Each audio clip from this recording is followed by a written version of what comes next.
The End of Bullshit. How to Stay Human. When Everything Changes. Written by James McGregor. Copyright 2025 James McGregor. All rights reserved. Any resemblance to real idiots is purely coincidental. No part of this publication may be reproduced, stored in a retrieval system, or transmitted in any form without the prior written permission of the author, except for brief quotations used in reviews, commentary, or academic reference. This book is a work of opinion and observation. It does not offer professional, legal, or financial advice. Who this book is for. This book is for normal people. The ones who don't pretend to have their lives perfectly organized, don't meditate on a cliff at sunrise, and definitely don't have a color-coded future readiness plan stuck to the fridge. It's for anyone who's ever sat in a meeting thinking, what the actual fuck are we all doing? And for everyone quietly aware the world is changing faster than their ability to Google what GPT even stands for. It's for people living real-world lives, raising kids, running businesses, sorting out chaos, fixing cock-ups, juggling exhaustion, showing up for the people who matter, and occasionally wondering why everything feels slightly unhinged. You don't need to be a futurist. You don't need to code. You don't need to understand neural networks, machine learning, quantum bollocks, or whatever Elon Musk is waffling about this week. You just need to care about the world your family is stepping into. And be honest enough to look at it without flapping.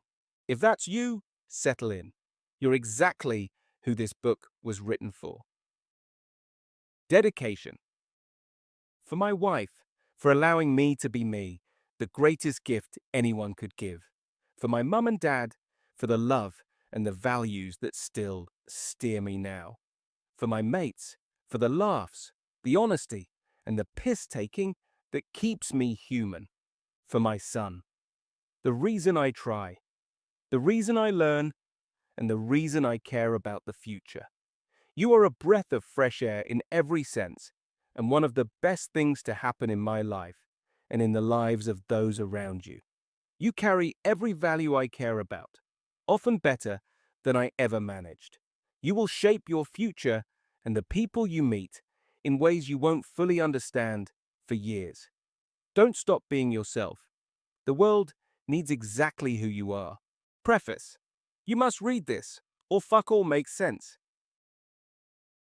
If you've managed to open this and get past the title, you already understand the tone. I'm not pretending to be a guru, an academic, or someone with all the answers. God help us if that were the tud. I'm just someone who spent the last 35 years watching people, asking questions, working my bollocks off, and trying to understand why life feels the way it does. I didn't wake up one day thinking, I'm going to write a book. The first half of this sat on my desk for nearly a year, staring at me like a to-do list I couldn't be asked dealing with. It was meant to be simple, a collection of thoughts, a few lessons learned the hard way, things I wish someone had told me sooner, and things I wanted to pass on before I forgot them. Part 1 is slow, reflective, and rooted in real life. Family, values, happiness, cock-ups, confidence, work, perspective. The things we all deal with but rarely talk about because we're too busy pretending we're coping. Then the world changed. In early 2023, I started using ChatGPT, long before anyone I knew had even heard of it. I thought it would be like Google, with better manners. I didn't expect to watch, month by month, as AI went from a clever party trick to something that could genuinely reshape everything. It went from crawling to sprinting in weeks. Meanwhile, most people carried on as normal. We still talk more about COVID than the thing that's going to affect our lives far more and far faster. People worry about parking charges and the price of a pint, not the fact that their job, their kids' education, their retirement, their identity, and their security could all be thrown in the air in the next decade. That's why this book split in half, not for drama, not by accident, but because it had to. Part 1 is who we are. Part 2 is the future we're walking into with our eyes half shut. Part 2 isn't reflective, it's urgent. The tone shifts because the world has shifted. It's direct, uncomfortable, challenging. And yes, it'll probably piss you off. Good. The questions we avoid are the ones we need to drag onto the kitchen table. Why are we still sending kids to school to learn stuff that won't matter? Why are young people piling up £60,000 of debt for degrees that guarantee nothing? Why do businesses pretend they're transforming when they're just annoying people? Why are governments designing systems for a world that doesn't exist anymore? Why do so few people understand what's coming? And why does that scare me more than the technology itself? AI and robotics aren't even fully here yet. They're nowhere near full power. But the ground is shifting, and most people aren't looking. That's what worries me. Not the technology, the silence. I'm not an expert. I don't have a lab coat or a PhD or a team of engineers hiding in my garage. I'm just paying attention. That's it. I'm slightly ahead because I bothered to look. If you're reading this, I'm asking you to look too. Not with panic, not with blind optimism, just with honesty and curiosity. The desire not to march your family into the next decade blindfolded. Part 1 is slow, Part 2 is holy shit. Read them in any order. This isn't school. I'm not marking you. Take what helps. Ignore what doesn't. Use what lands. Discard what annoys you. You won't agree with everything. Good. You're not supposed to. All I ask is this. Don't pretend this isn't happening. Don't assume someone else is going to sort it. Don't assume you've got 20 years to think about it. You haven't. The future hasn't arrived yet. That's the whole point. We still have time. Enough to prepare our kids. Enough to rethink work. Enough to rethink education. Enough to rethink what matters before the pace becomes too fast to keep up with. Enough to shape the world instead of letting it shape us. And if nothing else, at least you'll get a few laughs and the comfort of knowing someone else out there is just as confused, fascinated, hopeful, terrified, excited, and utterly unqualified to talk about any of this as you are. Right then, let's get into it. Chapter 1. My 4 core values in life. When I left school, I couldn't read or write properly, still struggle a bit now. But I thought I was some sort of fully formed adult. School felt pointless. Why sit copying 3 sentences over and over when all I wanted to do was work, chase girls, smoke fags, and drink booze? My parents were pretty liberal and basically let me get on with it. My last year of school looked like this. Monday was half a day at school and half a day selling shoes. Tuesday, I was physically in school but mentally on holiday. Wednesday to Saturday, I worked full-time. At 15, I was a full-time manager at Renoir Shoes inside Top Man, looking after about 1,500 pairs of shoes. Not running a FTSE 100 company, but at 15, I thought I was the business. The best I left school with was a CSE Grade 3 in art, which I still love. I didn't hate learning. I hated the environment. Maybe ADHD, maybe autism traits. Whatever label is fashionable, honestly, who cares? The environment was suffocating. Not me. After school, I struck a deal with my parents.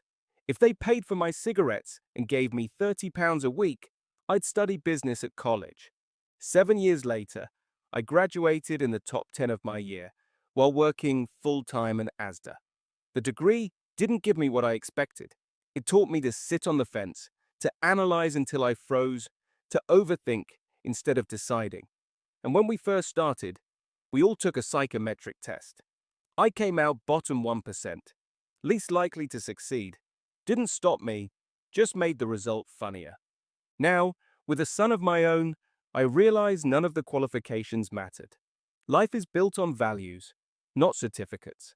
A former business partner once said, "Parenting is about legacy." I didn't understand it then. I do now. My son will be financially secure, but what's the point if he grows up a knob?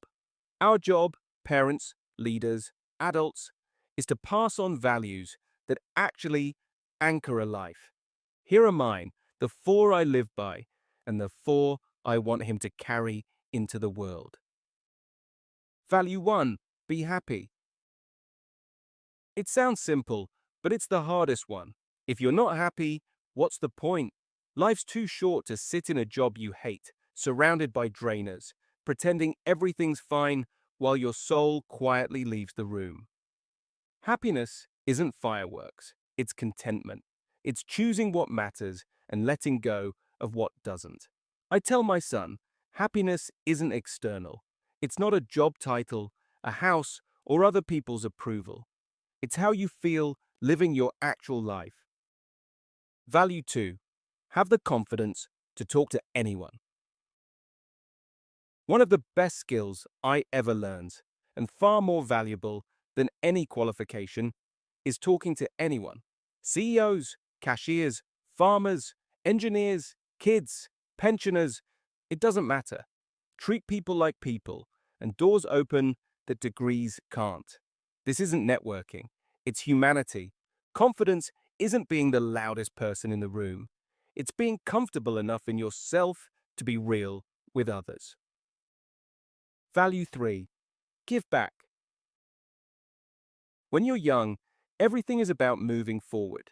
As you get older, you realize life works better when you lift others and they lift you. Giving back isn't charity. It's being decent. It's being useful. It's offering help when you didn't have to. Success without generosity is just accumulation, and accumulation is pointless. Value 4. Have a work ethic. I don't care how talented you are. If your work ethic is shit, your life will be shit. Simple as that. You don't have to enjoy the grind, but you do have to show up. Consistency beats talent every day of the week. Those 4 days a week selling shoes weren't glamorous, but they taught me something school never did. If you work hard, you move. If you don't, you don't. Nothing is handed to you. You earn it. Conclusion. Legacy isn't money, it's character. I'm not pretending to be the perfect parent. I'm not saying we've got it all figured out, but we do have a responsibility to guide the next generation. Legacy isn't what you leave behind. It's how you behave while you're here. It's what your kid absorbs when you're not looking. Empathy, courage, work ethic, confidence, or the opposite. You can't give your kids a stable world. Nobody can. But you can give them values that anchor them in an unstable one. Happiness, confidence, generosity, work ethic. They'll outlive every certificate on the wall. Chapter 2. The most important person in my life is myself. I know how it sounds. What a tosser. You're probably thinking it before you've even finished the title. But stay with me, because this isn't the ego trip it looks like. It's not about thinking you're better than everyone else, or walking around like you've cracked life. It's about something much simpler, much more uncomfortable, and far more important. If you don't have your own shit together, mentally, emotionally, physically, you're no use to anyone else. Not your partner, not your kids, not your mates, not your colleagues, not even your bloody dog. The relationship you have with yourself is the foundation every other part of your life sits on. If that foundation is cracked, everything above it eventually wobbles. Here's the bit most people don't say out loud. If you don't love yourself, don't expect anyone else to compensate for it. If you don't back yourself, don't expect others to. If you don't even fancy yourself, and yes, I mean fancy, then why would anyone else bother? This isn't self-obsession, it's self-responsibility. You're the engine of your own life, and engines need maintaining. It's not selfish, it's survival. People love to call self-care selfish, usually right before they burn themselves out and blame the world for not appreciating them. Think about the plain oxygen mask announcement. If you don't put yours on first, you're bugger all use to the person next to you. You can't pour from an empty cup. You can't support others when you're mentally underwater. You can't show up for your family when you're running on the fumes of stress, resentment, and exhaustion. And yet people do it every day. then wonder why their relationships strain, why their patience evaporates, why they feel permanently knackered and mildly pissed off at the universe. Taking care of yourself isn't optional, it's essential. You can't outsource it. Confidence makes everything easier, and people can smell it. When you feel good in yourself, the world reacts differently. Confidence is like a secret language. People recognize it instantly. They trust you more. They listen more. They relax around you. They give you opportunities because you look like someone who won't waste them. And the opposite is true too. If you walk around unsure, apologetic, hesitant, people treat you that way. Not because they're cruel, but because uncertainty is contagious. Humans respond to signals. Confidence is a signal. So is self-loathing. This isn't about arrogance.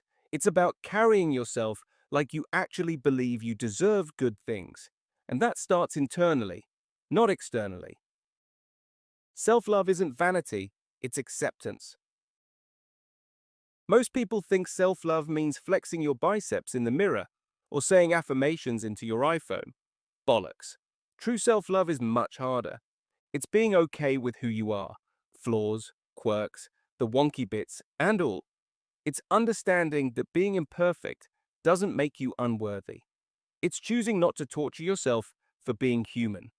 Everyone has insecurities. Everyone has bits they'd change. Everyone has a story they're not proud of. Self-love isn't eliminating those things. It's accepting them without letting them define you.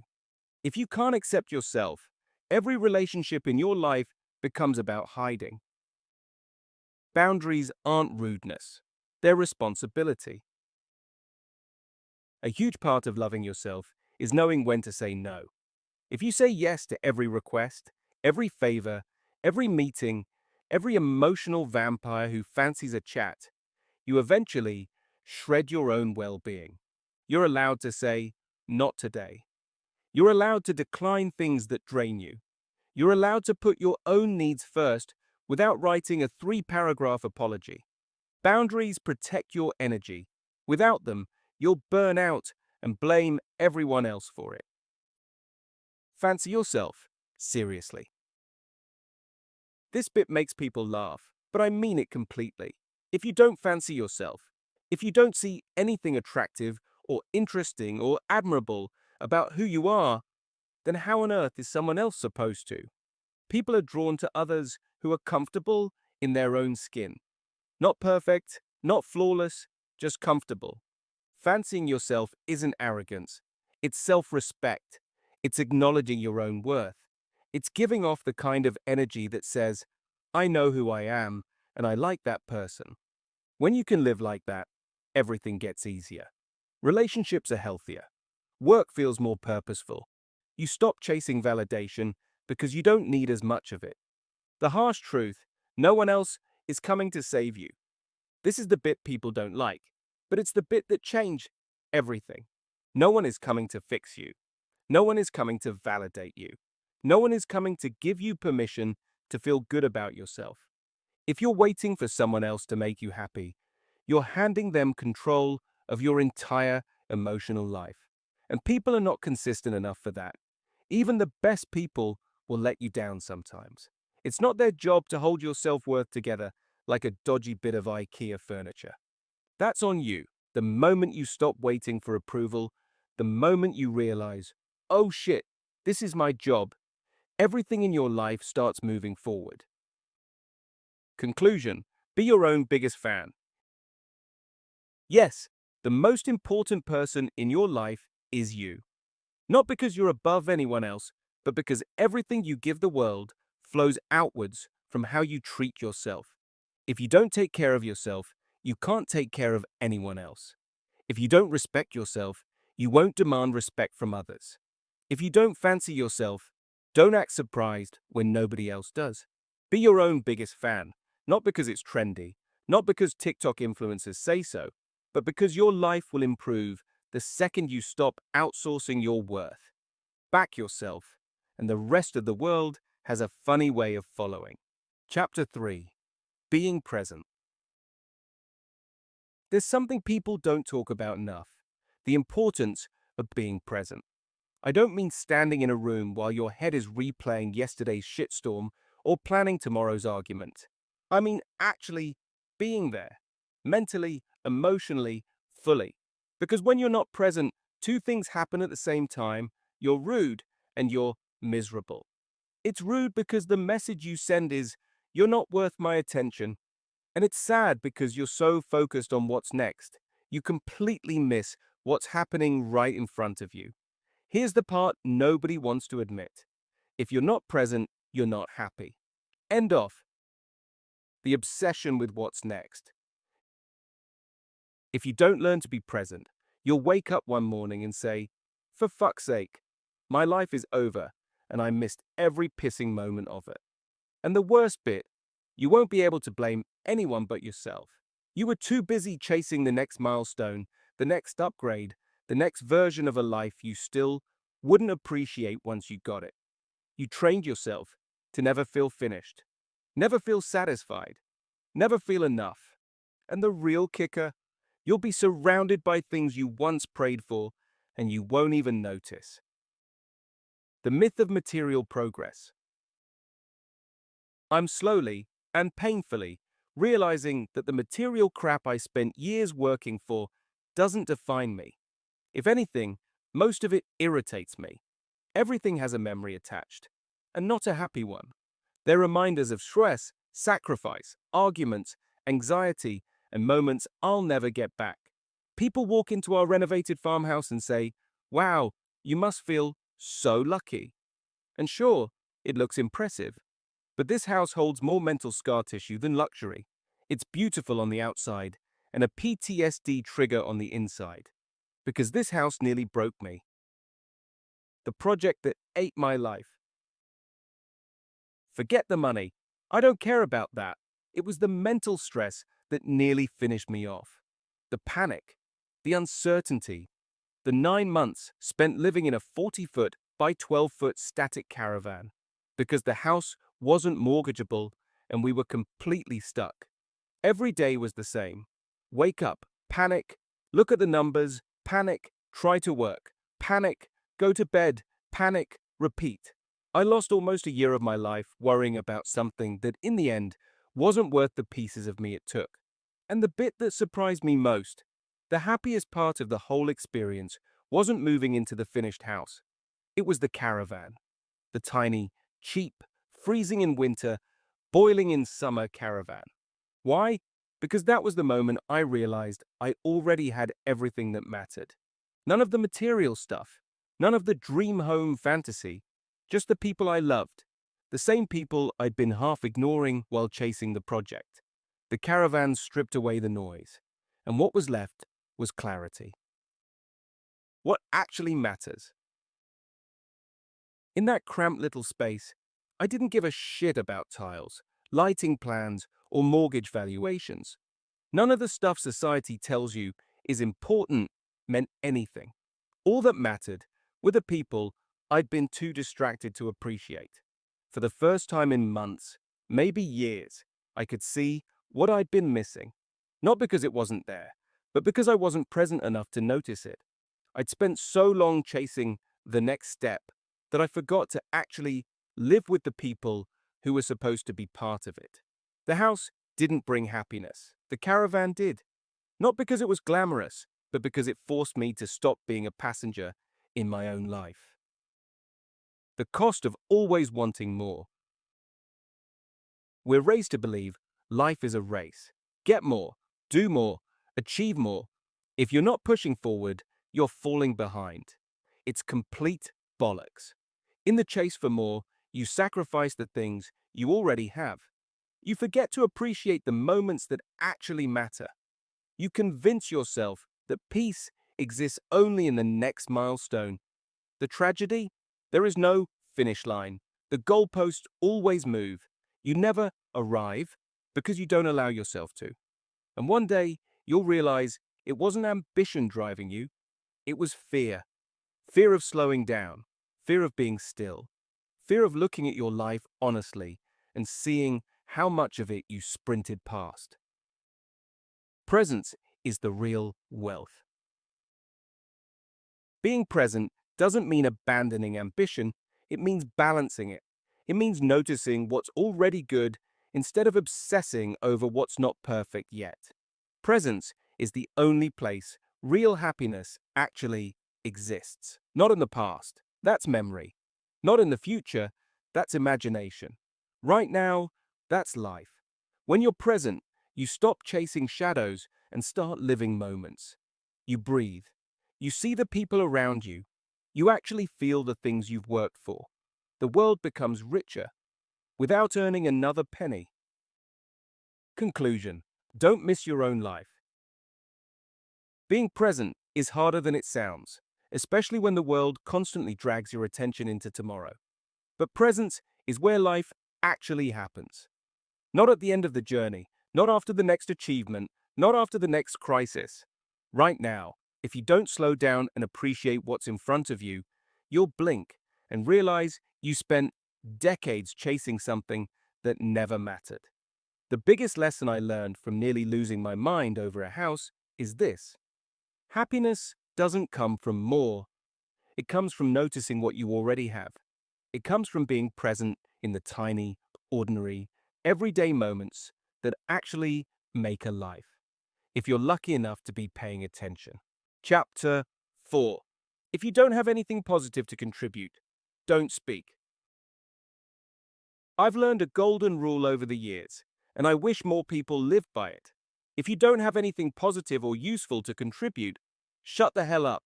I'm not saying everyone needs to be a cheerleader, clapping like a seal at anything that moves. Tough conversations are necessary. Challenging ideas is necessary. Calling out bullshit is sometimes the only way anything gets better. But there's a world of difference between contributing and just vomiting negativity into the room. And most people can't tell the difference. Criticism is easy, contribution is hard. Anyone can sit on the sidelines pointing at problems. It's the easiest job in the world, being a spectator, not participant. Won't work. Don't like it. Seen this before. No chance. Yeah, well done. What do you want? A medal. Contribution is harder. It involves imagination, responsibility, and the courage to actually do something. It means offering an alternative, taking ownership, moving the conversation forward instead of backwards. The workplace is full of people who think spotting a problem is the same as solving it. It isn't. Spotting the problem just means you've got working eyeballs. Negativity is contagious and dangerous. A single negative voice can ruin an entire room. One person's pessimism can kill a project before it gets going. People feed off energy, good or bad, and negativity spreads faster than positivity. I've seen brilliant ideas get shut down because one miserable sod couldn't be bothered to think beyond nah. Worse, everyone else follows suit. Not because they disagree, but because negativity kills the mood and drains the oxygen out of the room. Positivity doesn't mean blind optimism. It means being willing to move forward. Negativity stops the car. Positivity gets in the bloody driver's seat. Constructive criticism helps. Cynicism kills. There's a huge difference between constructive criticism and just being a dick. Constructive criticism says, this won't work because of X, but what if we try Y? Negativity says, this won't work. One is progress, the other is noise. Constructive criticism is a contribution. Negativity is laziness, dressed up as intelligence. People think being negative makes them look smart. It doesn't. It just makes them look scared, passive or bitter. Stop talking for the sake of talking. We've all been in those meetings where someone opens their mouth purely to remind the room they exist. They're not adding anything. They're not helping. They just feel uncomfortable with silence. These are the same people who, when you ask them what they actually think, realize they haven't thought anything at all. If you're speaking just to be seen speaking, you're not contributing. You're wasting everyone's time. And trust me, the room knows. Silence is a skill. Silence isn't weakness. It's discipline. It shows thoughtfulness, confidence, and respect. When you stay quiet, you give yourself time to think. You give others space to contribute. You actually truly hear what people are saying instead of rushing to prove how clever you think you are. Some of the smartest people I've ever worked with barely speak. But when they do, everyone listens because their words actually mean something. Solutions are what matter. One of the best bits of advice I ever received was this: anyone can spot a problem. The valuable people are the bold ones who solve them. If you're going to speak, ask yourself, am I offering a solution? Am I moving this forward? Am I adding clarity or just noise? If the answer is no, then honestly, don't bother. The world isn't short of problems. It's short of people willing to help fix them. Positive contribution isn't about being nice. Being constructive doesn't mean being soft. Being positive doesn't mean being delusional. Being solution-focused doesn't mean ignoring reality. It means you show up with a mindset of, how do we make this better? Instead of, let me shit on this from a height. People notice the difference. Your colleagues notice. Your boss notices. Your family notices. Hell, the dog probably notices. Positive contributors make things better. Negative contributors drain the life out of everything. Conclusion: speak with purpose or don't speak. If you don't have anything constructive or solution-focused to contribute, don't speak. The world already has more than enough complainers, cynics, and self-appointed doom merchants. When you do speak, make sure it matters. Make sure it helps. Make sure it's worth the air you're taking up. Because positivity, real positivity, is progress. Negativity is paralysis.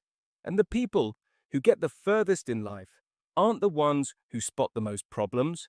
They're the ones who help solve the bloody things. Chapter 5. I've been called a sexist, narrow-minded bigot, but am I really? Let's kick this off properly. No, I'm not a sexist, narrow-minded bigot, but apparently I've wandered close enough to the minefield that a few people have lobbed those labels my way. And that's the problem these days. You can walk into a conversation with good intentions, say something that was perfectly normal 10 years ago, and suddenly you're branded like a cow on a Texas ranch. You're left standing there thinking, hang on, when the hell did the rules change? We live in a world where the goalposts move faster than a Premier League winger. And if you don't keep up, you're not just out of date. You're problematic. And half the time, you don't even know what you're supposed to have done. When did right and wrong become a moving target? One of the biggest challenges today is that what counts as acceptable seems to change every 5 minutes. Something you could say freely in the 90s would now get you a stern email from HR and a mandatory online course. It's not that the changes are bad, a lot were overdue, but can we at least admit the pace is ridiculous? You blink, and suddenly a phrase you've used your whole life is apparently a hate crime. And once someone sticks a label on you, that's it. It's Velcro. You'll be peeling that bastard off for years. Is it sexist or just honest? This is where things get messy. Is it sexist to talk about differences you've observed between men and women? Is it sexist to say your lived experience isn't identical to someone else's? Is it sexist to acknowledge that sometimes men and women approach things differently? In 2025, apparently yes, sometimes. I've made comments that, in my mind, were neutral or even complimentary, and suddenly I'm told I've internalized a patriarchal framework. Mate, I was just trying to say someone was good at multitasking. What I said and what someone heard were two completely different films. The truth is, there are differences between men and women. Communication styles, stress responses, risk appetite, leadership style, they're real, measurable, and not insults. But say that out loud in the wrong room, and suddenly, you're Attila the Hun with a spreadsheet. Being narrow-minded, or just having a bloody opinion. Here's another classic label. You're being narrow-minded. Translation, you're not agreeing with me. We've reached a point where some people don't want a discussion. They want obedience. If you're not fully aligned with the latest progressive update, you're automatically thick, stubborn, cruel, or behind the curve. Meanwhile, I like debate. I like being challenged. I've changed my mind hundreds of times when someone has made a better argument. That's not narrow-minded, that's growth. But try explaining nuance in a world where some people are waiting to be offended, like snipers in a watchtower. Political correctness, helpful reminder, or complete minefield. Political correctness started with a noble idea. Don't be an asshole. Somewhere along the way, it morphed into don't say anything that could be interpreted as anything by anyone at any time. I shouldn't need a briefing document just to chat in the pub. The real problem isn't people wanting kindness. That part's good. The issue is the fear that now surrounds every sentence. Instead of proper conversations, we get cautious, stiff, robotic chats where everyone's terrified of stepping on an invisible landmine. We're so scared of offending someone that we've stopped saying anything meaningful. So, am I a bigot or just trying to keep up? Here's the actual truth. No, I'm not a bigot. Yes, I've said things that didn't land how I meant.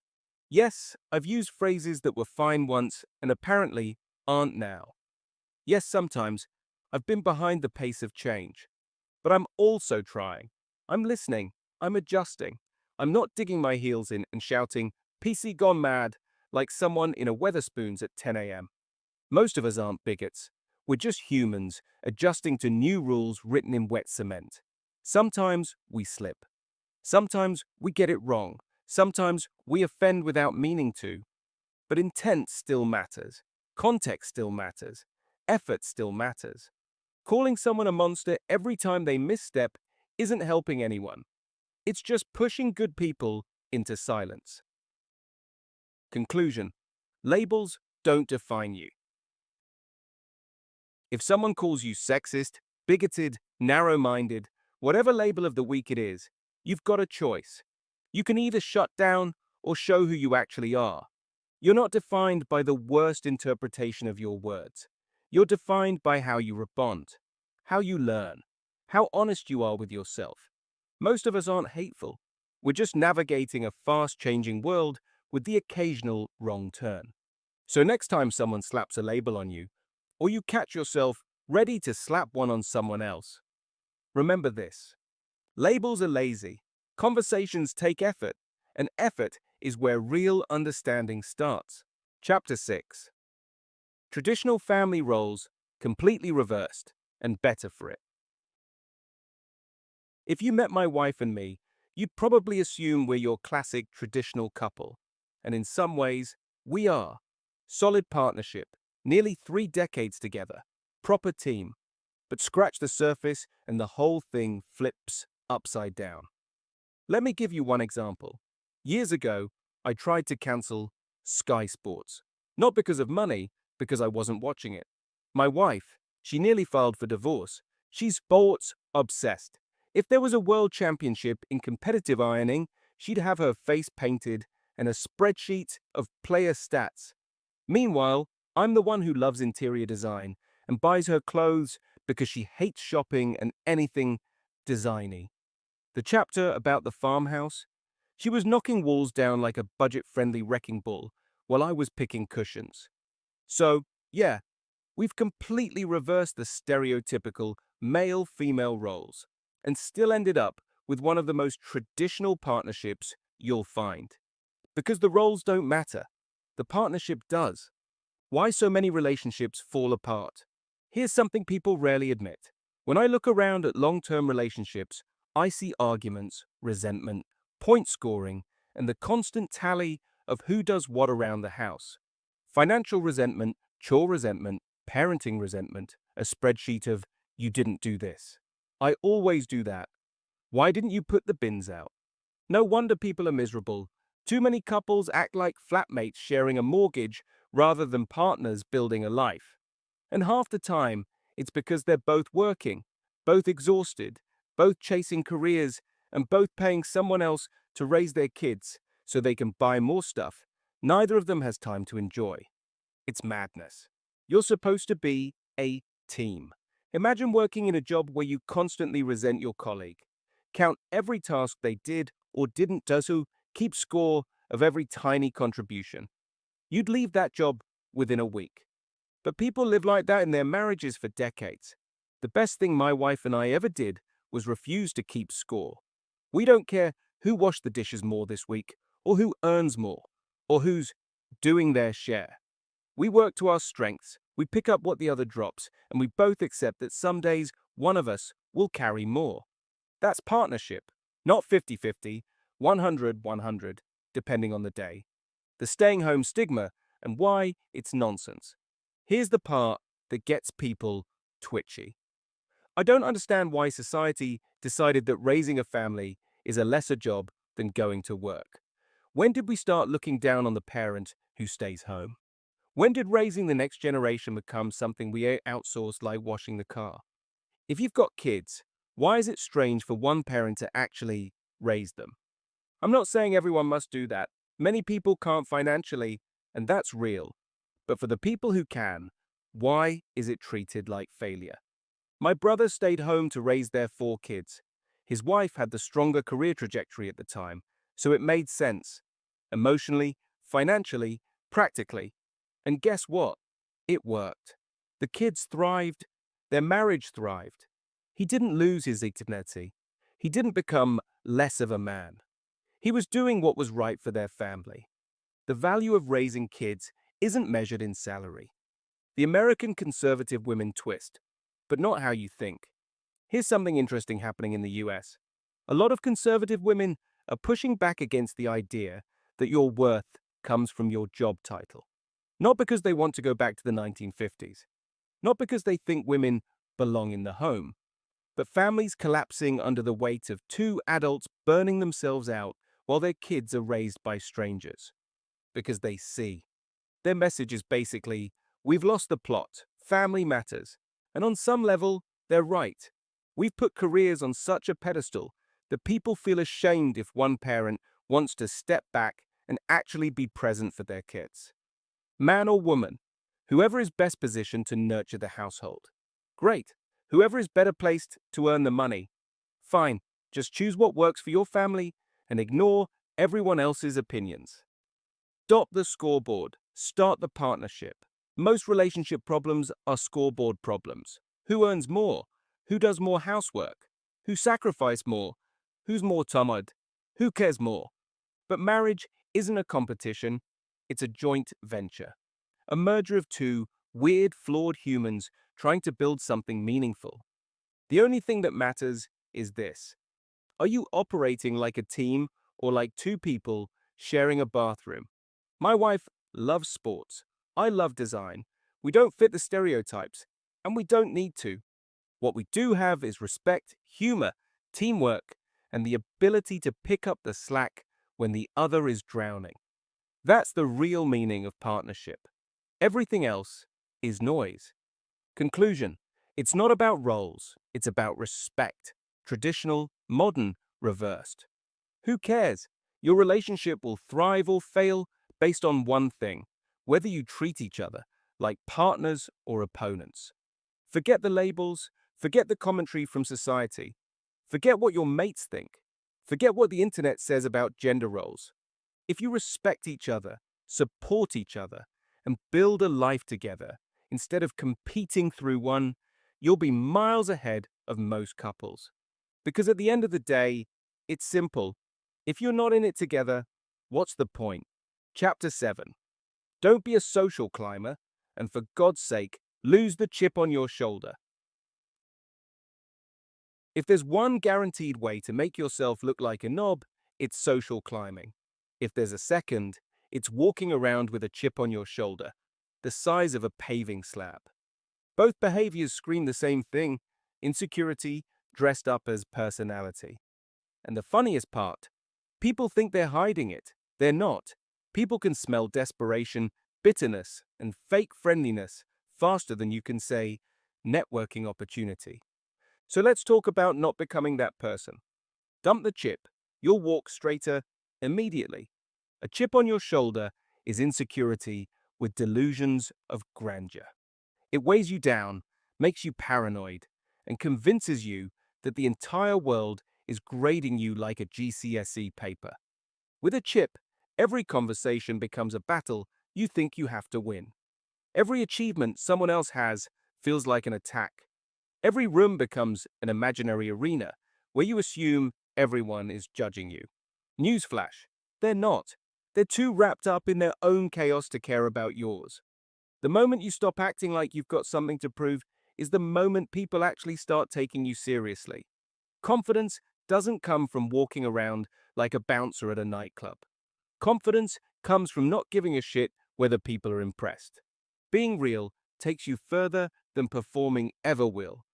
We live in a world where too many people treat everyday life like an audition. The social climber is the headline act. Always performing, always positioning, always scanning the room for someone more important. You know the type.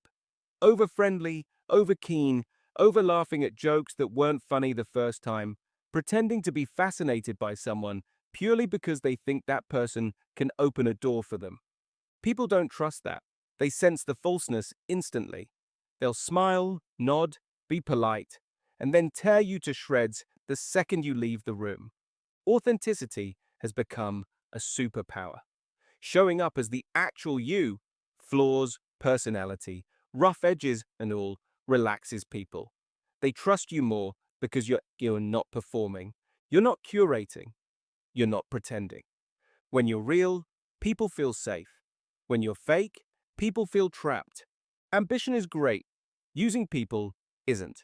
Ambition is wanting to grow. Social climbing is using people as scaffolding. Social climbers aren't building a life. They're building a ladder and sticking it into everyone else's back. They treat every interaction like a transaction. They're constantly calculating who is worth their time and who isn't. It works in the short term. Then it detonates. Because when people realize you only value them for what they can do for you, they step away and the whole ladder collapses. Real success is built on respect, not leverage. The people who rise properly are the ones who build genuine relationships, help others up, and don't abandon people the second someone higher status walks in. Get comfortable with who you are. It fixes 90% of this. Social climbers aren't chasing opportunities. They're chasing validation. They want someone important to approve of them because they don't approve of themselves. Once you're comfortable in your own skin, you stop shape-shifting your personality depending on who you're talking to. You stop performing intelligence, humor, or confidence. You stop treating every interaction like an opportunity to climb a rung. You stop looking up. You start looking around. You start seeing actual people instead of potential stepping stones. And ironically, you become more likable, more memorable, more influential, because you're not exhausting people with the constant pick me energy.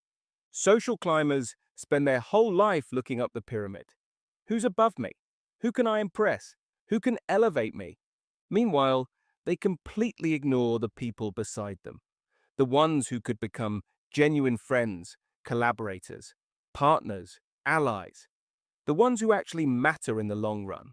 Most of the best opportunities in life don't come from important people. They come from the right people, often the ones you already know, work with, or live alongside. Success is rarely a ladder. It's a web, and webs are built sideways, not upwards. Success built on people is stable. Success built on using people collapses. The irony is this: the higher someone climbs, using people as footstools, the more everyone quietly hopes they fall. Nobody roots for the social climber. Nobody wants them promoted. Nobody wants them in leadership. Nobody wants them in the room when the real decisions are being made. Not because they're bad at the job, but because everyone knows exactly how they'll behave once they get into power. People will root for the grounded ones, the ones without the chip, the ones who don't come with an agenda, the ones who lift others when they rise. Conclusion: build with people, don't climb over them. If you want a calmer life, a bigger network, better opportunities, richer relationships, and less mental clutter, do two things. Lose the chip, drop the climbing. People trust you more when you're real. People include you more when you're grounded. People believe in you more when you're not performing or hustling for approval. You don't get further in life by standing on people. You get further by standing with them. And the mad twist: when you stop chasing people above you, you end up becoming the person others look up to. Chapter 8: The Art of the Cock-Up, and what you learn when life smacks you in the face. There's something truly character-building about a proper cock-up. Not the small stuff, not the wrong email, or the meeting you forgot about, but the kind of monumental balls-up that makes you sit back and think, Christ, how did I manage that? People love talking about success, as if that's where the wisdom lives. It isn't. Success teaches you very little, except how to briefly believe you're brilliant. If you want to grow, mature, and toughen up, you need the kind of mistakes that scorch themselves into your memory. That's where the real education hides. In the moments where your stomach drops, your confidence evaporates, and you realize you're not the genius you thought you were an hour earlier. Everyone cocks up. Everyone. The difference between people who move forward and the ones who get stuck is simple. The ones who grow are the ones who admit it, deal with it, and don't make the same mistake twice. Most people pretend their career has been one long parade of competence. Bollocks. Anyone worth listening to has a trail of disasters behind them, and they're better for it. There's always a decisive moment after a cock-up where you have a choice. You can hide it, bury it, blame someone else, or hope nobody notices. Or you can take a breath, grow up, and deal with it. Hiding it always makes it worse. Every single time. You can build a castle of excuses, you can write a novel-length email about context, but the truth always crawls out eventually, and then you look like a liar on top of an idiot. Owning it up front is painful, but it earns you more credibility than pretending does. It shows you can be trusted. It shows you've got some backbone. It shows you're not the sort who stands there insisting everything's fine while flames creep up the curtains.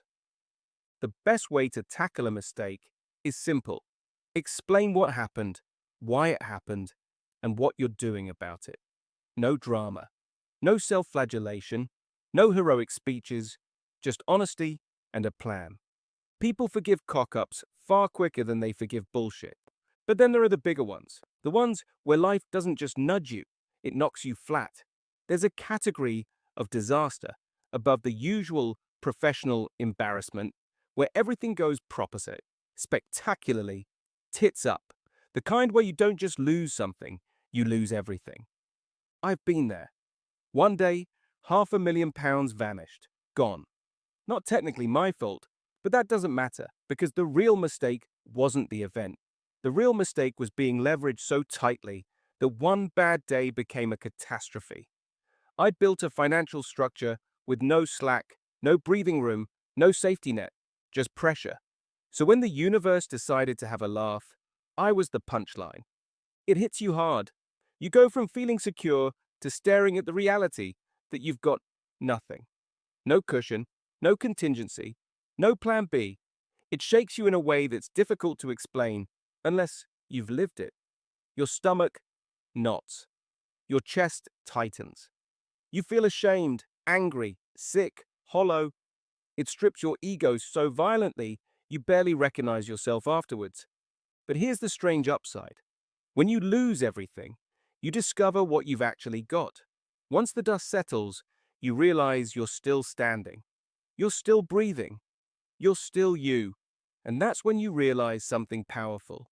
You can rebuild, not from the naive optimism you had before, but from experience. Real experience. The kind you only get when life's punched you square in the jaw. Rebuilding after a loss like that is different. You're not guessing anymore. You understand risk properly. You understand leverage properly. You understand what stability really means. You understand what matters, and what never did. You become calmer, sharper, less impulsive. You make decisions from clarity, not fear or ego. You become the version of yourself you couldn't have been without the fall. The other brutal lesson you learn is that control is a myth.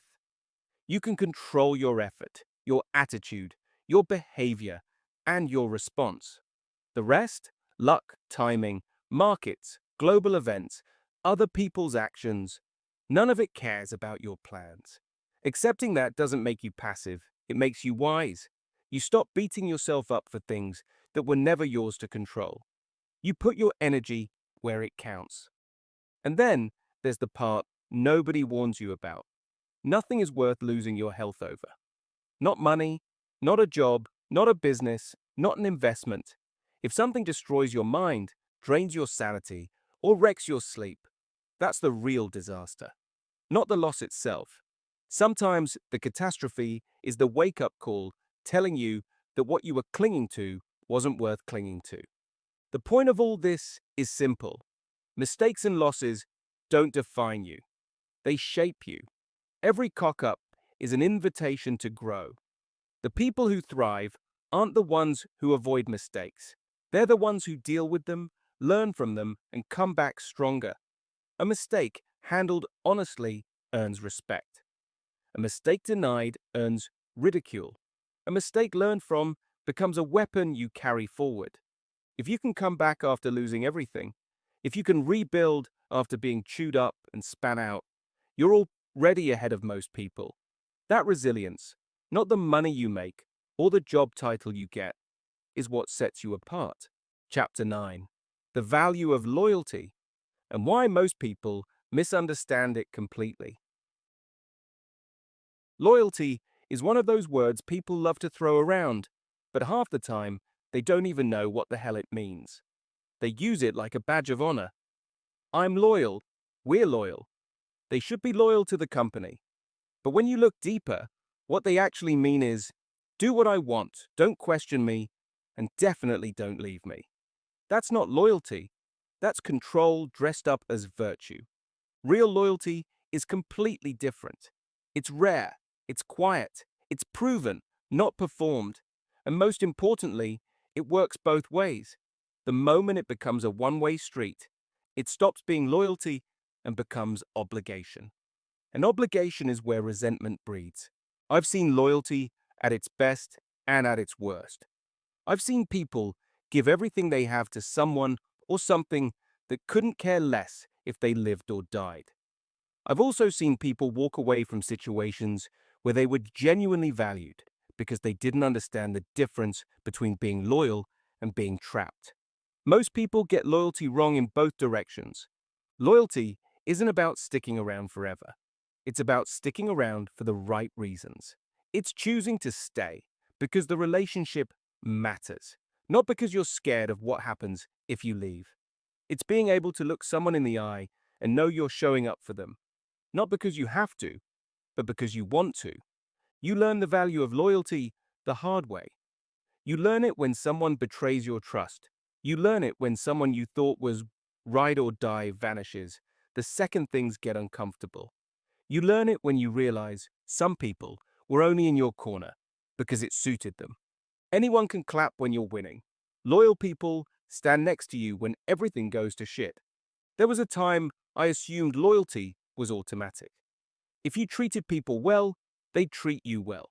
If you were honest, they'd be honest. If you showed up for them, they'd show up for you. Rubbish. Life doesn't work like that, and people certainly don't. Some will, and those people become your people forever. Others won't. And learning the difference is one of the most important steps in actually growing up, whether you're 20, 40, or 60. What surprises most people is that loyalty isn't tested in years. It's tested in moments. Someone can play the part perfectly for a decade, right up until the moment you truly need them. That's when you find out who they are. Loyalty is never revealed in the easy times. It shows itself when you've cocked up, when you're struggling, when there's nothing in it for them. That's when character gets exposed. That's when you separate friends from acquaintances, partners from pretenders, colleagues from opportunists. And here's the twist most people don't see coming. Loyalty doesn't always mean staying. Sometimes the loyal thing to do is walk away. Sometimes loyalty means refusing to enable someone's excuses, refusing to watch someone's self-relationship or career where the only thing you're loyal to is your own denial. Destruct, refusing to keep investing in A. Loyalty isn't blind obedience, it's honest commitment, even when honesty is uncomfortable. The older I get, the more I value the people who have been quietly loyal to me over the years. The ones who have seen me at my worst and didn't flinch. The ones who didn't need a performance from me to stay. The ones who showed up when it actually mattered, not when it was convenient. You don't need many of these people. A handful in an entire lifetime is more than most ever get. And it works both ways. The strongest relationships, family, friends, partners, business, are all built on small, consistent acts of loyalty. Being there, listening, remembering what matters to them, doing the small, boring things that make people feel secure. Loyalty isn't the grand gesture. It's the day-to-day reliability that nobody sees. At its core, loyalty is far simpler than people make it. Be someone others can rely on. Keep your word. Don't vanish. The second things get difficult. Stick by the people who stick by you. Not out of obligation, but out of respect. And here's the part people really misunderstand. Loyalty doesn't weaken you. It doesn't make you soft. It doesn't make you naive. What makes you vulnerable is giving loyalty to people who haven't earned it. When you give it to the right people, the ones who appreciate it, return it, and respect it, loyalty becomes the strongest foundation you can build anything on. You don't need to be loyal to everyone, just to the right people. The ones who prove themselves when nobody's watching. The ones who stay when the noise stops. The ones who don't need a reason beyond the simple fact that you matter to them. They're rare, but then again, so are you, if you choose to be. Chapter 10. Balls to what anyone tells you. Your job is to affect the bottom line. Let's stop pretending work is something it isn't. You can dress it up with whatever fancy words you like. Purpose, culture, empowerment, collaboration, but strip all the fluff away, and there's only one reason any business hires you. You help make money, or you help stop the company losing money. That's it. There is nothing else hiding behind the curtain. You're not employed for your personality, your charm, or your ability to laugh at Janet's terrible joke by the photocopier. You're there because the business believes you're worth more than you cost. And if the day comes when you're not, they'll wheel out the cardboard box and the exit interview script before you've even finished your morning brew. People get uncomfortable when you say that out loud. They start trotting out emotional language about passion and belonging, like we're all extras in a corporate musical. But business is simple. If your contribution adds up to more than your salary, you're safe. If it doesn't, you're not. You can be the nicest person in the building and still be politely removed during restructuring week. Because when times get tough, sentiment vanishes and numbers take over. They always do. Every organization, from supermarkets to Silicon Valley, from the NHS to tiny charities, runs on the same rule. Without financial health, everything collapses. No margin, no mission, no profit, no purpose. And if your role doesn't connect, directly or indirectly, to keeping the business alive, then you're a cost, and costs get cut. Nobody will say that to your faces, of course. They'll tell you you're valued, integral, essential, right until the moment your function gets automated by a spreadsheet or deleted in a budget review. Most people don't understand this. They wander around thinking their job is to attend meetings, reply to emails, smile in the corridor, and look busy. They confuse activity with value. They think being present is the same as being useful. It isn't. I've sat in meetings with 30 people, and honestly, 28 of them could have been replaced by a potted plant. If you can sit there, say nothing meaningful, and nothing breaks, then you're not essential. You're a spectator. The worst thing you can be in any business is invisible. Not quiet. Quiet people often do the most important work. Invisible, as in, remove you and nothing changes. Here's a question most people never ask, but absolutely should. How does what I do actually help the business make or save money? Not in a waffly apprentice-style speech. Not in a, well, indirectly through supporting the wider objectives sort of way. A real tangible, undeniable way. At the end of the week, what did you produce that mattered? What improved? What costs dropped? What problem disappeared because of you? What outcome was better because you were involved? If you can't answer that cleanly, you're floating. And floaters get flush when the business tightens up. The trick isn't to work harder. Plenty of people work hard and contribute nothing. They're hamsters on a wheel, sweating, exhausted, going nowhere. The real trick is working on the things that matter, the levers that shift the dial, the decisions that move results, the fixes that reduce waste, prevent errors, keep customers happy, improve service, or protect assets. Every role has a lever. You just need to find yours and pull it like your mortgage depends on it. Because it does. People talk about owning your role like it's a buzzword. All it means is stop assuming someone else will fix everything while you sit there like a houseplant. Ownership is understanding the business well enough to know what matters. Seeing the ripple effects of your work, spotting gaps before someone else has to point them out. Fixing things quietly instead of waiting for a manager to chase you. Making yourself a multiplier, not a passenger. And here's the part nobody admits. Job security is not emotional, it's mathematical. You're not safe because everyone likes you. You're not safe because you've been there 10 years. You're not safe because you're part of the furniture. You're safe if your value exceeds your cost. That's the whole equation. It's brutal, but it's honest. Produce more than you take. You're gold.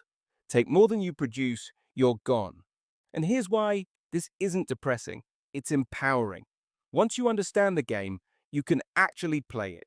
Instead of drifting through your career half asleep, you can make deliberate moves. You can position yourself where you're indispensable. You can become the person the business genuinely cannot afford to lose. Not because you're loud, not because you're matey, but because results improve when you're in the building. And when you get to that point, everything changes. Your confidence grows, your influence grows, your opportunities grow. Because businesses don't promote noise. They promote impact. They reward the people who make life easier, not harder. The ones who see the problem before it becomes a crisis. The ones who leave a measurable dent. So balls to what anyone tells you. Balls to the slogans, the posters, and the motivational emails about team spirit. You have one job, your real job. Make yourself valuable. Understand how your work ties into financial success. Become someone whose contribution would be genuinely missed. Everything else is decoration. Chapter 11. EDLC. The culture that taught me to see the world differently. By now, you'll know I'm not the kind of bloke who drifts through life hoping good things happen. I'm wired to notice the gaps, the waste, the nonsense, and the habits nobody's questioned since before Wi-Fi existed. That instinct has a name in retail. EDLC. Everyday, low cost. And let me be clear from the start. EDLC is not being tight. It's not penny pinching, joy draining, bean counting, or running a business like you're rationing toilet roll during a national crisis. EDLC is intelligence. EDLC is discipline. EDLC is looking at something and asking, why the hell are we doing this? It's refusing to accept because we always have as an answer. It's a mindset, and once it gets into your bloodstream, you can't unsee it. Most businesses chase the big flashy wins, the strategies, the slogans, the initiatives that look great in a deck. But the real money, the life-changing money, hides in the tiny changes nobody else notices. The threepence revolution. One of the best examples was packaging. We stopped putting a plastic shroud on every garment and started batching them. 3 pence saved per item. Sounds pathetic. Right up until you're shifting 100 million units a year. 3 pence suddenly becomes millions. No strategy deck, no task force, just common sense multiplied by scale. That's EDLC, garment loops, when a tiny idea saves a fortune. Another example, garment loops. They didn't exist until we introduced them, purely to stop stock falling off hangers in transport. They worked. They saved millions in damages and avoided thousands of hours of rehanging rubbish. And yet, every so often, I still see one dangling out of a blouse like a tiny white flag surrendering to gravity. Perfect idea, human imperfection. But the point stands. EDLC isn't about being cheap. It's about eliminating avoidable stupidity. Seconds matter, more than you think. Tesco once calculated that saving 1 second at the checkout was worth £1 million a year. 1 second. Once you hear that, you never look at anything the same way again. Suddenly, the whole world becomes a giant playground of opportunity. Every process, every touch point, every habit becomes a puzzle to solve. Where's the waste? What's the drag? What's the stupid extra step nobody's questioned since 1998? One of my favorites was adding elastic cords to keep shoes together. Pathetically small idea, but it stopped millions of pounds worth of lost down mismatched shoes and let customers actually find a pair. A tiny fix, massive impact. Pure EDLC. EDLC protects the business and the people. People think EDLC is about saving money. It's not. It's about protecting the entire ecosystem. EDLC respects the colleague who shouldn't waste half their life redoing avoidable work. It respects the customer who shouldn't pay more because the business is stuck in old habits. It respects the business enough to protect its future with discipline, not drama. That's why EDLC isn't austerity. It isn't squeezing staff until they snap. It's clarity, the belief that strong businesses are built through thousands of intelligent decisions, not one desperate turnaround after years of chaos. EDLC is a culture, not a project. Here's where most companies screw it up. EDLC only works when everyone buys in. The second it becomes a PowerPoint project, it's dead. It has to be a reflex, a culture, a healthy infection. You know it's working when people start asking the right questions without being prompted. Can we drop this? Can we simplify it? Is this step actually doing anything? Why are we accepting this waste? Is there a smarter way? When that mindset spreads, the compounding effect is unbelievable. It's like watching a business lose 20 stone not by starving itself, but by cutting out the rubbish. Data is the engine. EDLC lives or dies on data. If you don't know the Vertost, you can't improve it. If you don't know the time, you can't shorten it. If you don't know the failure points, you can't eliminate them. Every EDLC win I've ever had started with data, not instinct. Instinct helps you spot the nonsense. Data helps you prove it. And that's why EDLC builds strong businesses, not lucky ones, not charismatic ones, not ones kept alive by one superstar, but ones whose strength comes from the system itself. And then AI and robotics walked in. This is the hinge point of the whole book. EDLC is the reason I spotted the AI and robotics shift before most people around me even understood the question. When you spend years stripping waste, simplifying processes, removing friction, improving accuracy, and boosting consistency, you eventually hit the human limit. Humans can only go so fast. Humans can only be so accurate. Humans can only lift so much, think so quickly, and maintain so much consistency. And then AI arrived. Robotics followed. Not fully formed, not perfect, not Hollywood, but enough for me to sit back and think, shit, this is the real shift. Because AI isn't the opposite of EDLC, it is EDLC on rocket fuel. If EDLC saves seconds, AI saves hours. If EDLC removes a step, robotics removes the whole job. If EDLC eliminates waste, automation eliminates entire workflows. For someone who spent their career pushing efficiency through human systems, suddenly seeing what efficiency looks like when humans aren't the limiting factor, that's when part 2 of this book started forming. EDLC was the bridge, not the point.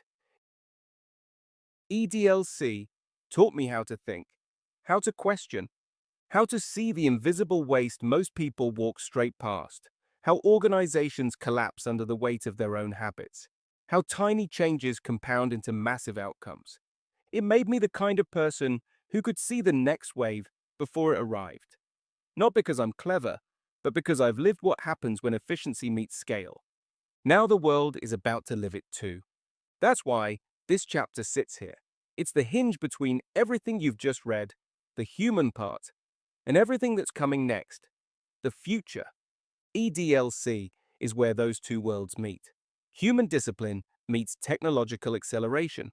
Reality meets possibility. Because if EDLC taught me anything, it's this.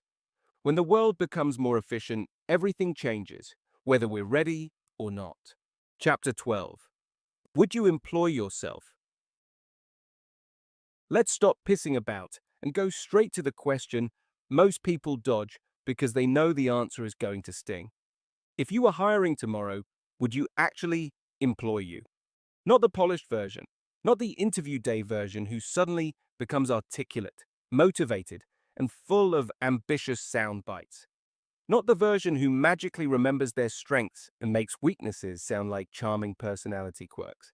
I mean the real version, the everyday, unfiltered, inconsistent, easily distracted, occasionally brilliant, but often knackered version. The you who wakes up tired, scrolls your phone before getting out of bed, and spends the first hour of Monday remembering what you were supposed to be doing last Friday. The you who wants to do well, but gets sidetracked by 15 things before lunchtime. The you who sometimes sits down, determined to be productive, only to find you've been staring at an email for 9 minutes because your brain temporarily left the building. That version. Not the highlight reel, the real you. Because that's who AI is being measured against. Not your best day, your average one. And deep down, almost everyone knows the truth. Our average isn't spectacular. It's not terrible, but it's not exactly unstoppable either. We're human. We fluctuate. We have moods. We get distracted. We lose energy. We find reasons to delay. We start strong, wobble, halfway through, and occasionally give up entirely. AI doesn't. It doesn't need motivation. It doesn't need caffeine. It doesn't need reassurance, praise, or someone checking in to make sure it hasn't wandered off. It doesn't have days where every tiny task feels heavier than it should. It doesn't get annoyed, bored, or confused. It doesn't have mornings where the world feels too loud, or afternoons where you can't face one more problem. AI has no slump, no dip, no emotional weather. It just performs, continuously, consistently, without drama, without friction, without the messy internal dialogue humans drag around with them. So here's the uncomfortable comparison. Would you pick the real, everyday you, or a system that never loses concentration, never slows down, never misreads an instruction, and never decides it can't be bothered today? And before you imagine this is me positioning myself above all of this, don't. I'm exactly the same. I have days where I'm razor sharp and days where I feel like a malfunctioning lamp. The difference is that the lamp version of me still costs money, still needs managing, still makes mistakes, and still needs time to recover. AI doesn't. The gap between us and the machines isn't perfection, it's consistency. The moment this stopped being theory, I can tell you the exact point where this stopped being an interesting debate and became a punch in the chest. A couple of months ago, I built a complete platform for a client, a full proper, multi-layered system with logic, workflows, forms, data models, automated actions, dashboards, permissions, the lot. The kind of thing that 3 years earlier would have meant a whole development team, multiple meetings, design cycles, testing phases, scope documents, budget reviews, and at least a few heated emails. It would have taken months. It would have cost tens of thousands. This time, it took a weekend and cost about 400 quid. And no, I didn't secretly learn to code while nobody was looking. I still couldn't write a line of Python if my life depended on it. I told GPT what I wanted. It produced the logic, bolt assembled and deployed it. I pressed publish. That was it. When one of the developers saw it, something shifted in his face. Not anger, realization. The look of someone who has just understood something they can't ununderstand. The look of someone seeing the ground move beneath their own job. And that's when the comforting stories people like to tell each other suddenly felt thin. Stories like, people will retrain, or there will always be a human in the loop, or it still needs someone to check its work, or this will create new roles for all of us. Nice ideas, warm, hopeful, detached from reality. AI doesn't just produce work, it explains it, it tests it, it documents it, it improves it, it fixes the mistakes it finds, it handles the edge cases, it optimizes the structure, it redeploys without being asked. It's not a junior assistant, it's a workforce. And robotics isn't lagging behind. Robots are now watching people carry out a task once and then repeating it perfectly, without training programs, onboarding schedules, shadowing periods, or please bear with me while I get up to speed. The fantasy that everyone will become a robot technician is exactly that, a fantasy. The jobs people think are safe are the first ones to go. People cling to the idea that automation will wipe out the manual jobs first. The drivers, the laborers, the warehouse teams. It sounds logical. It's also wrong. The first roles under threat are the professional ones, the office roles, the respected, well-paid, white-collar, degree-required, meeting-heavy positions that have lived comfortably for decades. The roles built on reading, writing, analyzing, processing, advising, and reviewing. AI excels at all of those. A lawyer reading a 40-page contract isn't faster than a machine scanning the same document in seconds. An accountant forecasting cash flow over a week isn't faster than a system that models 1,000 possibilities instantly. A marketer brainstorming ideas for a campaign isn't faster than a model producing 50 options before the kettle boils. An analyst building a report over days isn't faster than AI generating the same insight instantly with just the raw data. People don't lose to machines because they're not talented. They lose because machines don't slow down. The real issue isn't technology, it's us. The truth is simple. Humans don't move fast enough. We resist, we deny, we rationalize. We hope change will slow down. We tell ourselves the world won't go that far. We behave like the world will politely wait for us to adjust. It won't. Businesses value 5 things: speed, consistency, quality, scale, and cost. AI performs all 5 without complaint, hesitation, or fatigue. Humans struggle with at least 3 on a good day and all 5 on a bad one. This isn't about being a good person. Businesses don't hire personalities. They hire output. The question you can't run from. So here we are again. If your role was up for tender and you were one of the candidates, would you hire you? Would you choose the who gets tired, loses momentum, needs rest, gets distracted, makes mistakes, requires management, takes holidays, wants pension contributions, and occasionally has days of absolute mental fog? Or would you choose the system that never drifts, never needs time off, never asks for more, never gets confiscated, never has an off week, never produces sloppy work, never forgets information, never loses concentration, and performs at full capacity every second of its existence. It's not a pleasant comparison. It's not meant to be. It's the truth we've avoided long enough. This isn't here to terrify you, it's here to wake you up. This chapter isn't doom, it's clarity. A system has arrived that performs work with a level of consistency humans cannot match, and pretending otherwise won't protect you. But facing it will. Because from this point on, everything you think about work, skills, career paths, and security has to update. Not because you're weak, because the world has changed. The next chapter shows you what you're waking up to. This one is just the alarm. Chapter 13. The Tech Reality. What's coming whether we like it or not? Most people think the world is changing gradually. A bit faster than before, maybe, but still in a way you can keep up with if you squint and try hard enough.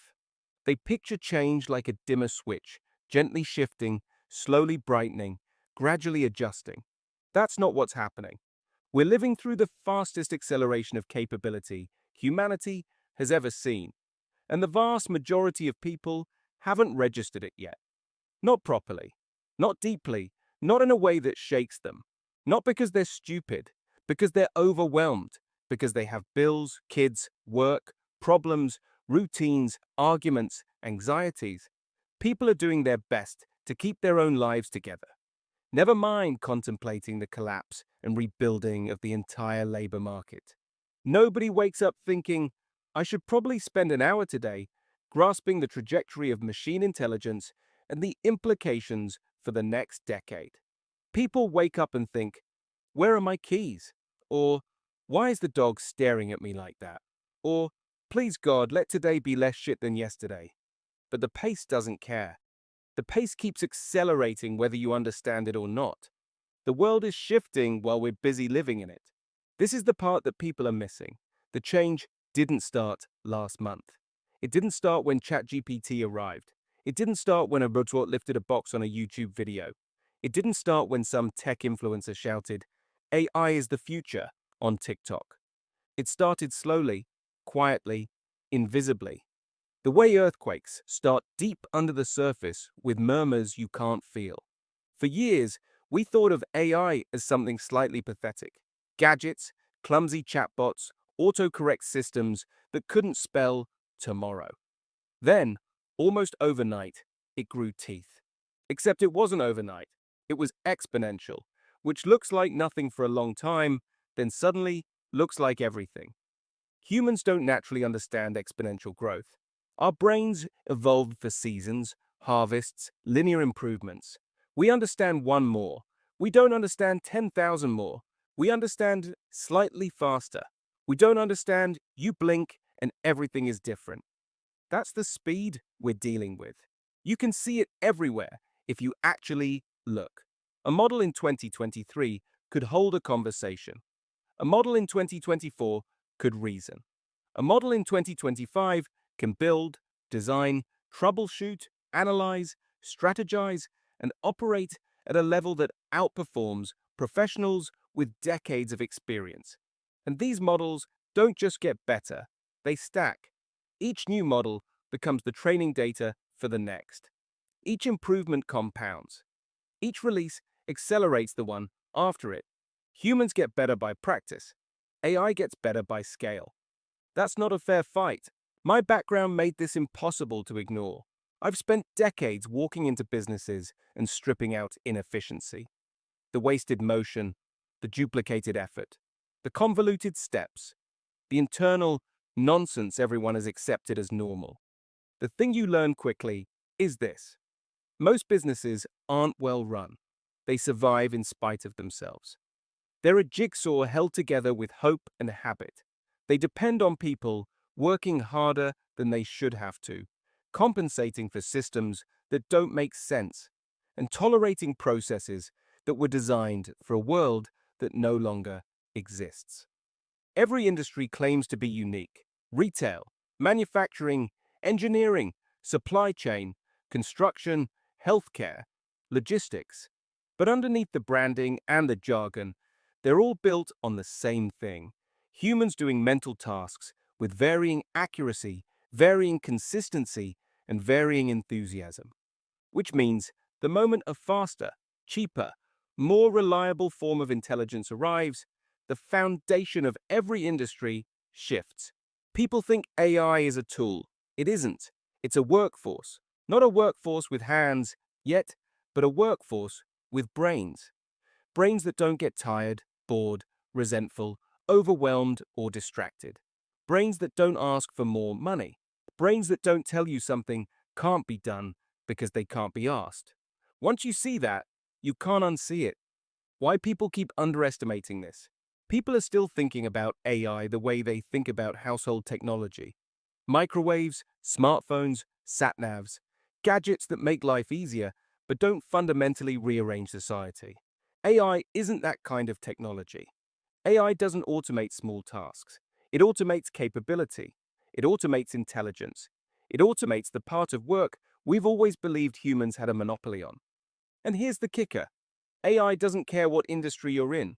It doesn't care how long you've been doing your job. It doesn't care how respected you are.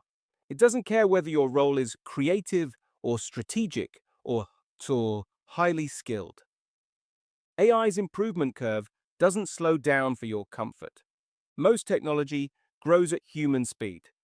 AI grows at machine speed. Machine speed is not kind. Machine speed is not patient. Machine speed doesn't wait for institutions, governments, unions, universities, or comforting narratives to catch up. Machine speed moves whether anyone is ready or not. A GI without the Hollywood bullshit. People hear the word AGI and instantly picture killer robots, burning cities, and Will Smith running through the streets with a gun. The film industry has poisoned the public imagination. The reality is much simpler and much more disruptive. A GI isn't a machine becoming emotional. A GI isn't a machine becoming sentient. A GI isn't a machine plotting world domination. A GI is just intelligence that can generalize across domains. A system that can learn anything you can learn, except faster. A system that can understand concepts across different areas and apply them. A system that can draw connections we don't see. A system that doesn't forget, doesn't get confused, and doesn't run out of capacity. A GI isn't magic. It's competence at scale. And the moment a machine becomes as good as a human, it becomes better instantly, because it doesn't have the limitations humans have. A GI is the point where humans stop being the smartest thing in the room. We've never lived in that reality before. We don't have instincts for it. We don't even have the language for it. Robotics is the part people really aren't ready for. People still picture robots as awkward metal mannequins tripping over their own feet in some lab corridor. The real revolution is quiet. Robots are now learning tasks simply by watching you do them. No programming, no training manuals, just observation. A robot watches you assemble something once, and then it does it perfectly, endlessly, without errors, without boredom, without losing the screws or swearing at the instructions. That's today. Right now, not the future, not science fiction. Now, AI is the brain, robotics is the body. Combine them and you get a workforce that learns in minutes, works without fatigue, and performs with mechanical accuracy. Everyone assumes manual labor disappears first, but professional labor is disappearing faster. Why? Because physical dexterity is harder for machines than mental reasoning. For now. But cognitive work, AI is already outpacing humans by a margin that grows every month. The first wave isn't robots taking jobs. It's AI emptying office buildings. We're shouting about the wrong things. Turn on the news, scroll social media, listen to politicians. The conversation is about everything except the thing that matters. We talk more about minor culture wars than the biggest shift in human capability ever recorded. We scream about political drama, school holidays, celebrities, border control, roadworks, and some person on a morning show making a comment nobody will remember in a week. Meanwhile, an entirely new form of intelligence is changing the foundations of how society functions. Governments aren't ignoring AI because they don't care. They're ignoring it because the speed doesn't fit inside their processes. Committees, reviews, reports, consultations, parliamentary cycles, none of these things are compatible with exponential change. Institutions weren't designed for adaptation. They were designed for stability. And stability is the one thing the next decade will not offer. The part nobody outside tech has noticed, UBI becomes unavoidable. People think universal basic income is some utopian left-wing daydream. They think it's about fairness or kindness or equality. Tech investors don't give a shit about fairness. They care about markets. And here's the cold reality. Robots don't buy products. AI doesn't subscribe to services. Automated factories don't go on holiday. Machines don't take out mortgages, go to restaurants, or buy Christmas presents. If millions of people lose their incomes, the entire economy collapses. Not culturally, mathematically. This isn't ideology, it's arithmetic. UBI won't happen because governments suddenly become compassionate. It will happen because capitalism won't survive without human consumers.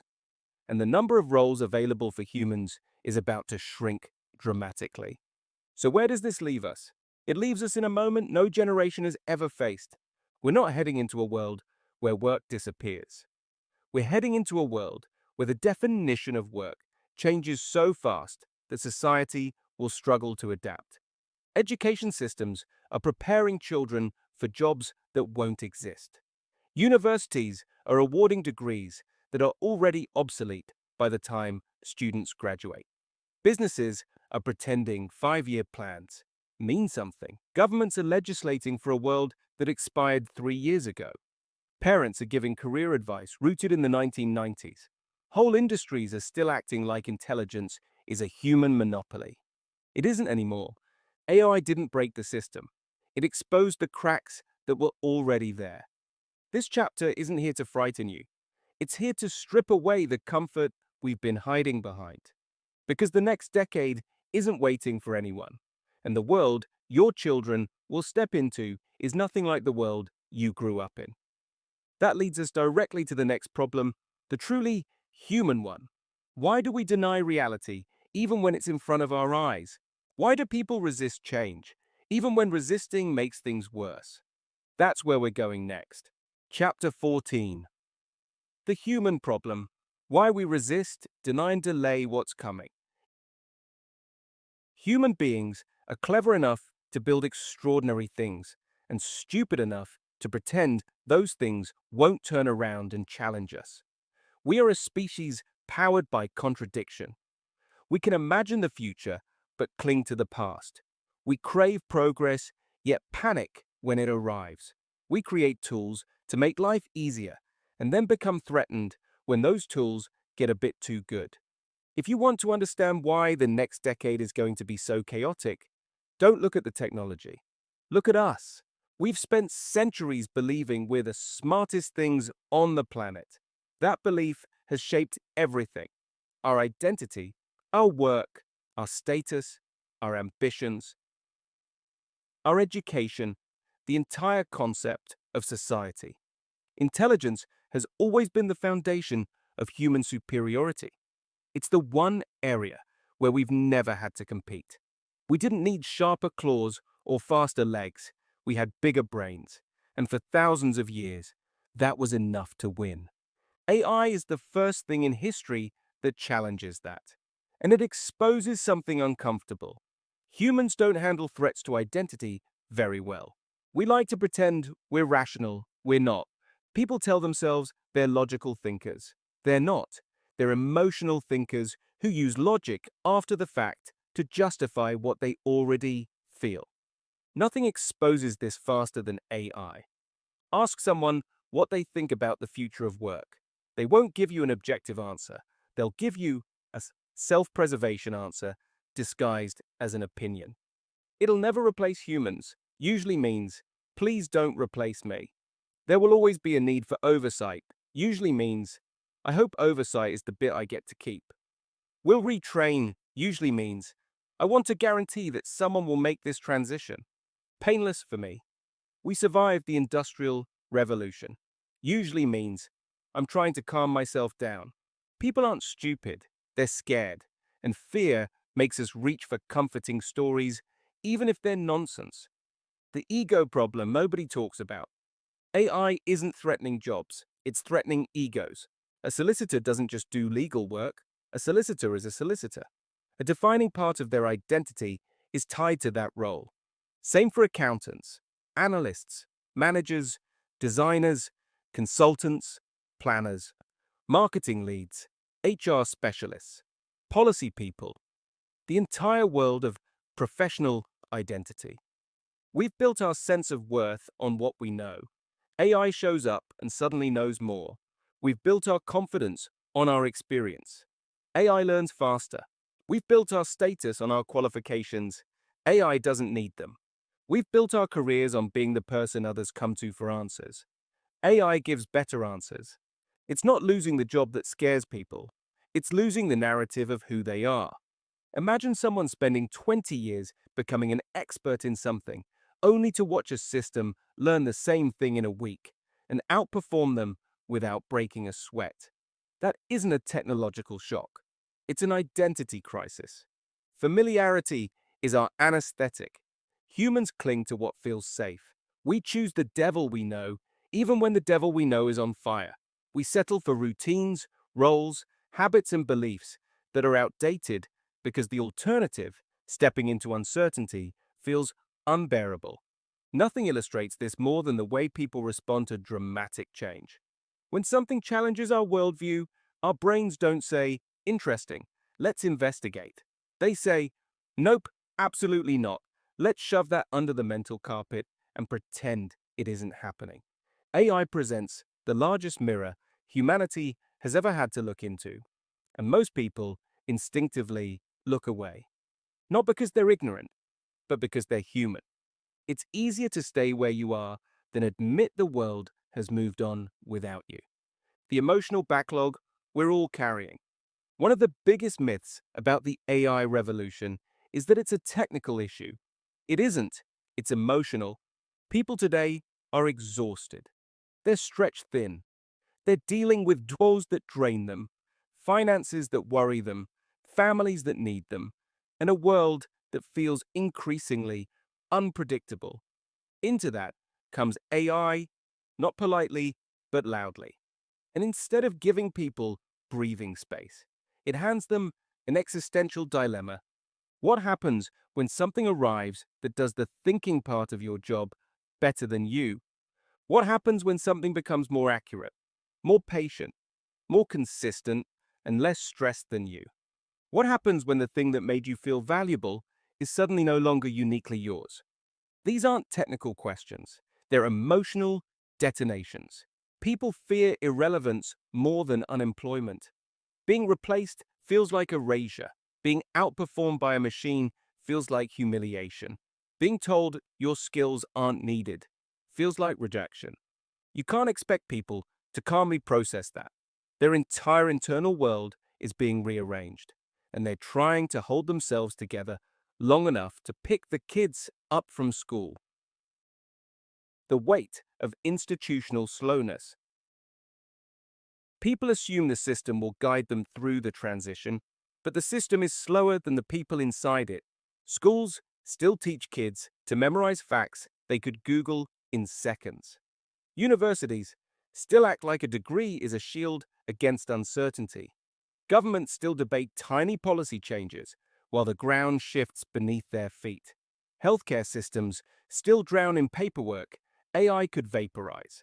Corporate structures still promote seniority over adaptability.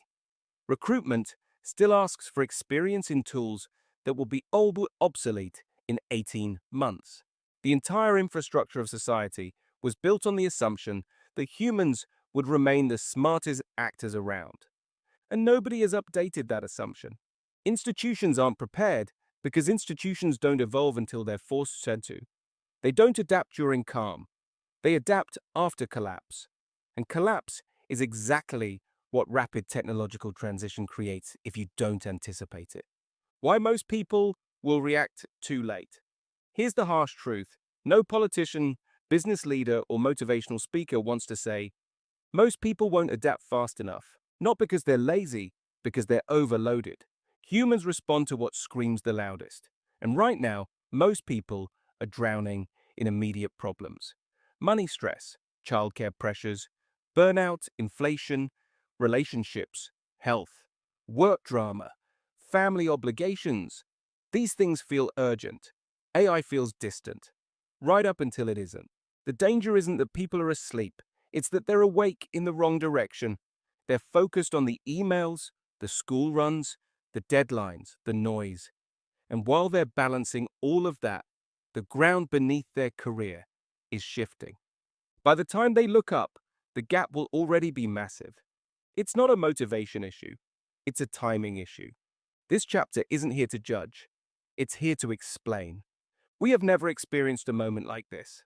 Not in history, not in myth, not in fiction. For the first time, humans are not the ceiling on intelligence. We're not the upper limit. We're not the smartest thing in the room by default.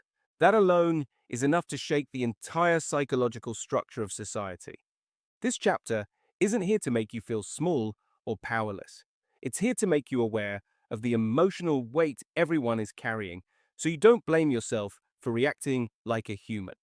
The denial, the hesitation, the excuses, the avoidance, all of it makes sense. It's natural. It's instinct. It's survival. But instinct won't help in the next decade. Clarity will. Awareness will. Honesty will. You're not behind unless you stay behind. The world isn't waiting, but it isn't closed off either. The next chapter and the next part of this book is about what we can actually do about all of this. What we teach our kids, what we learn ourselves, the mindset shifts that matter, the skills that protect us, the perspective that stops fear from winning. Technology isn't the enemy. Our refusal to adjust is. You can't fight the tide, but you can learn to swim. And once you do, the fear drops, the denial fades, and the world stops feeling like it's happening to you. Because the truth is simple. You can survive the future if you stop pretending the present isn't changing. Interlude. Before we get to the kids, let's just pause for a second. If you've read the last 3 chapters back to back, you've been hit with a lot. Not cheap drama, not doom, not clickbait, just truth. Sharp, heavy truth. The kind that lands in your chest and asks to be taken seriously. And if right now you feel a bit winded, a bit unsettled, maybe even a bit annoyed at me for saying all of it so plainly, that's all right. It means you're paying attention. But before we move on to the kids, to education, to schools, to the future they're about to inherit, we need a breath.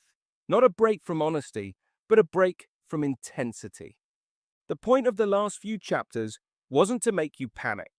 It was to stop you sleepwalking. There's a difference. You aren't supposed to walk away from them feeling hopeless.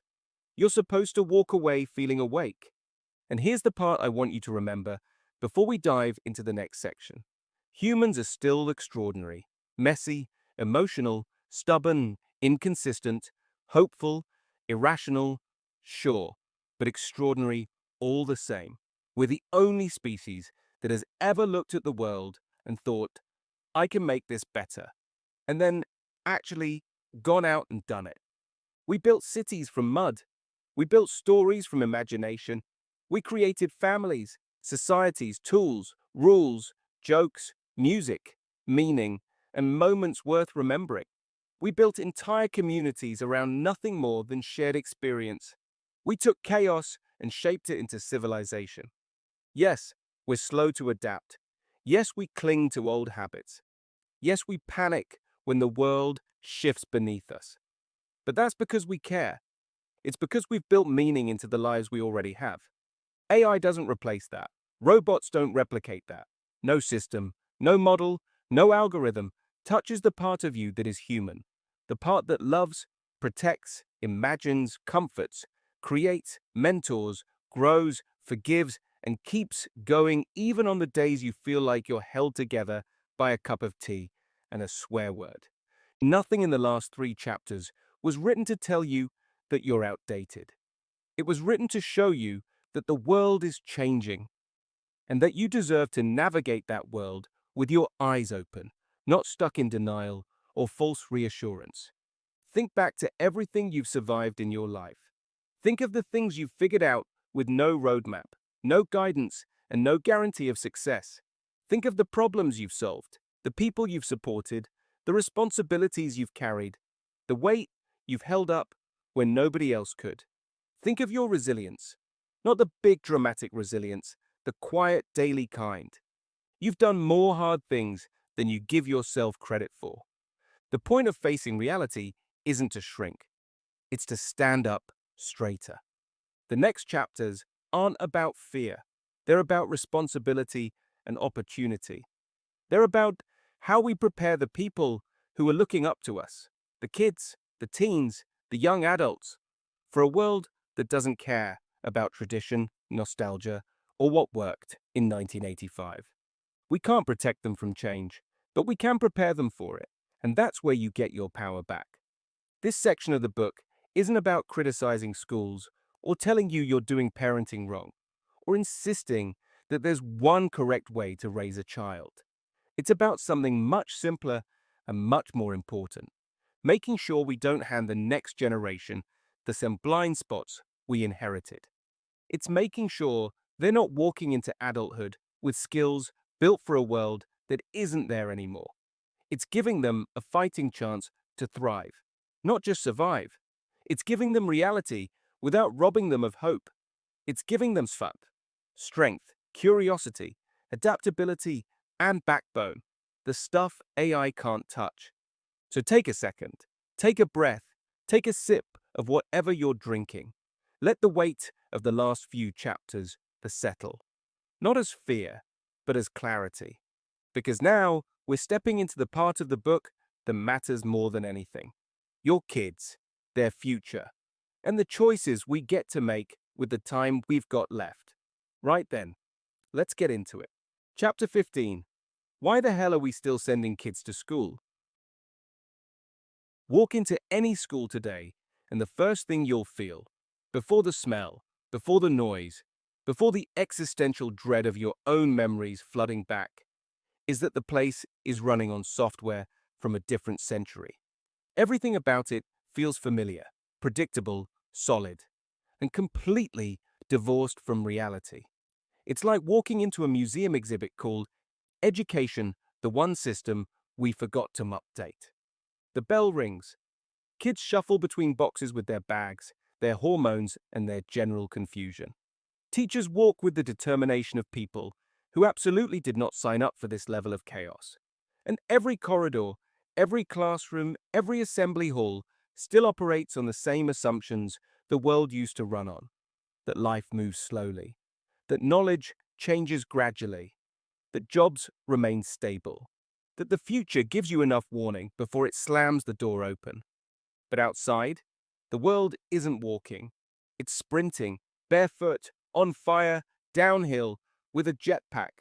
AI isn't some future threat we need to prepare for. It's here. It's been here.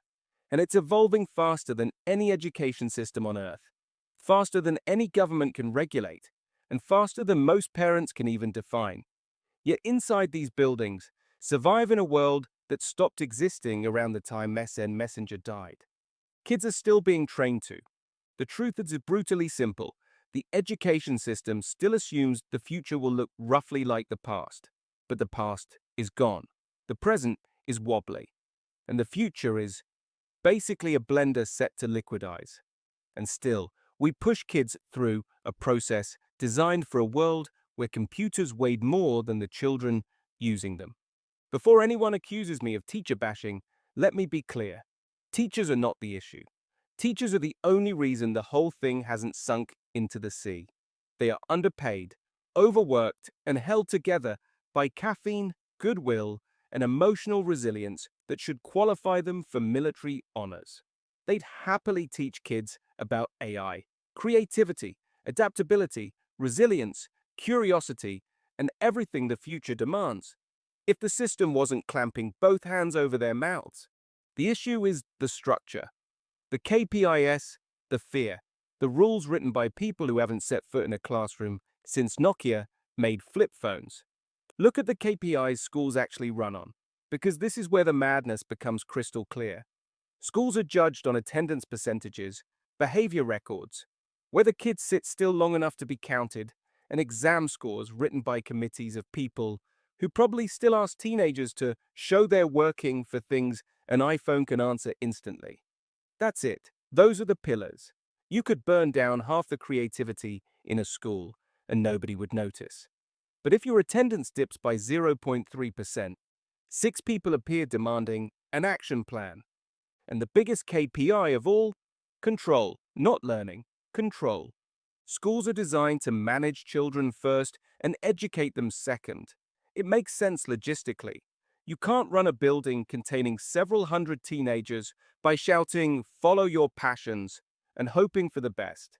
You'd have kids on the roof in 10 minutes. But here's the problem. We've mistaken control for preparation. We've mistaken compliance for capability. We've mistaken sitting still for being ready for a world that won't sit still for anyone. And it's not just that the system is slow, it's that it's slow during the one era of human history where slowness becomes dangerous. Here's a stat that sums it up. More than half of UK teachers openly admit they don't know how to use AI tools properly. Many say that it says, don't understand them at all. Honest, hard-working adults doing their best, but the world has outrun the training system that should be supporting them. And the policies banning AI in schools, there's a good chance half of them were written using AI because nobody had time to write them manually. We now have this bizarre situation where schools tell kids, AI is the future, but if you use it, we'll punish you. Imagine banning calculators now. Imagine banning the internet because it's too helpful. Imagine telling a child, yes, the world uses this tool in every industry, but you personally must pretend it doesn't exist. It's delusional, and yet kids use AI anyway. At home, in the toilets, at lunch, on the bus, under desks, and even during the very lessons where it's forbidden. School has become the last building on earth where the real world isn't allowed in. But here's the real issue. Schools aren't afraid of AI because it's cheating. They're afraid of AI because it exposes the parts of the curriculum that no longer make sense. It exposes the fact kids don't need to memorize half the shit they're memorizing. It exposes that knowledge is now a tap, not a tank. It exposes that the thing kids need in the future isn't memorization. It's the ability to think, adapt, question, choose, imagine, and reinvent.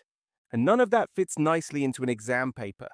The world needs kids to be creative, curious, playful, resilient, confident, imaginative, and flexible. Exactly the traits the system treats as disruptions. Daydreaming is punished. Fidgeting's punished. Asking too many questions is punished. Going off script is punished. Meanwhile, AI, the most obedient little worker on the planet, is being trained to replace the very tasks schools reward. We're teaching kids to be better robots than the robots. And then we wonder why they leave school anxious, confused, and allergic to risk. Teenagers aren't stupid. They see adults clinging to systems that don't work, clinging to rules that don't make sense, clinging to a path that's clearly falling apart. They're watching us pretend everything is fine while the ground shakes. So why do we still send them? Because we don't know what else to do. Because school feels safe. Because school feels familiar. Because school gives structure. Because we're terrified of letting go of the last predictable thing we still have. But the price of that comfort is that kids are trained for a world that stopped existing while they were in primary school. Now let's talk about soft skills. The golden phrase schools love to pretend they've mastered. Parents are told, don't worry, we teach creativity, collaboration, communication, resilience. Are you bollocks? Schools can't reliably teach soft skills because the environment is built on artificial hierarchy, social chaos, hormonal warfare, and the desperation to simply survive lunchtime. Kids aren't thinking about resilience. They're thinking about who sits with who's fallen out with who's vaping in the toilets, and whether they're about to get humiliated in front of 30 people who will absolutely remember it for 3 years. The idea that a Wednesday afternoon PSHE lesson magically develops lifelong emotional intelligence is absolute comedy. The reality is this: the human skills kids need aren't taught. They're modeled by parents, by peers, by adults they trust, by experiences outside the system, by conversations they overhear, by mistakes they survive. School can help, but it can't keep up, and it can't take responsibility for a future it didn't design. So what do? We step in, we fill the gaps. We stop pretending the system is enough. We stop outsourcing our kids' future to a structure designed for a different century. We teach them what the world actually rewards now: adaptability, creativity, curiosity, communication, discipline, kindness, confidence, and the ability to learn fast and unlearn even faster. Yes, it's inconvenient. Yes, it's harder than pretending everything is fine. But here's the truth: children won't survive the future by being good students. They'll survive by being good humans. And those two things are no longer the same. If we keep sending kids into a system that rewards compliance, punishes curiosity, fears new technology, clings to old methods, and prioritizes control over capability, then we're not preparing them for the future. We're sacrificing them to it. Because the reality is brutal, but unavoidable. The kids aren't the problem. The teachers aren't the problem. The parents aren't the problem. The problem is the assumption that the education system will somehow adapt just in time. It won't. It can't. It's too slow. It's too political. It's too fragile. It's too tied to KPIs, league tables, exam boards, and outdated thinking. So yes, send your kids to school. It's still necessary. It still has value. It provides structure, community, literacy, numeracy, friendships, and routine. But don't for a second believe it's preparing them for the world they're walking into. That's on us now. And if that sounds overwhelming, remember this: the advantage our kids have, the last bastion of human separation from AI, is the stuff the system doesn't measure: creativity, curiosity, humor, emotional intelligence, imagination, the ability to make meaning, the ability to build relationships, the ability to say, I don't get it yet, but I'll figure it out.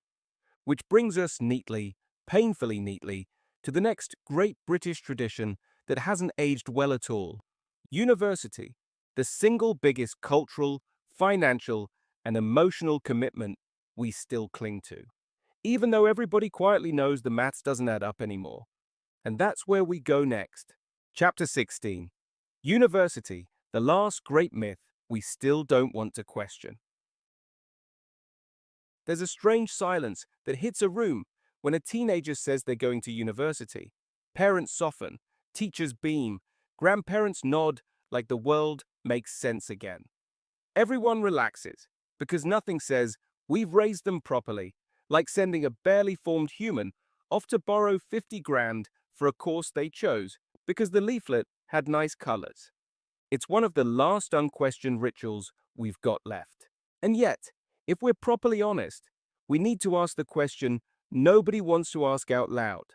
Why the hell is university still treated as the automatic path to a stable future when the world it was built for has completely disappeared? It wasn't always like this. Back in the 60s and 70s, fewer than 10% of people went to university. It was elite, respected, rare, and the killer detail nobody likes to mention: it was free. No fees, no debt, grants. You were paid to study. Fast forward to today, nearly half of all 18 to 19-year-olds go not because the world suddenly needs twice the brain power, but because we drifted into a culture where not going feels like failure. Half of them go because nobody's offered a credible alternative. The other half go because their parents are terrified they'll fall behind. But here's the uncomfortable truth. University has never been more expensive. At the exact moment, it has never mattered less. Back when a degree guaranteed a job, the government paid. Now the degree guarantees nothing, and the teenager pays. And they're not paying £9,250 a year. They're signing up for debt that sits quietly behind every major adult decision. Should I take this job? Well, I've got this debt. Should I take a risk? Well, I've got this debt. Should I start a business? Well, I've got this debt. Should I take time to figure out who I am? No, debt. Debt shapes confidence. It shapes ambition. It's the invisible tax on adulthood nobody wants to admit exists. And maybe this would still make sense if the degree opened the door to a stable career. But that door has rusted clean off its hinges. AI and automation aren't nibbling around the edges. They're marching straight into the exact industries universities were built on: law, finance, marketing, analysis, accountancy, admin, planning, HR, consultancy, research, data, not in the future. Now, today, right this minute, even the safe careers, medicine, engineering, architecture, scientific research, are shifting. Diagnostics, AI surgery, robotics design, generative models, science, massive computation. These careers won't vanish, but the human part of them will shrink. So what exactly are kids buying with their £60,000 loan? Because here's the truth. Most parents feel but never say. University is still selling the dream of a stable career at the precise moment the idea of a career is evaporating. The future our kids face might be more fluid, more chaotic, more project as it, more reinvent yourself every 5 years, or get left behind. A world where contribution matters more than credentials. A world where the things that separate humans from machines aren't degrees, but qualities AI can't replicate. Adaptability, confidence, communication, self-management, problem-solving, creativity, resilience, an actual personality. None of that comes from writing a 10,000-word essay on a topic the lecturer isn't reading properly. Let's also be honest, most kids don't go for the degree. They go because it's the only socially acceptable place to hide for 3 years while they figure out who the hell they are. Which is fair. Being 18 is chaos. Your brain isn't finished. You barely know yourself. You're expected to choose a life direction with NASA-level accuracy. But the automatic path no longer fits the world we're in. Because businesses today don't give a toss about the degree. They care about whether you can actually do anything. Can you solve a problem? Can you use AI properly? Can you think clearly? Can you work with people? Can you communicate like a functioning adult? Can you make a decision without melting down? A degree used to lift you above the crowd. Now it drops you into the middle of a queue, stretching out of the job center. And universities aren't keeping up. Updating a course takes geological time. By the time a module is modernized, the industry has changed so much, it's basically ancient history. They're still teaching marketing like Facebook just launched. Still teaching business like AI isn't already running half of it. Still teaching research like the internet is something new. So what's the answer? It's not, never go to uni. Some kids absolutely should go. Doctors, engineers, scientists, specialists. If your kid wants to cut people open, build bridges, or design vaccines, do not stop them. But the idea that university is the default, that it's the safe path, that it's the guaranteed path, that's the myth we need to bury, because the real safe path now is the honest one. The path that teaches kids to learn fast, unlearn faster, take risks, adapt, communicate, lead, handle change, work with AI, and become the kind of person the future actually needs. University might be part of that, but it can never again be the whole thing. We have to stop preparing kids for the world we grew up in. And we have to stop pushing them into debt because we're too scared to admit we don't know what else to suggest. This next chapter, the pivot, is where the book shifts from the problem to the truth. The future isn't waiting for anyone. So how the hell do we help our kids thrive in it? Chapter 17. The pivot. We're not doomed, we just need to get a grip. If you've made it this far in the book, you've probably had at least one moment where you've thought, Christ, James, any danger of lightening up? Fair enough, chapters 12 to 16 weren't designed to make you comfortable. They were designed to make you awake. But now, we turn the corner. Because this isn't a doomsday book, and I'm not the bloke standing on a street corner with a sign saying the end is nigh. If anything, the people refusing to talk about what's coming are doing far more damage than the ones sounding the alarm. So let's reset. This isn't the end of work. This isn't the end of humans. This isn't the end of society. This is the end of how we've done things, and the beginning of something far more interesting. The problem isn't AI. The problem is that most of us are still thinking like the world is the same as it was 10 or even 5 years ago. Slow, predictable, stable, governed, managed from the top like a sensible spreadsheet. It's none of those things anymore, and nobody's in charge. That's the whole point. But here's the twist most people don't see. We're not at the end of anything. We're at the start. And the start is always messy, always weird, always uncomfortable. But it's also where the biggest opportunities live. You don't need to be a genius. You don't need a tech background. You don't need an army of degrees. You don't need to be 21 and wearing a North Face puffer in a WeWork. You just need to see what's happening earlier than most. And that's you, right now, reading this. People keep saying we're late to AI rubbish. We're not early in AI existing. We're early in humans understanding it. We're the first generation in history to watch intelligence become a product. The first to watch labor detach from humans. The first to watch the definition of value get rewritten in real time. The first to see old systems creak under pressures they were never designed for. And early is good. Early means advantage. Early means time. Early means options. Being early doesn't mean you have to build the next billion-quid AI company. It just means you stop pretending the world is standing still. And you adjust your footing before everyone else needs to. Because here's the bit. Nobody says out loud. AI doesn't ruin your chances, it multiplies them.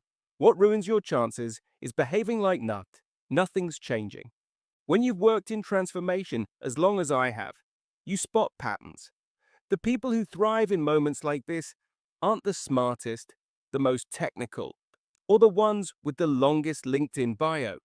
They're the ones who don't cling to old maps, the ones who don't insist the world stays the same, the ones who aren't emotionally attached to how things used to be. They're the ones who move first. Not fast, first. That's the whole point of this chapter.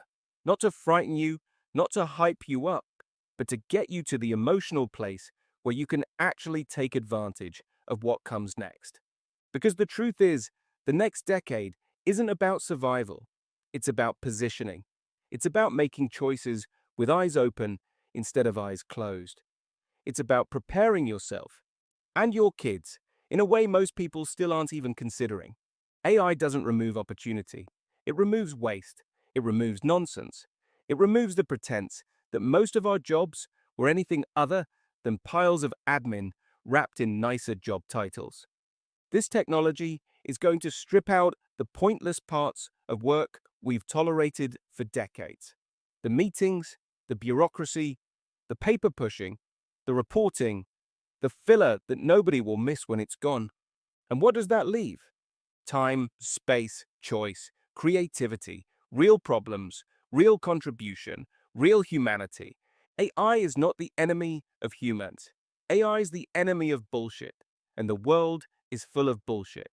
If anything, this shift gives us the first real chance in generations to rethink how we live, to build lives that aren't just about paying bills and responding to emails, to give our kids a future not defined by how well they memorize and comply, to step out of the grind we were born into and into a world we can actually shape. But none of that happens if we stay frozen in fear. It happens when we get a grip. So this is the pivot, the line in the sand, the moment the book changes gear. Everything from here shifts from reality to action, from here's what's happening to here's how you use it. We've done the waking up. Now we do something with it. Chapter 18. The New Rules of Value. What Humans Actually Have Left. Let's get something straight before we go any further. AI isn't replacing humans. AI is replacing the parts of humans we overvalued. For decades, we built an economy that rewarded people for behaving like reliable machines. Steady, predictable, structured, compliant, repeatable. We treated those behaviors as proof of competence. Show up, follow the process, don't cause trouble, hit the numbers, remember the information, repeat the information, pass the code that checks if you remembered the information. And then the machines arrived. And it turned out they're much better at being us than we ever were. So the question hanging over everyone, quietly and nervously, is simple. What does that leave for the humans? Here's the surprising part. It leaves the things that actually matter. The world we're heading into won't reward you for how well you memorize, or how diligently you process, or how neatly you stick inside a system someone else designed decades ago. Those days are gone. Machines have taken that part of the workload because they're good at it. Better than us, faster than us, cheaper than us, more consistent than us. That part of value is dead. Good riddance. The bit that stays, the bit humans still own, is the part we've been suppressing for years under job titles and procedures and corporate nonsense. It's the part that shows up when you're making decisions with incomplete information. It's the part that kicks in when something breaks and there's no flowchart for it. It's the part that lets you understand people, not data, people, and know what needs to be said or not said in a moment that actually matters. It's the part of you that senses when something is off long before the numbers say it is. It's the part that can navigate ambiguity, conflict, tension, change, uncertainty, opportunity, risk. All the messy human stuff machines don't experience. Machines can give you answers. They can't tell you which answer matters. Machines can solve problems. They can't tell you which problem is worth solving. Machines can produce 100 options. They can't give a shit which one shapes the future. That's you. That's the human bit. That's what we're walking back into. AI is taking the weight of the old work, the administrative sludge, the predictable routines, the repetitive grind, and it will keep doing so. Not because it hates humans, but because it's built for that sort of labor. Instead of fighting it, we should take the hint. It means humans finally get to stop pretending their worth is measured by how efficiently they tick boxes. It means you don't have to prove your value through busyness or inboxes or 16 identical tasks you can barely remember doing. It means the real measure shifts to something deeper. Whether you can think, decide, navigate, interpret, create, and hold your nerve when the shape of things changes. Machines can produce intelligence on demand. Humans provide meaning. Machines can analyze everything. Humans decide what to do about it. That is the new economy. And here's the good news. The bit people never expect. You don't need to become a technical wizard to fit into it. You don't need to install 12 tools. You don't need to understand neural networks or machine learning theory. You don't need to morph into some half-human, half-algorithm creature. You just need to stop defining your value by the tasks AI is taking away. The next decade won't be won by the most educated or by the people with the most polished CVs. It'll be won by the people who stay awake while everyone else clings to the old map. The ones who adjust quicker. The ones who don't freeze at the idea of change. The ones who realize early that AI isn't the opponent, it's the engine. And we are the driver. That's the pivot. That's the shift. That's the emotional gear change this chapter is asking of you. The world isn't rejecting humans. It's pushing us back toward the parts of ourselves we forgot to use. Everything from here onwards moves into the practical side, the part where we stop talking about the shift and start building around it, the part where you get to see what advantage actually looks like. You're not late, you're early, you've got time. Now we use it, and that's where we go next. Chapter 19, The 5% Delusion. Walk into any office in Britain on a Monday morning, and you can feel the theatre before you even see it. People clutching coffees like emotional support animals. Managers pacing around, rehearsing lines for meetings they don't want to be in. Posters about innovation peeling quietly off the walls like they've accepted defeat. And underneath all of it sits the belief. Nobody says, but everybody feels. This place is not actually going to change. Not really. Not in any meaningful way. Not in the way the PowerPoints keep promising. This is the 5% mindset. Most businesses don't transform. They tinker. They adjust. They rehearse change rather than deliver it. You see it everywhere. The quick wins, the process reviews, the alignment sessions, the pilots that achieve nothing, the committees that need 12 people to approve moving a desk. The belief that if you squeeze the existing system just a tiny bit harder, you can call it transformation. It's not transformation, it's housekeeping. For 20 years, housekeeping was enough. The world changed slowly enough that you could survive by polishing the edges. Stick a new slogan on the wall, push your teams a little harder. Tweak a process here and there, fine. You could get away with it. That era is gone. The world has accelerated. Technology has accelerated. Customers have accelerated. Competitors have accelerated. And the one part of the system that hasn't accelerated, organizations, they are still behaving like the world outside will politely wait while they finish another round of meetings. The gap that kills companies. The danger isn't AI itself. It's the widening gap between how fast the world now moves and how slowly organizations do. Businesses plan for next year like last year still matters. They assume markets shift in neat, manageable increments. They treat risk as something you can stabilize by adding another steering group. They think adding one new role or shaving 10 minutes from a workflow is being bold. Meanwhile, the world is sprinting, not jogging, not warming up, sprinting. AI is not dangerous because of what it does today. It's dangerous because it removes the assumptions that made the old model of business workable. It doesn't think in increments. It doesn't wait for committees. It doesn't ask permission. It doesn't need to bring people on the journey. It simply looks at a system and eliminates what doesn't need to exist. That alone is enough to break businesses built on the comfort of gradual improvement. The difference between 5% and 60%. How do we get 5% better? How do we tighten the screws on the machine we already have? That's the 5% mindset. Just enough change to feel responsible. Nowhere near enough change to actually matter. The 60% mindset is something else entirely.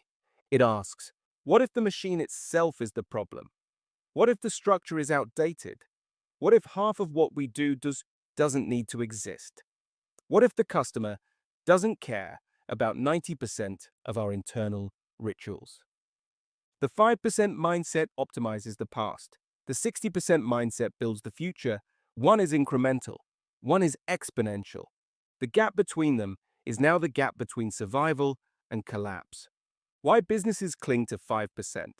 It's not because of ignorance. It's not because leaders don't know things need to change. It's not because people hate technology. It's because real transformation threatens identity. It forces uncomfortable questions. Is my role still necessary? Is this process actually valuable? Is our structure slowing us down? Am I still the right leader for this world? People will fight technology, but they will fight identity loss harder. That's why organizations stall, not because the tech is complicated, but because the truth is. Most companies only transform when the alternative is death. Margins collapse. Customers vanish. A competitor appears, doing the same thing at a fraction of the cost. A senior leader returns from a conference in a panic. Only then does courage appear, and usually far too late. I've seen companies wait 5 years to remove processes everyone already knew were useless. I've seen teams cling to roles that added no value because nobody wanted to start a difficult conversation. I've seen businesses invest millions into new technology while leaving the culture exactly the same, guaranteeing failure. And the pattern repeats across every industry. Transformation begins when the pain of staying the same finally outweighs the fear of changing. The real competitive threat. Here's the part people aren't prepared for. AI won't kill your business. Your competitor's use of AI will. A competitor using AI doesn't work harder. They play a different game entirely. They reduce costs you can't touch. They remove people from processes you think need whole teams. They do in 10 minutes what takes you 10 days. They shorten cycles you didn't even realize were cycles. They ignore your rules, your hierarchy, your meeting rituals, your reporting lines. While you're writing a business case, they're already shipping the product. Small, medium, and large businesses. Who lives and who dies. This shift won't hit everyone the same way. Small businesses adapt fastest, not because they're clever, because they don't have time to pretend. If something saves them 10 hours a week, they adopt it immediately. Medium businesses collapse fastest, too slow to move, too political to innovate, too stretched to survive impact. Large businesses adapt last, but survive longest. Not because they're agile, because they're massive. Scale gives them oxygen. Money buys them time. They can suffer longer before consequences hit. The tragedy is that medium-sized businesses, the ones with the most potential, are the ones nobody is warning. The Amazon example, the real one. Everyone remembers Amazon as the company that sold books. Nobody remembers Amazon as the company that quietly rewrote the entire economics of fulfillment. They didn't make pickers more efficient. They removed the picking. They didn't speed up walking. They eliminated walking. They didn't optimize the warehouse. They rebuilt the concept of a warehouse. They didn't do a 5% review. They executed a 60% reinvention. And while they were doing that, the rest of retail was still arguing about shift patterns and weekly KPIs. This is the mindset gap. This is why some companies thrive and others drown. The emotional cost organizations avoid. Real transformation requires honesty, and honesty has a cost. You have to admit the structure doesn't work anymore. Half your processes are theater. Half your meetings exist because nobody removed them. Many job roles exist out of habit. Internal politics is killing creativity. This is how we do things is now the most dangerous sentence in the business. None of that feels good. None of that is comfortable. And that's exactly why most organizations avoid it. They'd rather adjust than rethink. Rather polish than rebuild. Rather mekanka than transform. What the 60% mindset actually frees. The mistake people make is assuming a 60% mindset is about cutting people. It isn't. It's about cutting nonsense. It removes the work that never mattered.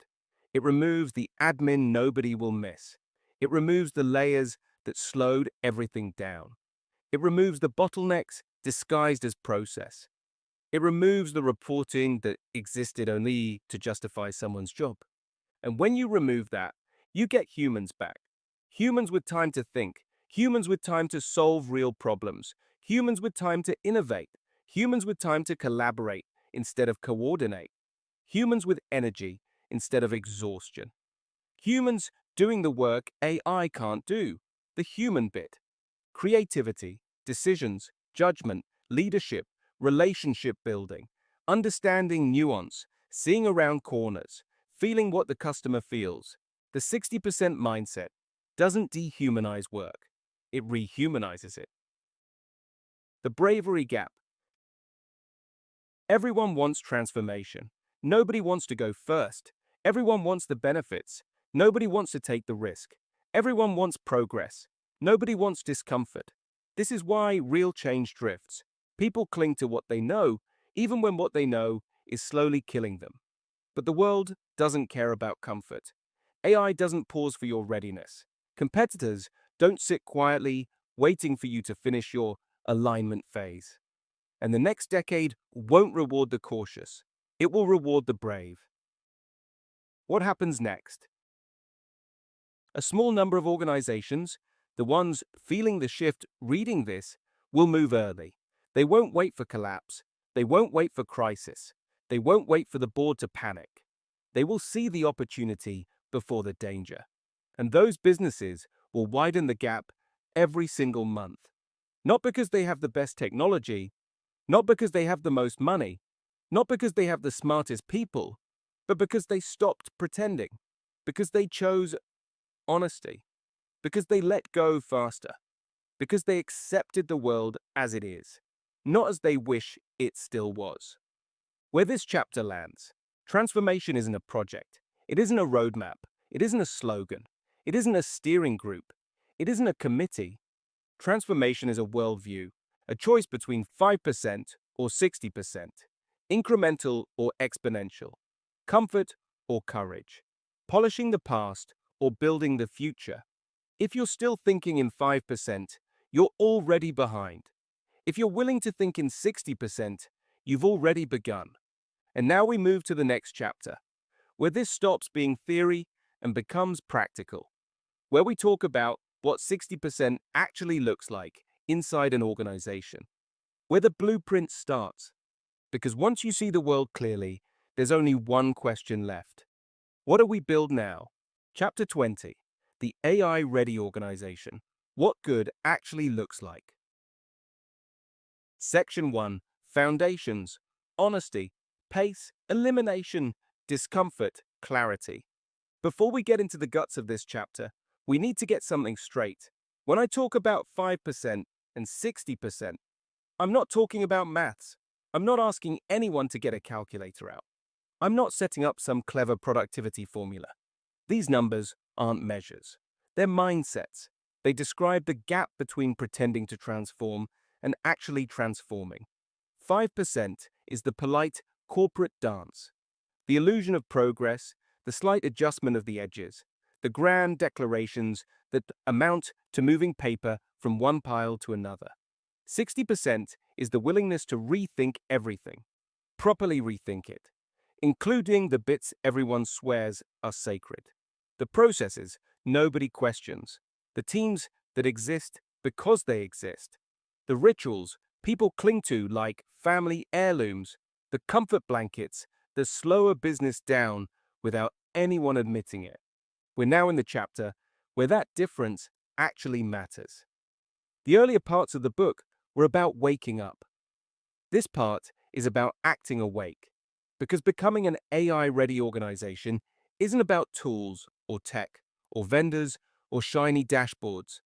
It's not about whether your CRM is cloud native or whether Martin in IT has finally learned how to update something without crashing the entire network. Being AI-ready is about culture, mindset, and structure. It's about whether your organization is built in a way that will survive the next decade without panicking every time someone mentions automation or a competitor launches something you've never even heard of. AI doesn't make an organization better. That's the part everyone misses.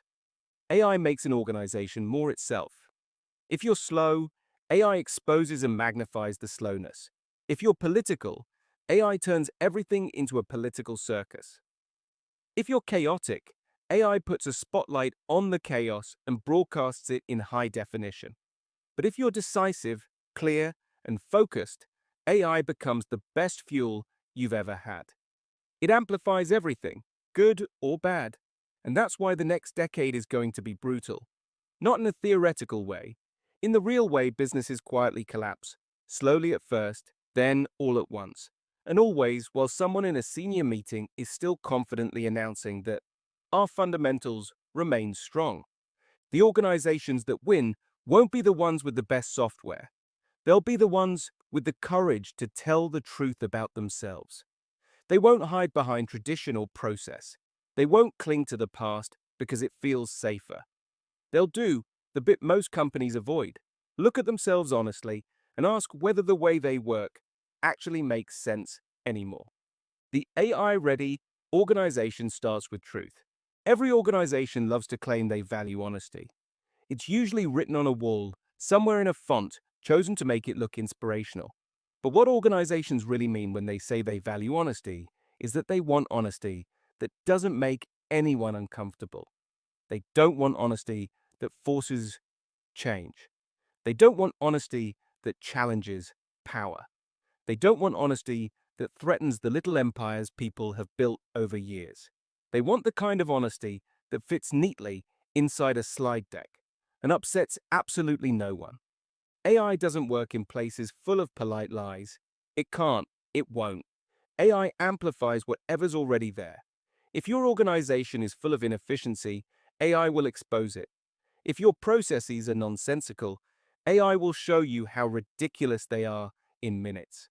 If you've created teams purely because someone senior once said, "We probably need a team for that," AI shines a spotlight straight on them.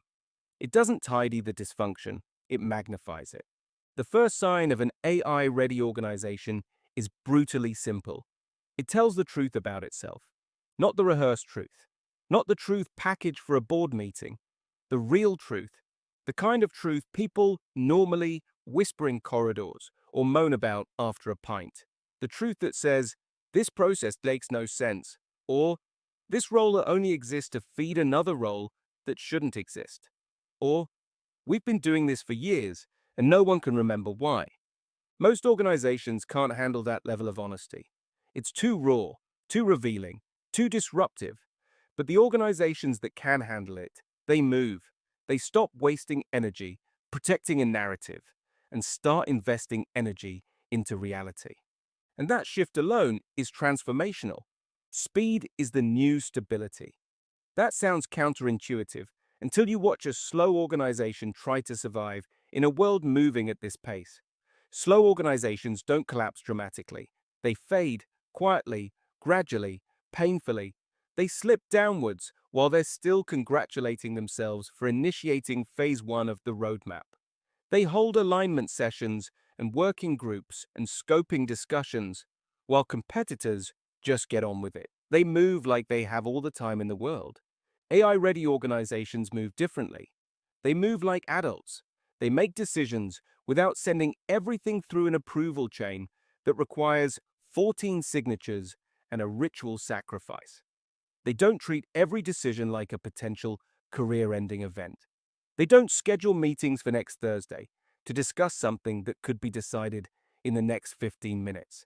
They understand that in an exponential world, the organizations that survive aren't the cautious ones. They're the ones that move.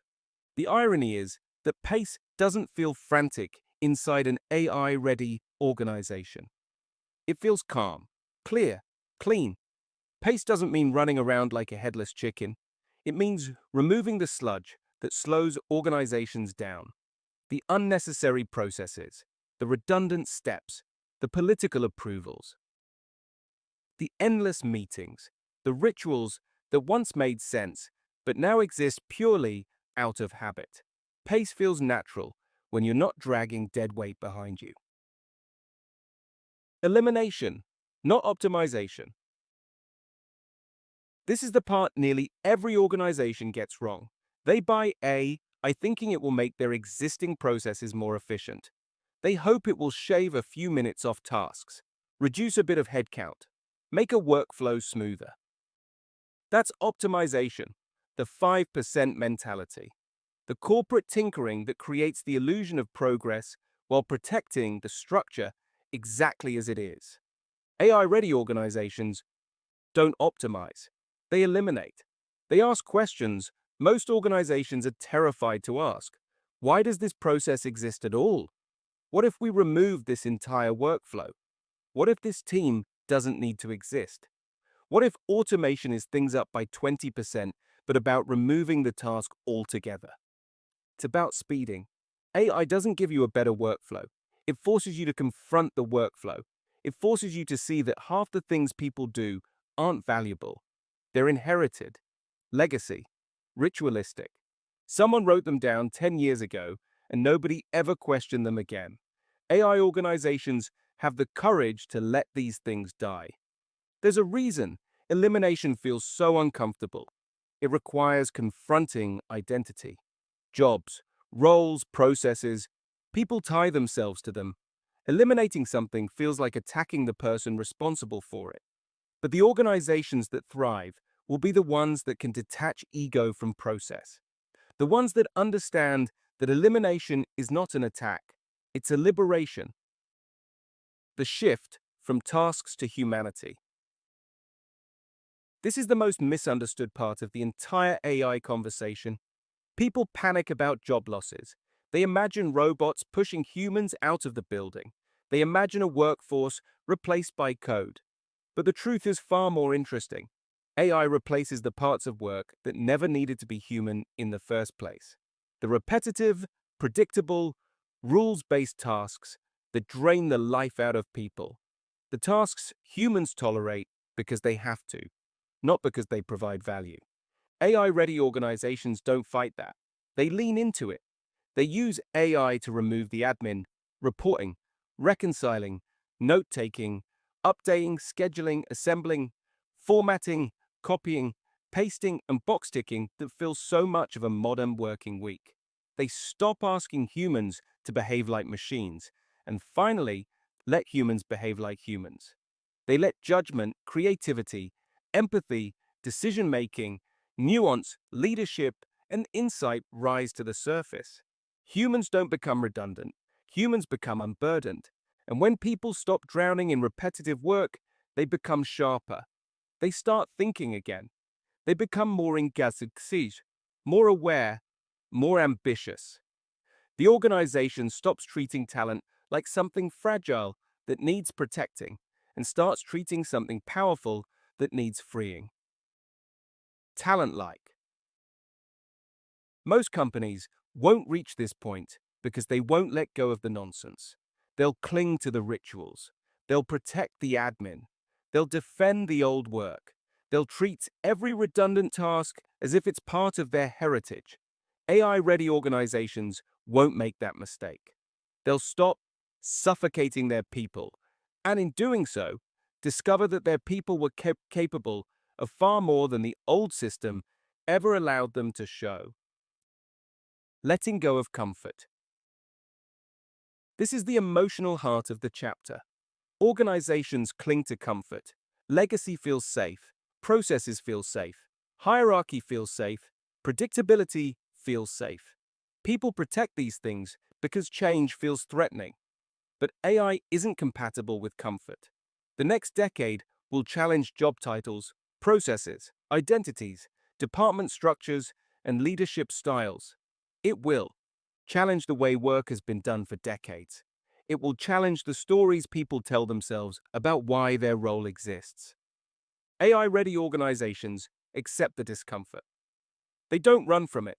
They don't pretend they can keep everything the same. They don't cushion the change so much that the change becomes meaningless. They understand that discomfort is information. Discomfort means you're touching something that matters. Discomfort means you're poking a part of the system that were never as stable as people pretended it was. Organizations that fear discomfort will cling. They'll cling to legacy because it feels familiar. They'll cling to hierarchy because it flatters people. They'll cling to complexity because it hides incompetence. They'll cling to caution because it feels like control. They'll cling to every piece of the old system and, in doing so, make themselves slower, weaker, and more vulnerable. And the thing AI punishes most brutally is vulnerability disguised as tradition, the collapse of busyness. For 30 years, busyness has been the corporate currency. Full inbox, overbooked diary, 16 back-to-back meetings. The sorry, just so busy performance. PowerPoint theater, reporting rituals. People built entire identities around being busy. Leaders mistook busyness for competence. Employees mistook stress for importance. AI destroys all of that. AI makes busyness look ridiculous. It exposes the difference between doing work and performing work. It reveals how much of people's day is choreography, movement without product. In an AI-ready organization, the question shifts from what did you do today to what did you accomplish today. It's frightening how many organizations cannot answer that question honestly. AI-ready organizations can, because they've already stopped rewarding theater. They stopped celebrating the person with the fullest diary. They stopped mistaking volume for value. They saw through the act long before AI arrived. And once the theater collapses, the quality of thinking and delivery rises. Clarity as oxygen. Clarity becomes the operational oxygen of an AI-ready organization. Not the fluffy clarity HR departments write into posters. Real clarity. Clarity about what matters. Clarity about what doesn't. Clarity about the outcomes that drive the business. Clarity about the tasks that are simply noise. AI makes organizations faster, but speed without direction is chaos. That's why AI-ready organizations ruthlessly prioritize. They don't try to do everything. They don't drown themselves in meaningless initiatives. They pick what matters and let the rest die. That's the discipline most organizations lack. They collect priorities like souvenirs. Everything becomes urgent. Everything needs a meeting. Everything needs a working group. AI-ready organizations reject that entirely. They understand that focused on is a survival skill now, not a luxury. The first transformation.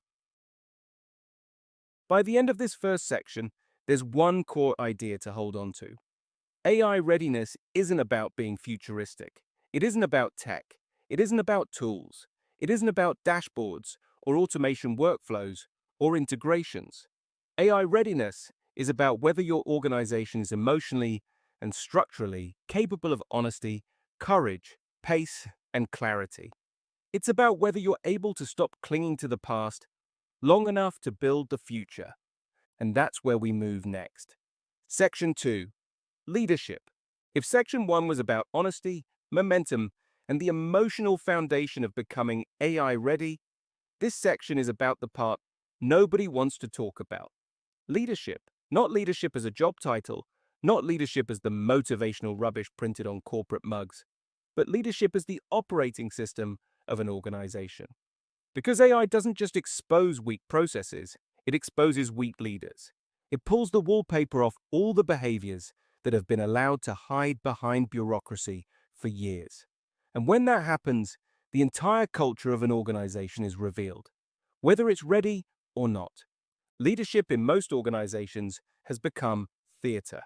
The smiling, polished personas, the belief that attendance equals influence, the assumption that seniority equals wisdom, the endless talk of alignment and visibility and stakeholder management, the calendar full of meetings to discuss the last meeting. It all used to work because nobody could see the alternative, but now they can. AI stripes all of this theater away because it removes the fog leaders hide behind. The fog of complexity, the fog of delay, the fog of process, the fog that made it impossible to see who was actually doing the work and who was simply orbiting it. This is why AI-ready organizations feel so different. Their leaders stop performing leadership and start actually leading. They don't cling to rituals that slow everything down. They don't insist on being the gatekeepers of every decision. They don't treat power. They don't gather people into rooms simply to reassure themselves that they're still relevant. They treat leadership as a responsibility to create clarity, not a privilege to control other people's time. Information as a source of. That shift changes everything. When leaders stop acting like bottlenecks and start acting like amplifiers, the organization starts to breathe. People stop waiting around for permission. They stop writing emails designed to be politically safe instead of useful. They stop second-guessing themselves because every decision doesn't have to be escalated. They start thinking outward instead of upward. They start acting like adults instead of children trying not to get in trouble. It's one of the most liberating shifts you will ever see inside a business. And it only happens when leadership stops pretending it needs to own everything. But the emotional cost of this is huge because it requires leaders to let go of the image they've built. It requires them to accept that their value is not in how much they oversee, but in how much they unlock. AI-ready leadership has no room for ego protection, no room for the illusion that being busy equals being important, no room for the comforting idea that leadership is mainly about keeping things calm and tidy. Leadership in an AI-ready organization is about enabling movement, not maintaining structure. This is where many leaders fall apart. They cling to their old identity because the old identity was safe. It came with status. It came with meetings. It came with people who needed updates and approvals and hand-holding. In an AI-ready environment, that entire ecosystem collapses. The role shrinks to the part that actually matters: decision-making, clarity, courage, judgment, direction.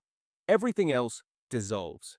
And this is why AI readiness is not just a technical shift, it's a psychological strip down. When you remove the old scaffolding, you find out who can actually lead without it. In an AI-ready organization, leaders no longer hide behind language designed to confuse people into thinking they're doing something profound. They don't speak in spirals. They don't deliver paragraphs of polite nonsense that say nothing. They don't waffle through meetings pretending to bring balance and wisdom to the room. They talk in straight lines. They say what needs to be said, even when it's uncomfortable. Especially when it's uncomfortable. They remove drama by removing ambiguity. They remove fear by removing the unknown. They remove paralysis by removing excuses. And here's the part that surprises people. When this happens, the culture becomes lighter. Not soft, lighter. The tension that sits in most workplaces dissolves. That tight feeling people get walking into a room with certain individuals, that sense of don't say the wrong thing, that worry that decisions will be derailed by hidden agendas, it evaporates. AI-ready organizations do not run on fear. They can't. Fear slows everything down. Fear creates politics. Fear creates the kind of behaviors that suffocate ambition and kill clarity. Instead, the environment feels honest. Not aggressive, honest. People say the truth because hiding the truth only delays the inevitable. They stop rehearsing their sentences internally before they speak. They stop worrying about who will be offended by the facts. They start acting like human beings who are trying to get something done together, rather than survive the day without upsetting someone important. And the irony is that when you create an environment where people stop protecting themselves, the work gets better, faster, cleaner, sharper. This is one of the most fascinating shifts that happens in an AI-ready organization. Transparency stops being a threat and becomes the operating norm. Information flows because it's supposed to, not because someone had the right clearance, not because they approved it, not because the right meeting was held. Information flows because slowing it down no longer serves any purpose. People stop guarding documents and spreadsheets like personal treasure chests. They stop hoarding knowledge because hoarding knowledge stops being a career strategy. Their value stops being measured in what they protect and starts being measured in what they enable. And once this shift happens, people begin to think differently. Not reactively, creatively. They have space in their heads for the first time in years. They're not drowning under admin. They're not spending half their week justifying their existence through updates and reports. They're not firefighting because the organization is constantly behind. They actually have cognitive space. You can see it in their eyes. They're present. They're engaged. They're using the part of their brain that has been shut down for years, under layers of process, stress, and political nonsense. AI creates this space not by inspiring people, but by removing the work that suffocates them. When the job stops being a grind of repetitive tasks, people start to come alive again. Their thinking becomes deeper. Their energy returns. They stop being drained zombies, dragging themselves through days filled with pointless activity. They start contributing in ways the organization didn't even know they were capable of. And the performance of the organization rises without anyone having to push it uphill. But this doesn't happen by accident. It happens because AI-ready organizations stop obsessing about control. They stop building layers of approvals designed to protect egos or maintain a sense of importance. They stop stuffing their operations full of process guardians and checklist owners and workflow custodians. They stop treating every decision like a risk assessment and start treating it like a responsibility. They start trusting people again. Trust is the structural element most organizations are missing. Without trust, AI breaks you. With trust, AI frees you. In AI-ready organizations, trust is not a slogan, it's the default position. People are trusted to decide things, to act, to interpret, to use judgment, to work with the tools available. They're not managed like children who need supervision. They're treated like adults who want to do their jobs properly. And the extraordinary thing is that when you treat people like adults, they respond like adults. You don't get chaos. You get ownership. You also get something even more powerful: momentum. Momentum is the engine of an AI-ready organization. Not speed for the sake of speed. Not rushing, not panic. Momentum. The compounding effect of continuous movement. The feeling that progress is happening daily, not quarterly. The sense that the business eye into something different rather than defending what it used to be. Momentum is what separates organizations that adapt from organizations that get flattened. You can feel momentum in the way people talk, the way they collaborate, the way they respond when things go wrong. There's a forward energy to the place. Yes, growing. AI-ready organizations don't freeze when something breaks. They fix it. Quickly, without drama, without blame, without committees. They learn from it and move on. They don't treat problems like catastrophes. They treat them like information. Another data point, another piece of insight, another opportunity to simplify something instead of complicating it further. And because they respond this way, people stop trying to hide mistakes. They stop being terrified of being found out. They stop wasting hours writing long-winded explanations for things that went wrong. They tell the truth, and then they fix it. Contrast that with organizations that aren't ready for AI. When something small goes wrong, they collapse into defensive routines. Meetings multiply. Fingers point. Emails start circulating with layers of careful wording. People start avoiding responsibility. Leadership makes statements that sound like hostage notes. All of this energy is wasted. None of it solves anything. And every time it happens, the organization becomes slower and more cautious. AI-ready organizations are the opposite. They don't have time for drama. Drama is a tax on clarity. Drama is friction. Drama is what happens when ego gets involved. AI-ready organizations operate like adults in a room, not actors in a soap opera. And when the drama disappears, the noise disappears. The place becomes quieter. Not in energy, in nonsense. This quiet is one of the most striking signs of an AI-ready organization. Meetings reduce, firefighting dies down, panic becomes rare. People stop rushing around trying to patch problems created by processes that shouldn't have existed in the first place. The culture becomes calmer, clearer, and more confident. Decision-making becomes easier because the decision-makers aren't exhausted. Communication becomes clearer because people aren't performing busyness. Collaboration becomes more natural because politics has lost its power. At this point, the organization begins to transform in ways that outsiders often don't understand. From the outside, nothing huge looks different, but inside, everything feels different. People talk about ideas again. People challenge bad thinking without worrying about the fallout. People share information openly instead of strategically.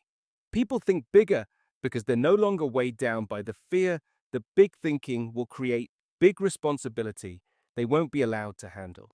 This emotional transformation is the biggest shift of all.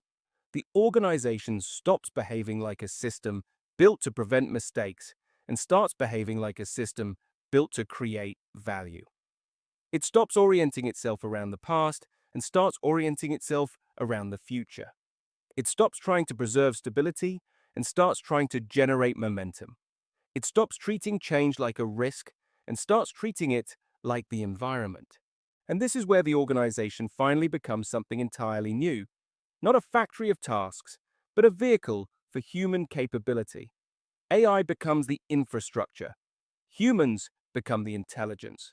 Not the old kind of intelligence, the real kind. The ability to sense, interpret, judge, create, empathize, decide, lead. AI does the repetitive part. Humans do the irreplaceable part. Together they produce outcomes the old structure could never have achieved. This is the point every organization must reach if it wants to survive the next decade. Not the point where it has the most AI tools, or the biggest dashboards, or the longest transformation roadmap. The point where its people are thinking clearly, deciding confidently, and acting without fear. The point where leadership amplifies people instead of containing them. The point where culture has stopped clinging to the past and started building something new. And that's where Section 3 takes us, into the full transformation, the complete rewiring, and the economic engine that will define who wins and who gets wiped out. Section 3, the point where the organization becomes something else entirely. There's a moment in any organization undergoing real transformation. Not the staged theater of change, not the PowerPoint version, not the yearly offsite where everyone talks loudly about innovation before going straight back to their emails. But real change, structural change, identity level change. And that moment is strangely quiet. It's not dramatic, it's not noisy, it's not an explosion of newness. It's a subtle shift in the air, almost like the organization exhales for the first time in years. You can feel it even before you can describe it. You can sense a different tempo underneath the day-to-day noise, like the business has finally remembered what it was supposed to be doing all along. This section is about that shift, the moment where the business stops trying to use AI as a tool and starts behaving like an AI-era organization. The moment where it becomes obvious, even to the people who resisted every step, that the old way of working is gone. Not in theory, not in principle, in reality. Because the truth is this, an AI-ready organization doesn't arrive fully formed. It evolves, it sheds, it discards, it experiments, it gets bolder. It stops bending itself around legacy thinking. It stops protecting what no longer deserves protecting. And slowly, without fanfare, it becomes something that looks nothing like the organizations most of us grew up in. This is the part of the journey almost nobody prepares for, because it's emotional, it's psychological, it's cultural. It's the moment where the systems that kept people in place quietly fall apart, and the organization becomes lighter, sharper, and far more human than anyone expected. Yes, human. The great irony at the heart of AI is that the more seriously you embrace it, the more the humanity of the workplace returns. Not the fake, performative well-being posters, but the real thing, the ability to think, the ability to create, the ability to contribute, the ability to breathe. Everything I'm about to describe happens gradually, then suddenly. And once it hits, the entire business feels different. The organization stops living in yesterday. The first major shift is temporal. Most organizations live in the past. They pretend they don't. They talk about strategy, innovation, market forces, competitive pressures. But their behavior is rooted in what has already happened. They interpret performance through rearview mirrors. They run their decision-making through last quarter's problems. They fix on what went wrong rather than what's coming next. And even when AI shows them the future in embarrassingly clear terms, they still treat change like an unwelcome visitor they can't quite trust. But when a business becomes genuinely AI-ready, something flips. The organization reorients. Forward becomes the default direction. Conversations stop being hostage notes about yesterday's mistakes. They become targeted explorations of tomorrow. And this is the moment most employees notice before leadership does. People stop talking about what they can't change. They stop defending historical decisions. They stop clinging to the emotional comfort of the how things are done around here. Instead, they lean into possibility. They start thinking about what could be built rather than what needs to be preserved. That's the first sign of the organization has woken up. Forward thinking becomes normal. Past worship dies without ceremony. And the new energy feels nothing like the heavy, cautious, defensive rhythm of legacy organizations. It feels lighter, cleaner, more intentional.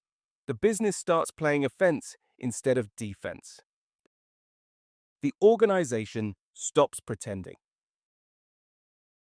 The next shift is honesty. Most organizations pretend for a living. They pretend the structure makes sense. They pretend the processes have purpose.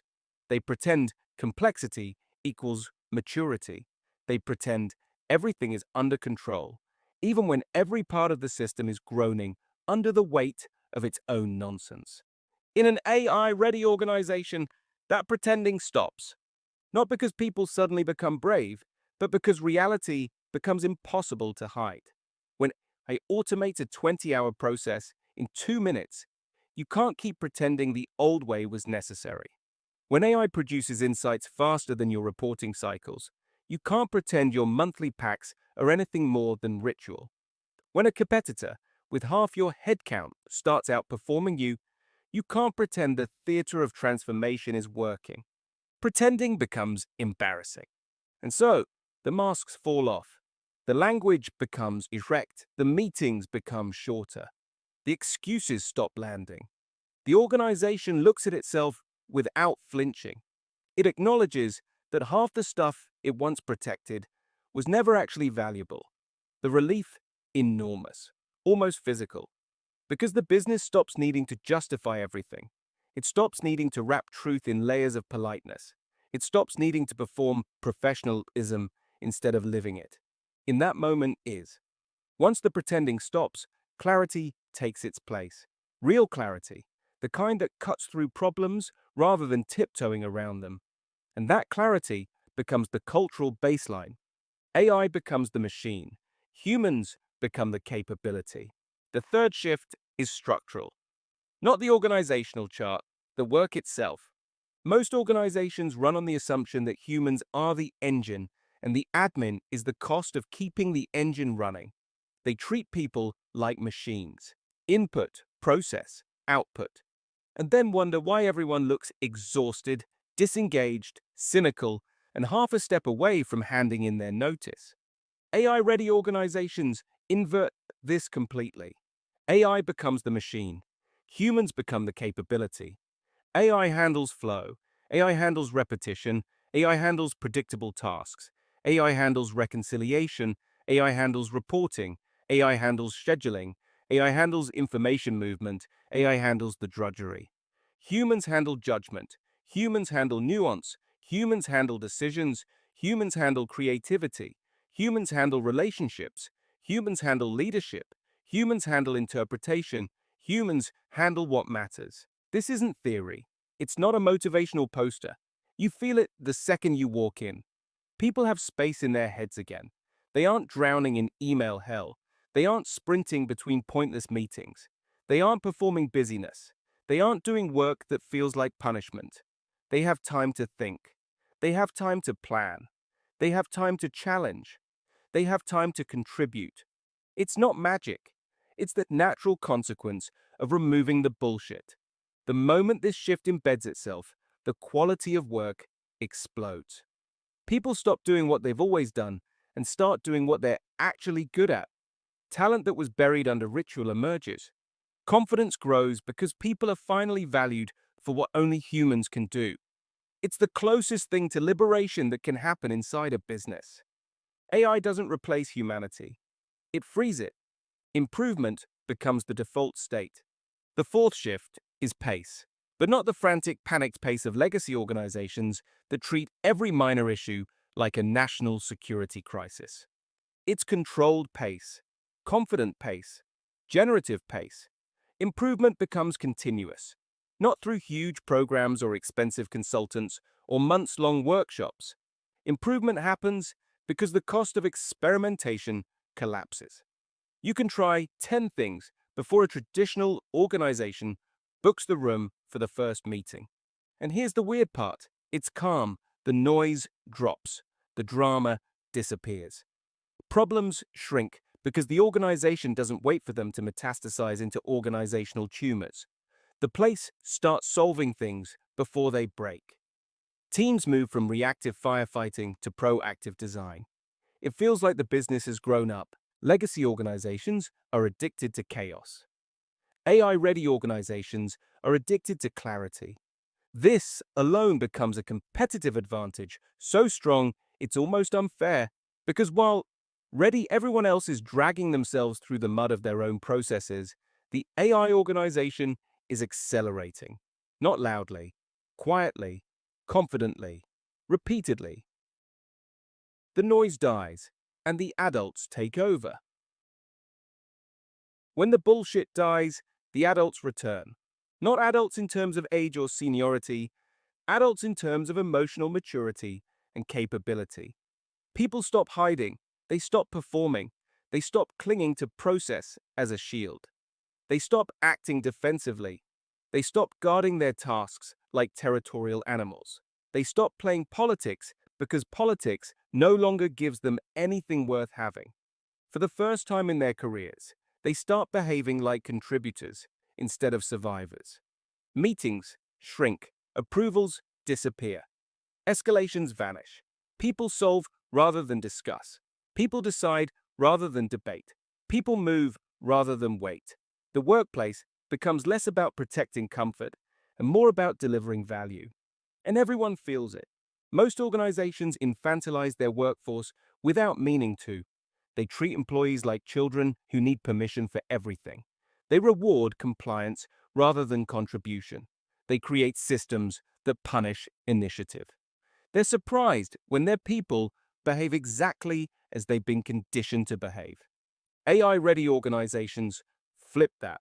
They treat adults like adults, and adults respond like adults. That single shift unlocks more performance than any transformation program you have ever seen. The organization becomes a vehicle for talent. The final shift is identity level. It's the moment the business stops being a workplace and becomes a vehicle, a platform, a multiplier. This is where the organization begins to feel like an entirely different species. You see it in the way work flows. You see it in the way teams form and dissolve based on value rather than hierarchy. You see it in the willingness of people to let go of tasks that no longer define them. You see it in the confidence people develop when they're working inside a structure that doesn't punish risk-taking. You see it in the speed at which ideas become reality. You see it in how quickly leadership becomes something you do rather than something you hold. The organization becomes a place where people get smarter because the environment makes them smarter. And AI gets smarter because people use it properly. The whole thing becomes a feedback loop the old world simply can't compete with. This is what an AI-ready organization looks like at full maturity. A business that feels alive, not just operationally, but culturally. A business where humanity isn't squeezed out, it's amplified. A business that isn't afraid of the future because it has already stepped into it. And here's the punchline. None of this is about the technology. It's about honesty. It's about pace. It's about courage. It's about stripping away everything that made work heavier than it needed to be. It's about letting the organization let go of the parts of itself that were dead years ago. AI is the catalyst. Humans are the point. An AI-ready organization isn't a smarter version of the old thing, it's the beginning of the new thing. And that is the future of advantage. Chapter 21. What adults need to learn because we're behind as well. There's a moment every adult has, and it usually comes out of nowhere, when you realize the world has quietly moved on without you. It might happen when a younger colleague explains something in a tone that suggests you've never used a computer before. It might happen when you watch a 15-year-old navigate technology like they're playing the piano. It might happen when you listen to people talk about AI in a meeting and you suddenly think, Christ, I've become the person who nods along hoping nobody asks me a question. It hits you in the chest. Not painfully, just heavily. A sinking feeling that maybe, just maybe, you've slipped from experience to out of date without noticing. And this is the hidden truth no one wants to say out loud. We are the first generation in history where the adults are the ones who need to catch up. For decades, adults were the safe pair of hands, the knowledgeable ones, the steady ones, the ones who understood how society worked, the ones guiding the next generation into a world that made sense. Now we're guiding them into a world we don't fully understand ourselves. And instead of admitting that and doing something about it, most adults are desperately pretending they aren't 3 updates behind. We hide it behind confidence, behind experience, behind in my day, behind humour, behind cynicism, behind that glorious British tactic of taking the piss out of things we're secretly terrified of. But the truth is simple. The kids aren't the lost generation, we are. Because they are growing up in this world and we are trying to retrofit ourselves to it. And it's not just about technology, it's about mindset. Kids adapt because adapting is all they've ever known. Adults resist because resisting is all we've ever been rewarded for. We were raised on stability. They were raised on upheaval. We trust the old world. They don't even remember it. And that's why this chapter matters, because if we want to prepare them, if we want to lead them, guide them, support them, give them a fighting chance in a world shaped by intelligence that evolves faster than humans can think, then we have to stop pretending we're ahead of the curve when most of us are barely hanging onto the tail end of it. This isn't a judgment, it's a wake-up call, a friendly slap in the face with a cushion. Adults today fall into 3 rough groups, not formally, just in spirit. There are the ones who openly avoid everything new because it's all a bit much. There are the ones who poke technology like it's a wild animal. And then there are the ones who think they're on top of it because they successfully added music to their phone once. These are not the foundations of a generation ready to lead, but they could be, if we're willing to stop pretending and start learning again. And that's the uncomfortable shift. We've got to become students again, not because we're stupid, but because the world changed faster than we did. This is the chapter where we grow up, properly grow up, by admitting we don't know everything, and that's not a weakness. It's the only way to stay relevant in a world that's accelerating without asking our permission. The myth of being too old to learn and other bullshit we tell ourselves. There's a quiet lie that sits in the back of most adults' minds, and it shows up every time we face something new, something uncomfortable, or something that makes us feel out of our depth. It's a lie we tell with a laugh, as if that makes it harmless. I'm too old for this. We say it like it's a joke, but we treat it like it's a fact. And nothing, absolutely nothing, is holding adults back more than that one sentence. Because here's the truth we've been hiding behind humour. You're not too old to learn. You're too proud to be shit at something again. Kids learn because they don't care about looking stupid. Adults don't learn because they do. We've spent so long building competence, identity and reputation that the idea of becoming a beginner again feels humiliating. Not because learning is hard, but because the ego doesn't like starting at 0. That's the real block. Not age, not intelligence, not capability, ego. We grew up in a world where being good at your job meant knowing things, certainty, expertise, confidence, being the one people came to for answers, being the safe pair of hands, being the adult in the room. AI blows a hole straight through that identity. Because suddenly the one thing we've relied on, knowledge, is cheap, instant, everywhere. Available on demand 24/7 without needing sleep, holidays or caffeine. So if your confidence is built on what you know, you're screwed. But if it's built on how fast you can learn, you've just become unstoppable. That's the shift adults need to make, the shift most of us avoid because it requires saying something we haven't said in a very long time. I don't know. Teach me. It feels weak. It feels embarrassing. It feels like admitting failure, but it isn't. It's the most powerful sentence an adult can say in this decade, because the world we're moving into doesn't reward the person who knows the most. It rewards the person who updates the fastest. We've all worked with someone who knew loads but hadn't learned anything new since Tony Blair was Prime Minister. Lovely person, loads of experience, completely irrelevant. The danger for adults isn't ignorance, it's calcification, becoming rigid, becoming fixed, becoming this is how I do things people in a world that punishes rigidity. And the funniest part, most adults don't even realize they've calcified. They think they're adaptable because they once downloaded a new app without crying. They think they're pretty good with tech because they managed to get Netflix on the telly. They think they're open-minded because they once scanned a QR code in a restaurant. But deep down they're terrified, not of the tech, of feeling incompetent. Adults hate that feeling more than anything. Kids don't feel it at all. That's why kids adapt faster. Not because they're digital natives, not because they're smarter, not because they have younger brains, but because they haven't spent 30 years pretending they're experts. Adults protect their identity, kids protect their curiosity, and curiosity wins. The adults who thrive in the next decade will not be the ones with the fanciest job titles, the longest CVs, or the most experience. It will be the ones who reclaim the childlike ability to say, "What does this do? Show me. Let me try. Let's see what happens. That didn't work. I'll try again."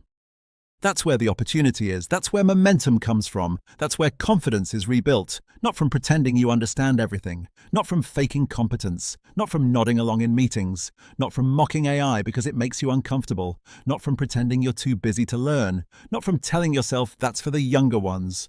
Learning isn't age-dependent, it's identity-dependent. And the moment you stop giving a shit about looking stupid, you become powerful again. This chapter isn't about guilt, it's about liberation. Adults aren't behind because they're slow. Adults are behind because they're scared. Scared of feeling small, scared of messing up, scared of losing status, scared of stepping into a world where being an adult no longer means being the authority. But here's the twist. In the AI era, authority isn't knowledge. Authority is adaptability. And the good news? Adaptability isn't something you're born with. It's something you choose, one uncomfortable step at a time. Unlearning, the skill nobody told us we'd need. The hardest thing for adults in this entire transition isn't learning new things. It's unlearning the old things. Nobody taught us how to do that. Why would they? We grew up in an era where expertise was built one layer at a time. You learned something, then added something else on top of it, then something else, and eventually you became experienced, someone who had collected enough layers to be useful. Your value increased with each layer, your confidence increased with each layer, your salary increased with each layer, your sense of self increased with each layer. And now we're being told, very politely, that some of those layers are obsolete. Not wrong, just irrelevant. But adults don't like letting go of irrelevance. Irrelevance feels like decay. Irrelevance feels like a personal insult wrapped in a technological update. We take it as an attack. We take it as loss. We take it as humiliation. Unlearning feels like deleting parts of ourselves, and nobody wants to hit the delete button on their own identity. The irony is, kids unlearn constantly. They don't even notice. They drop opinions like coats. They switch beliefs, hobbies, interests, and techniques without mourning them. They don't form emotional attachments to ways of doing things. They just move on. Adults? Adults hang on to old methods like heirlooms. We cling to the right way we learned 10, 20, 30 years ago. We defend it. We justify it. We repeat the origin story. I was taught by the best. We've always done it like this. This has never let me down. This is just how the industry works. This is my system. And then someone 10 years younger performs the same task with AI in 40 seconds, and suddenly you're standing there questioning not just your technique, but your worth. That's why unlearning hurts. It's not about skill, it's about identity. But here's the thing adults forget. You are not your methods. You are not your tools. You are not your job description. You are not your inbox. You are not your old way of working. You are not the process you memorized in 2012. Those were just the clothes you wore at the time. Unlearning isn't deleting who you are, it's taking off the uniform that no longer fits. And here's the surprise adults don't expect. Once you strip away the outdated layers, you don't end up smaller. You end up larger. Unlearning makes space. Unlearning creates capacity. Unlearning frees mental bandwidth. Unlearning gives you room to grow again. And growth feels good, but only after you've survived the ego death on the way in. The trick, the real shift, the adult emotional pivot, is realizing that unlearning isn't a loss. It's a refusal to be trapped by your past competence. Too many adults are experts in things nobody needs anymore. Not because they're stupid, far from it, but because they mistaken experience for relevance. Relevance is a moving target. It always has been, but the pace used to be gentle enough that we could bluff our way through it. AI removes the bluffing. It's a spotlight. It reveals every piece of knowledge we haven't updated, not cruelly, just honestly. The adults who will thrive in the next decade are not the ones who cling hardest to what they already know. It's the ones who can look at their knowledge and say, "This served me well, but it's time to upgrade." It's not weakness, it's evolution. The next 10 years will reward people who can shed old skins without feeling like they're shedding their personality. This is the pivot nobody warned us about. Adulthood used to be the end of learning. Now it's the beginning of the next cycle of it. We're not outdated, we're unupdated, and that is entirely within our control. Humility without humiliation. Humility is a strange word for adults. We've spent our entire lives trying to avoid situations that make us feel small, inexperienced, or foolish. School trains us out of it. Work punishes us for it. Culture quietly mocks it. Humility gets mistaken for weakness so often that most grown-ups treat it like a contagious disease. By the time we hit our 30s, 40s, or 50s, we've built a whole personality around not looking stupid. And that's the real problem, because in the next decade, the adults who thrive will be the ones who can walk into something new, there's something they don't understand, and not crumble inside, not panic, not get defensive, not lash out, not hide, not deflect, not bullshit, not blame someone else for making them feel exposed. They'll be the ones who can say, "I don't know how to do this yet, but I'm willing to learn." And it won't feel humiliating. It'll feel normal, but getting there requires a psychological shift that doesn't happen naturally after childhood. Adults have to unlearn the shame attached to not knowing something. Because the truth is, humility is not humiliation. Humility is power. Humiliation is what happens when you pretend. Humility is what happens when you don't have to. Humiliation is insecurity. Humility is confidence. Humiliation is fear of being seen. Humility is openness. Humiliation is exposing weakness. Humility is acknowledging reality. Humiliation is brittle ego. Humility is flexible self-worth. Humiliation collapses you. Humility expands you. Humility is what lets you walk into an AI tool, a new workflow, a new skill, a new piece of software, a new way of working, and not take it personally that you don't get it straight away.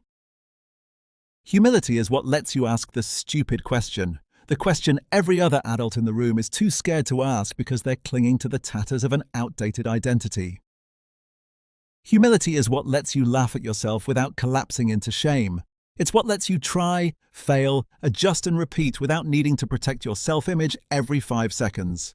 Humility is what lets you keep moving, but to get there we have to dismantle something deeper, the belief that competence is the center of our adult identity.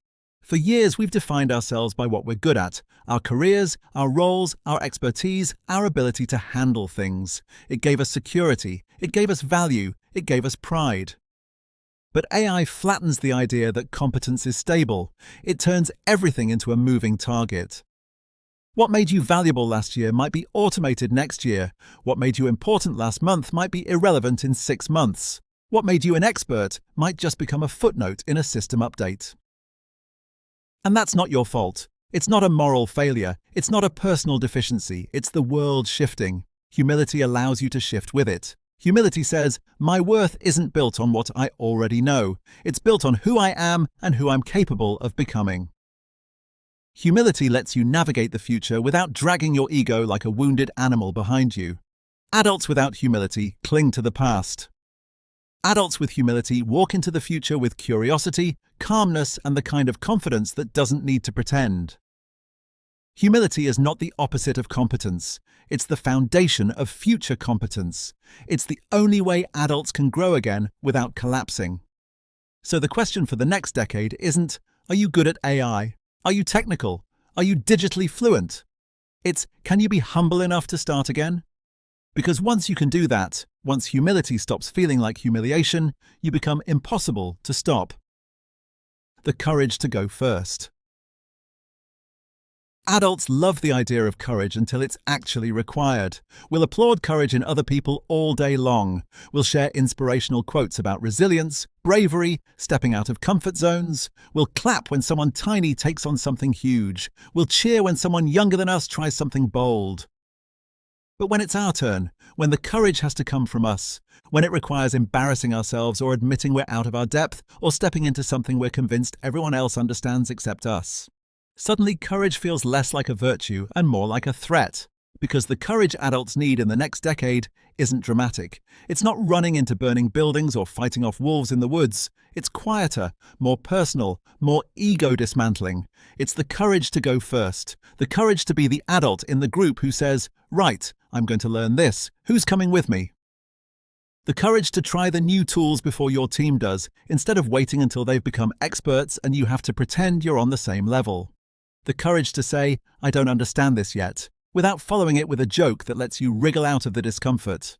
The courage to admit that your experience is valuable, but it won't save you if you refuse to evolve. The courage to model learning, not just preach it. The courage to show your kids that being a grown-up doesn't mean you magically know everything. It means you keep walking even when you don't. That kind of courage is hard because it collides directly with the adult ego. We like leading from strength, not from confusion, not from curiosity, not from uncertainty, not from the weird, awkward feeling of clicking the wrong button 5 times in a row. But real leadership, the kind the world needs now, isn't about being unshakable. It's about being willing to shake in public. In every company, every team, every community, every family, every circle of friends, someone has to go first. Someone has to take the first awkward step into the unknown. Someone has to be the one who risks looking like they're learning rather than pretending they already know. And here's the ridiculous part. Once that person steps forward, everybody else follows. Because adults are herd animals. We act like we're independent thinkers, but deep down we're all waiting for someone else to make the first move. Someone else to give us permission. Someone else to signal that it's okay to not be perfect straight away. If you want proof, think about the last time you were in a meeting where someone demonstrated a new AI tool. Everyone in the room sat frozen, hands down, faces blank, like schoolchildren hoping the teacher wouldn't notice them. Nobody wanted to be the first to try. Nobody wanted to click the wrong thing. Nobody wanted to reveal they didn't understand something. Nobody wanted to risk looking amateur. Then one person finally asked, "Can you just show me that again?" And suddenly half the room breathed out. Someone else asked something. The fear dissolved. Curiosity took over. That's the power of going first. And this is where adults underestimate themselves. Kids don't watch what we say. They watch who we are. If we pretend, they learn to pretend. If we deny, they learn to deny. If we cling, they learn to cling. If we freeze, they freeze. If we avoid, they avoid.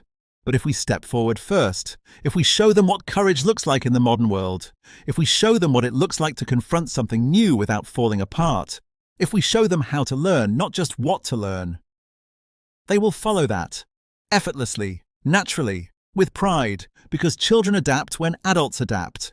Teams adapt when leaders adapt. Communities adapt when someone steps into the unknown. This is the kind of courage that reshapes families, workplaces, entire cultures, not through speeches or slogans or motivational posters, but through one adult who decides, I will not be ruled by my own discomfort. The future belongs to the people who stop waiting for someone braver to show up. The future belongs to the people who go first. Rediscovering play, because play is how humans really learn. One of the biggest tragedies of adulthood is that we slowly lose the instinct that made us brilliant as kids, play. We think we stopped playing because we grew up. That's not true. We stopped playing because people started judging us. Play disappears the moment someone tells you to be sensible, sit still, focus, stop messing about, act your age, and every other phrase adults use to crush the one behavior that makes humans extraordinary. Kids don't learn by reading manuals. They learn by poking things. breaking things, asking stupid questions, trying, failing, trying again, failing again, trying again, laughing, trying again. Play is the engine of childhood learning.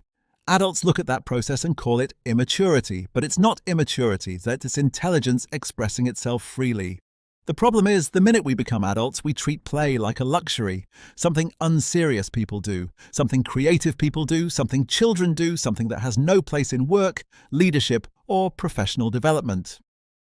Then AI shows up, a technology that demands trial and error, and adults freeze, not because the tools are hard, but because we don't remember how to approach anything without needing to be good at it immediately.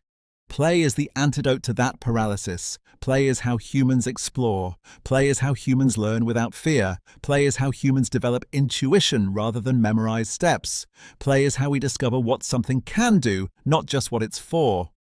Play turns the unknown from a threat into a playground, but adults treat the unknown like an exam. That's why so many grown-ups are intimidated by AI. They walk into it like they're being tested. They think if they click the wrong thing, the tool will explode, or they'll reveal themselves as incompetent, so they don't click at all. Kids do the exact opposite. They tap everything, they swipe everything, they press every button, they break it, they fix it, they break it again, and by the end of the afternoon they're experts. Not because they read anything, not because someone taught them, but because they played. The next decade will reward adults who regain that instinct, not childishness, playfulness. Playfulness is curiosity with the seriousness removed. Playfulness is learning without ego. Playfulness is experimentation without fear of failure. Playfulness is confidence without rigidity. When you watch someone genuinely play with AI, they learn faster than any formal training session.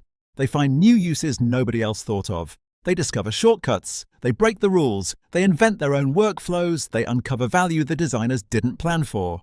Because play unlocks creativity. And creativity is what keeps humans relevant. The adults who thrive will be the ones who stop treating AI like a compliance exercise and start treating it like Lego. Something to mess around with, build with, take apart, and rebuild differently. If you want proof, think about how you learned your first smartphone. Nobody trained you. You wandered around pressing shit. You clicked things. You discovered things. You made mistakes. You figured it out. That was play, was. You just didn't call it that because you were in your 20s or 30s and thought you were being practical. Somewhere along the line, that instinct vanished. We turned technology into a threat instead of a toy. We turned learning into performance instead of exploration. But here's the secret adults forget. You are still the same person who once learned everything through play. You haven't lost the ability. You've just buried it under seriousness, stress, and the pressure to look competent. Dig it back out. The world that's coming isn't a world for perfect adults. It's a world for playful ones, because playful ones stay adaptable, curious, resilient, and open. AI doesn't need adults who are experts. It needs adults who are willing to explore. And when you see AI as something to play with instead of something to fear, the whole future opens up. You stop asking, what if I look stupid? You start asking, what else can this do? You stop worrying about being behind. You start discovering you can leap ahead. And most importantly, you stop teaching your kids fear and start teaching them courage. Because if they see you play, they'll believe they're allowed to play too. And that single instinct might be the one thing that keeps them ahead of the machines. Here's the part nobody talks about because it stings in places adults don't like admitting exist. The biggest threat AI poses to grown-ups isn't job loss, it's identity loss. Kids don't have this problem. A child can go from wanting to be an astronaut to a vet to a footballer to a YouTuber to a pirate in the space of a week without having an existential meltdown. They're fluid, they're flexible, they don't think identity is something you lock in. They treat life like a menu. Adults treat life like a contract. We spend 20 years building a professional identity brick by brick, only to assume it will stay relevant forever. We attach our worth to our job title. We attach our competence to what we already know. We attach our confidence to our status. We attach our usefulness to our past successes. Then along comes AI plus robotics, plus automation, and suddenly the things we were proud of, the things that made us, don't feel as solid as they used to.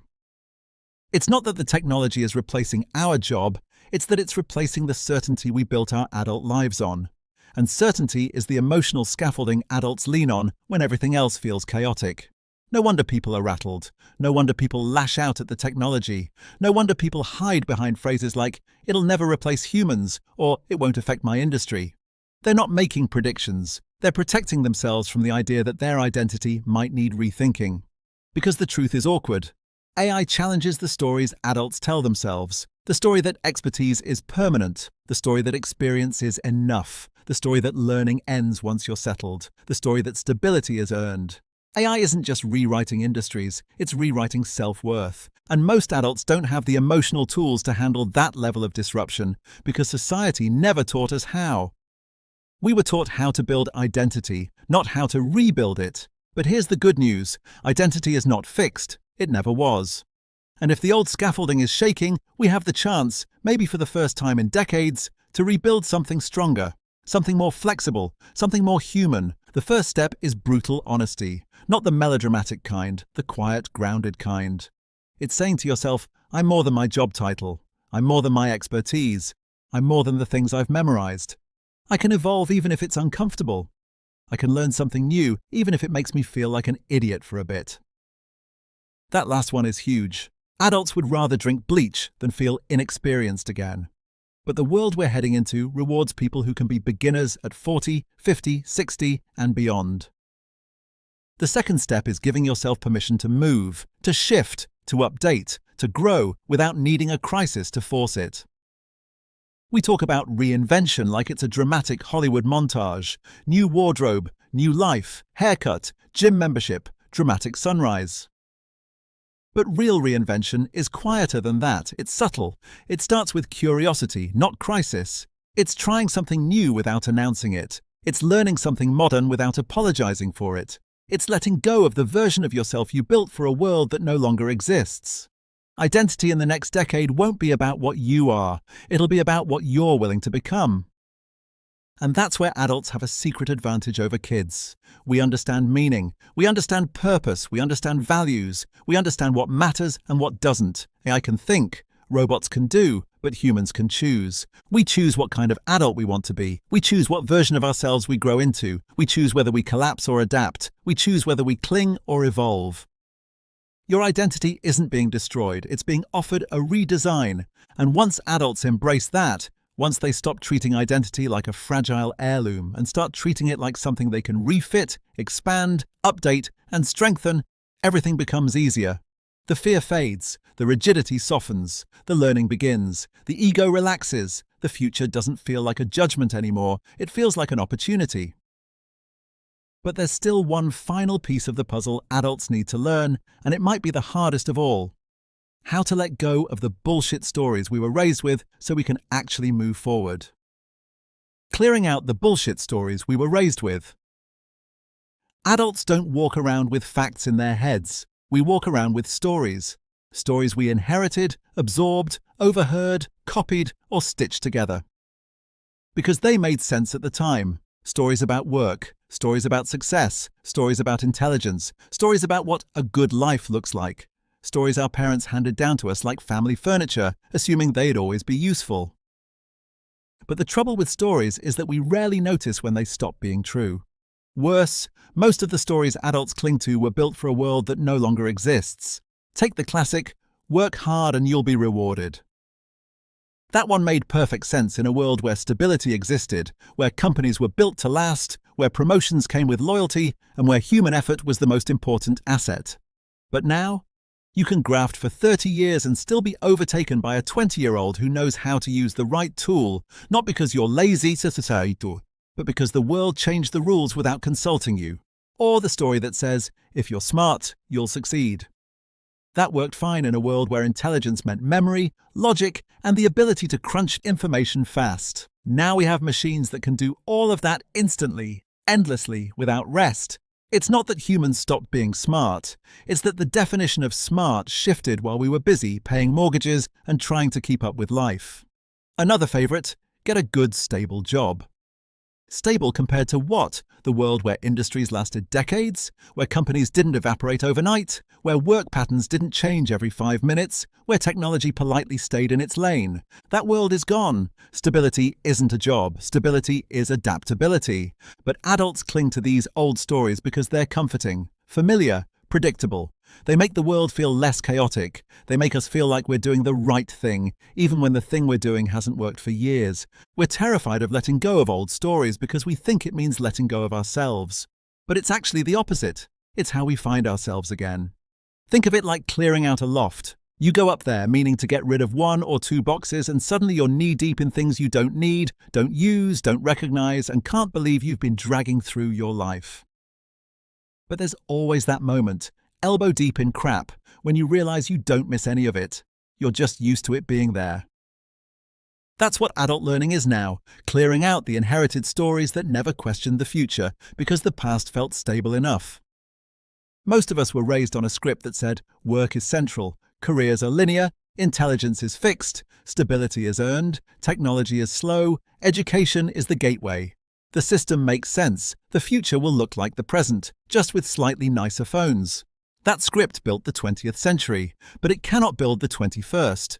AI and robotics aren't just disrupting tasks, they're disrupting assumptions.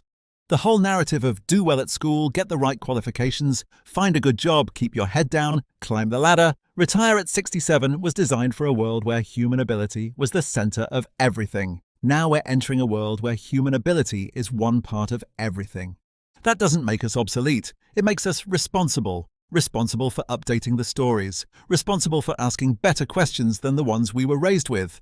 Responsible for not handing our kids a set of instructions that expired before they were even born. Letting go of old stories isn't dramatic. It's not a crisis. It's just clarity. It's noticing that the stories we inherited were built on assumptions that no longer apply. It's noticing that clinging to them out of habit will do more damage than letting them go. It's noticing that the world isn't collapsing, it's shifting, and the stories need to shift with it. And once you clear out the bullshit, you create space for something else. New stories built on reality, not nostalgia. Stories rooted in adaptability, stories that value curiosity over certainty, stories that reward flexibility over rigidity, stories that don't rely on pretending the world is still what it was 30 years ago. This chapter isn't about cynicism, it's about liberation. Because once adults stop dragging outdated stories behind them, they move faster, they think better, they see more clearly, they stop panicking every time the world updates. They become the kind of people their kids look at and think, right, that's how you carry yourself in a changing world. And that leads into the final section, how adults actually build a future-proof mindset, one that can absorb change instead of being broken by it. Building the new adult mindset. At some point, every adult has to make a choice about the future. Not the dramatic sci-fi choice where you pick between humans and machines. I mean the quieter, more personal one. What mindset are you going to carry forward from here? Because if there's one truth the next decade will make impossible to ignore, it's this. The world isn't waiting for adults to catch up anymore. It's already moving. It's already accelerating. It's already rewarding the people who adapt and leaving behind the ones who cling. So the question becomes simple. What kind of adult do you want to be? Not in a motivational poster way, not in a believe in your dreams way, in a very real, very practical way, in the way that determines whether you thrive in the new world or spend the next 15 years complaining about it. The mindset we need now is not complicated, but it is different. It's a mindset built on motion rather than memory, on humility rather than pride, on curiosity rather than certainty, on evolution rather than preservation. And it starts with something adults hate admitting. You will never feel ready. Ready is a myth we invented because it made decisions easier. We waited until we felt knowledgeable, until we felt experienced, until we felt confident, until we felt safe. But the future doesn't care whether adults feel ready. It cares whether we move. And the adults who move early, the adults who try things before they're comfortable, who experiment before they understand, who learn before they need to, will own more opportunity than everyone else combined. The new adult mindset isn't about being fearless. It's about being willing to feel stupid, to feel unprepared, to feel awkward, to feel like a beginner again, and to do it anyway. Because the thing nobody tells adults is that feeling stupid is temporary. Staying static is permanent. There's a freedom in admitting you don't know something. There's a power in saying, I'll learn it now, rather than waiting for the world to force your hand. There's a confidence that comes not from mastery, but from motion, from proving to yourself that you can pick things up faster than you thought. And here's the part that matters most. The new adult mindset isn't just about you. It's about the people watching you. Your kids, your team, your colleagues, your friends, your community. They don't need you to be the smartest person in the room anymore. They need you to be the most adaptable. They need you to be the one who says, let's give it a go. They need you to show them how to stay human in a world that's automating everything else. This mindset is the antidote to fear. Fear thrives in stagnation. Fear feeds on inaction. Fear grows roots in people who stay still. But when you lean forward, even slightly, fear shrinks. When you experiment, fear loses its grip. When you play, fear has no oxygen. When you learn out loud, fear has no place to hide. The truth is, the next decade isn't about intelligence. The machines have that covered. It's not about memory. The machines have that covered too. It's not about who knows the most facts or who's been doing their job the longest. It's about who can adapt, who can evolve, who can update their thinking without collapsing, who can stay human in ways machines can't replicate. That's the mindset that wins, not the panicked one, not the defensive one, not the nostalgic one, not the one that spends all day insisting the world isn't really changing. The mindset that wins is the one that accepts reality without fear, updates itself without drama, and steps into the unknown with curiosity instead of dread. This is the moment adults choose who they're going to be in the next era: clingers or movers, deniers or learners, anchors or accelerators. The world doesn't need perfect adults. It needs open ones, teachable ones, courageous ones, playful ones, ones who don't crumble every time the world upgrades, ones who upgrade with it. Because when adults learn, the whole household learns. When adults adapt, whole workplaces adapt. When adults evolve, communities evolve. And when adults reshape their mindset, the future becomes something to build, not something to fear. This is the mindset the next decade demands. This is the mindset your kids will remember. And this is the mindset that will stop you becoming a passenger in your own life. Chapter 22: Money, Work, and the New Economy. Part 1: The Paycheck Illusion. For decades, we've lived inside an economic story that sounded so reasonable, so tidy, it became invisible. You do a job, you get paid. The harder the job, the more you get paid. The more value you add, the more you rise. Productivity goes up, wages go up, the economy grows, and everyone gets a slice. It was simple, and for a long time, it worked well enough that nobody bothered questioning it. But that story doesn't match reality anymore, and deep down, everyone knows it. We pretend it's still true because it keeps the system running, but the cracks are everywhere. People are working harder than ever and feel poorer. Companies are producing more than ever and still are cutting staff. Productivity rises while wages flatline.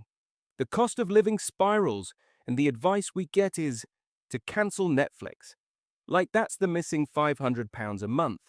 And into this already wobbling system comes AI and robotics, technologies that don't politely slot themselves into old economic diagrams. They blow holes through them. This isn't about jobs disappearing tomorrow. This is about value shifting, fast, and wages being the last thing on earth that changes. Because wages have never been about fairness. They've been about bargaining power. And AI and robots don't negotiate, don't strike, don't take lunch, don't need pensions, don't get fatigued, don't sue for discrimination, and don't need HR writing policies to persist their feelings. A robot arm doing the work of 3 warehouse staff doesn't ask what the living wage is this year. An AI system handling 400 customer queries simultaneously doesn't ask for a pay review. A diagnostics model analyzing medical data better than a team of analysts doesn't ask to work from home on Fridays. The problem isn't that machines take jobs. It's that machines do jobs without needing to be paid. And that breaks the core loop the modern economy depends on. People work, people earn, people spend, the economy spins. If machines do the working, who does the earning? And if people don't earn, who does the spending? You don't need an economics degree to see the problem. A 10-year-old could draw it. We've spent a century building a system that assumes human labor is the center of everything. Now, we're entering a century where human labor is becoming optional, not for emotional work or creative work, or leadership or care or connection, or community or meaning. Those parts grow, but for economic output, production, efficiency, and scale. The machines are marching in, and that's why this chapter exists. Not to panic people, but to make sense of the shift before it hits them sideways. Because the old questions don't work anymore. What job should I aim for? What career is secure? What degree guarantees opportunity? What industry is future-proof? These questions only make sense in a world where labor and income are tied together. In a world where machines do the labor, income has to come from somewhere else. And that's the bit nobody is prepared for. Not because we're stupid, but because no generation in history has ever had to think like this. Your parents didn't. Their parents didn't. Even economists didn't. They still talk like the economy is a polite little engine running on human effort. But the new economy is being built on something else entirely. Human contribution, machine production. Humans bring meaning, machines bring output. Humans bring desires, judgment, care, creativity, coordination. Machines bring scale. And money, real money, will flow to the people who understand this shift first. That's what the next section explores. Not the collapse of the old world, but the birth of the new one. A world where income comes from completely different places than we were told to expect. The new sources of income. What replaces the old paycheck? The minute you admit that machines will do more and more of the producing, you have to ask the next uncomfortable question. If machines do the work, where does our money come from? For 200 years, the answer was obvious. Your income came from your labor, your graft, your hours, your time, your sweat, your skill, your willingness to turn up on days you didn't want to. But the new economy doesn't care how many hours you work. It doesn't care how tired you are or how hard you try. The machines aren't measuring your effort. They're replacing the need for it. So what fills the gap? What replaces the paycheck? Not in some sci-fi way, in the real, practical, how the hell do normal people support themselves? Way, let's start with the thing most people miss. Money, in the next decade, won't come from labor. It'll come from leverage. Not financial leverage, human leverage. It'll come from the parts of being human that machines can't swallow. Whole, the bits that don't scale easily, the bits that don't turn into code. Not the things you do with your hands, but the things you do with your head and your heart. The people who thrive financially will be those who create value that sits above or around the machines, not inside the tasks the machines automate. In other words, your income will come from what only you can add. That might be judgment, the ability to make sense of a messy situation. It might be insight, noticing something others missed. It might be connection, knowing how to get people aligned. It might be creativity, shaping ideas in ways machines can't touch. It might be trust, the thing machines can't manufacture. It might be care, real human care, not the pre-programmed and nonsense. And here's the twist. The value of human contribution is going up, not down, but only in the areas where humans are actually human. Everyone else, the people clinging to the parts machines are better at, will feel the walls closing in. Because wages follow value, not sentiment. And as machine value grows, the only human value that will be paid for is the stuff machines can't replicate. This is the pivot point most people miss. Machines don't replace human value. They replace human inefficiency. And that forces the economy to reward humans for the right things, not the old things. It forces us to stop pretending that effort is the same as contribution. It forces us to stop pretending that time equals value. It forces us to stop pretending that memorizing things counts as intelligence. It forces us to stop pretending that rigid careers make sense in a fluid world.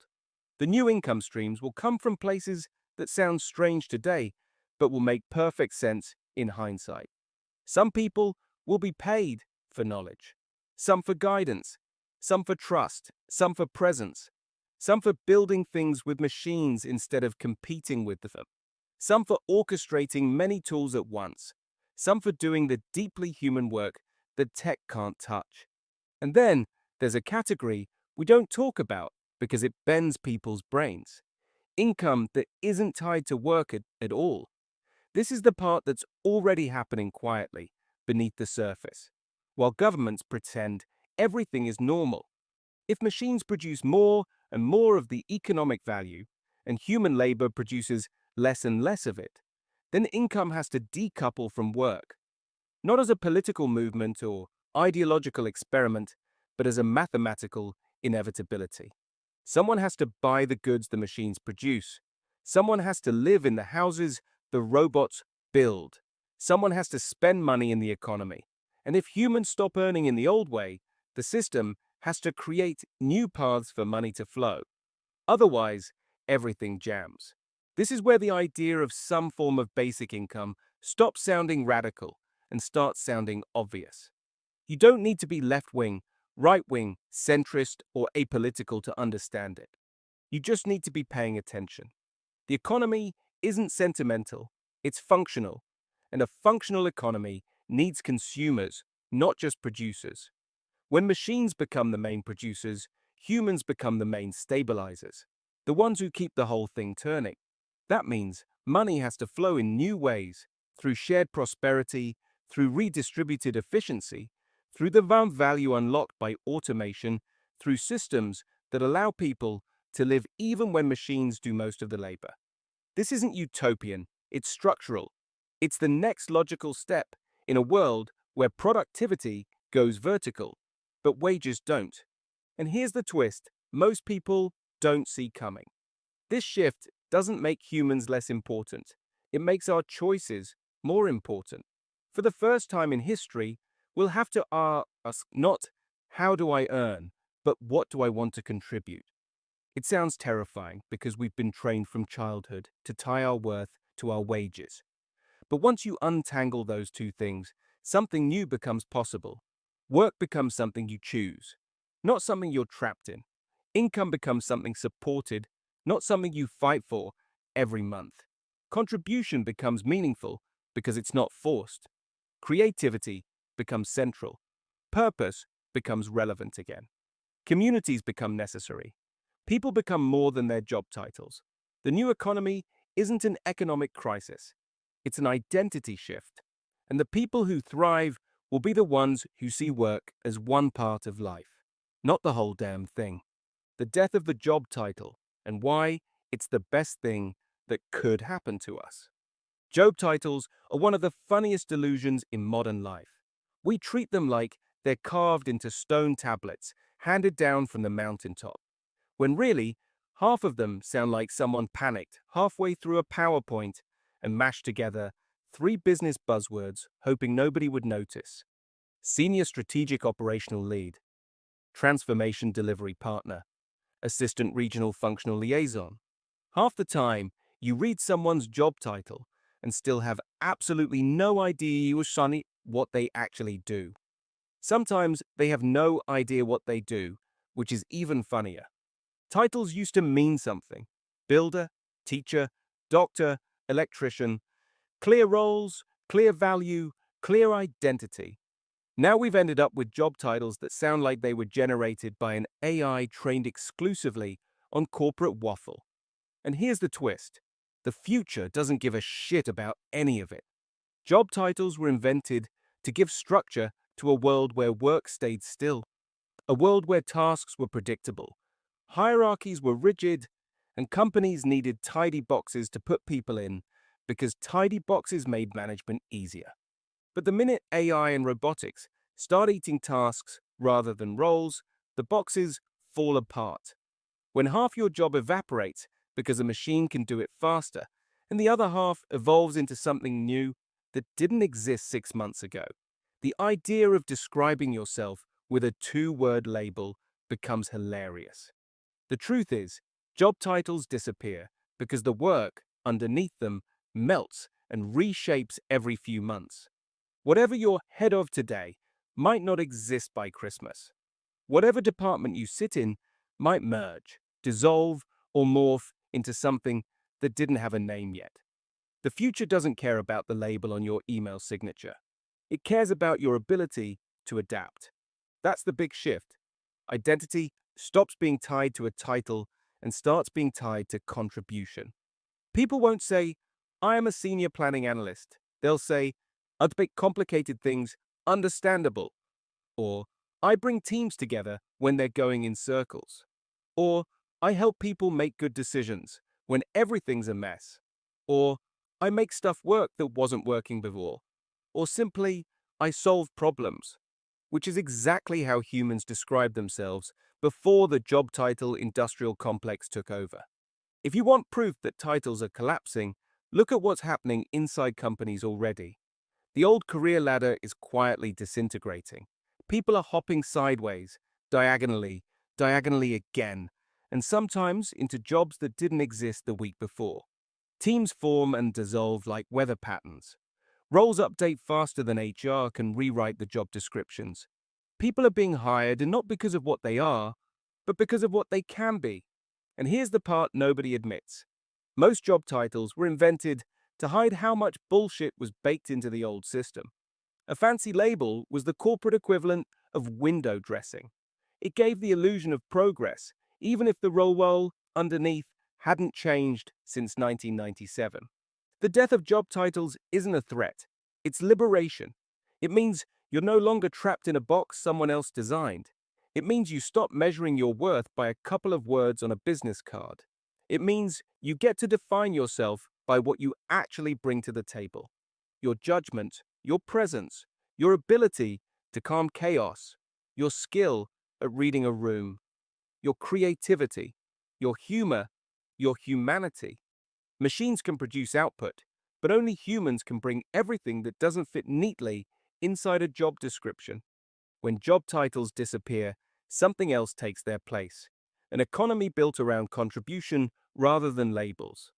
You stop climbing ladders and start building paths. You stop chasing promotions and start chasing mastery. You stop performing professionalism and start becoming useful. In the old world, your title told people who you were.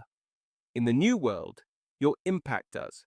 And that brings us to the next part.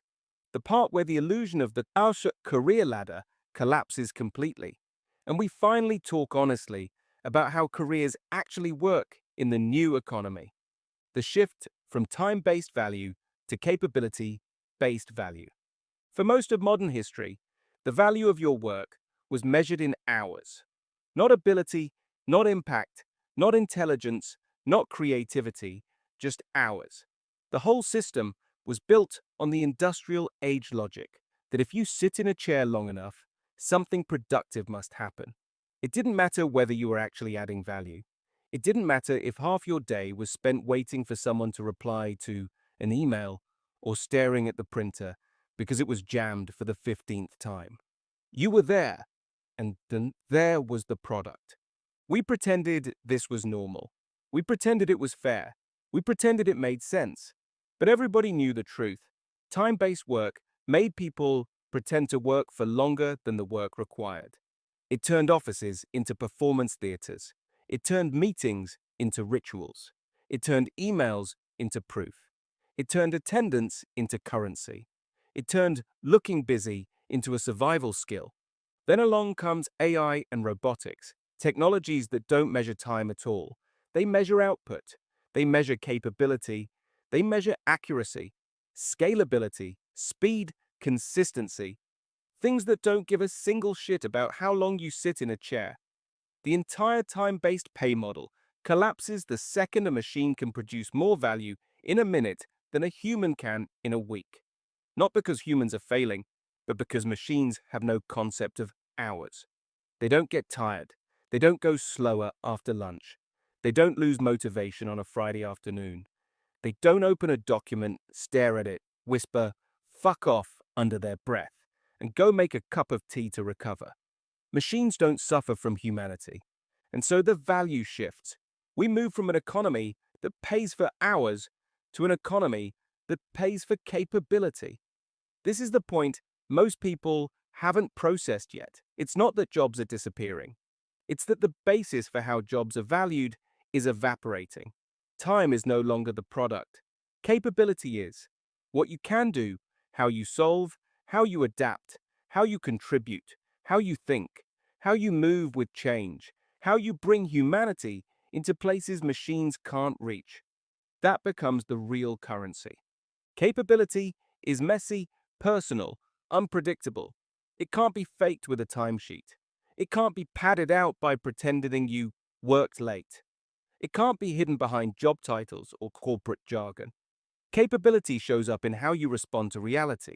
This is why some people who were average performers in the old system are about to explode into relevance, and why some people who had impressive titles are about to look very, very confused. Because the old world rewarded presence, the new world rewards adaptability. The old world rewarded knowing the system. The new world rewards rethinking the system. The old world rewarded patience. The new world rewards momentum. The old world rewarded seniority. The new world rewards usefulness. And here's the twist that will blindside a lot of people. Capability isn't fixed. It's not something you're born with. It's not something you discover at 21. It's not something locked inside your degree. Capability is built actively by the way you respond to change. Two people can have the same job title. One clings to the old way because this is how we've always done it. The other experiments, updates themselves, adapts their workflow, tries the new tools, tests the boundaries, learns out loud, and laughs at their own mistakes. Guess which one the new economy rewards? Capability is not talent, it's motion. And that's the bit the old system never taught anyone. Schools didn't teach it. Universities didn't teach it. Corporate training didn't teach it. Managers didn't model it. Society didn't celebrate it. But the new economy demands it. Brutally, unapologetically, immediately. And the best part, once you stop measuring your worth in hours and start measuring it in capability, something weird happens. Your anxiety drops. You stop obsessing about whether you've done enough. You stop comparing yourself to people who are just better at performative busyness. You stop worrying about being replaced by a machine and start building the parts of yourself that machines can't touch. Capability-based value doesn't diminish humans. It actually makes us more human than we've been in decades, because it forces us to lean into the things machines can't fake. Our judgment, our empathy, our grit, our humor, our instincts, our resilience, our curiosity, our messy, brilliant ability to think beyond the frame. This is the heart of the new economy. Not the tech, not the automation, not the susfots, but the humans who figure out how to grow alongside them. And that leads into the next part. When time stops being the basis of value, something else collapses along with it. The entire structure of how companies organize people. The company of the future, and why yours won't survive if it stays the same. Most companies today still behave like the world is powered by filing cabinets, fax machines, and people called Barry who've been meaning to update the process since 2014. They genuinely believe the future of work is just the current system with shinier software.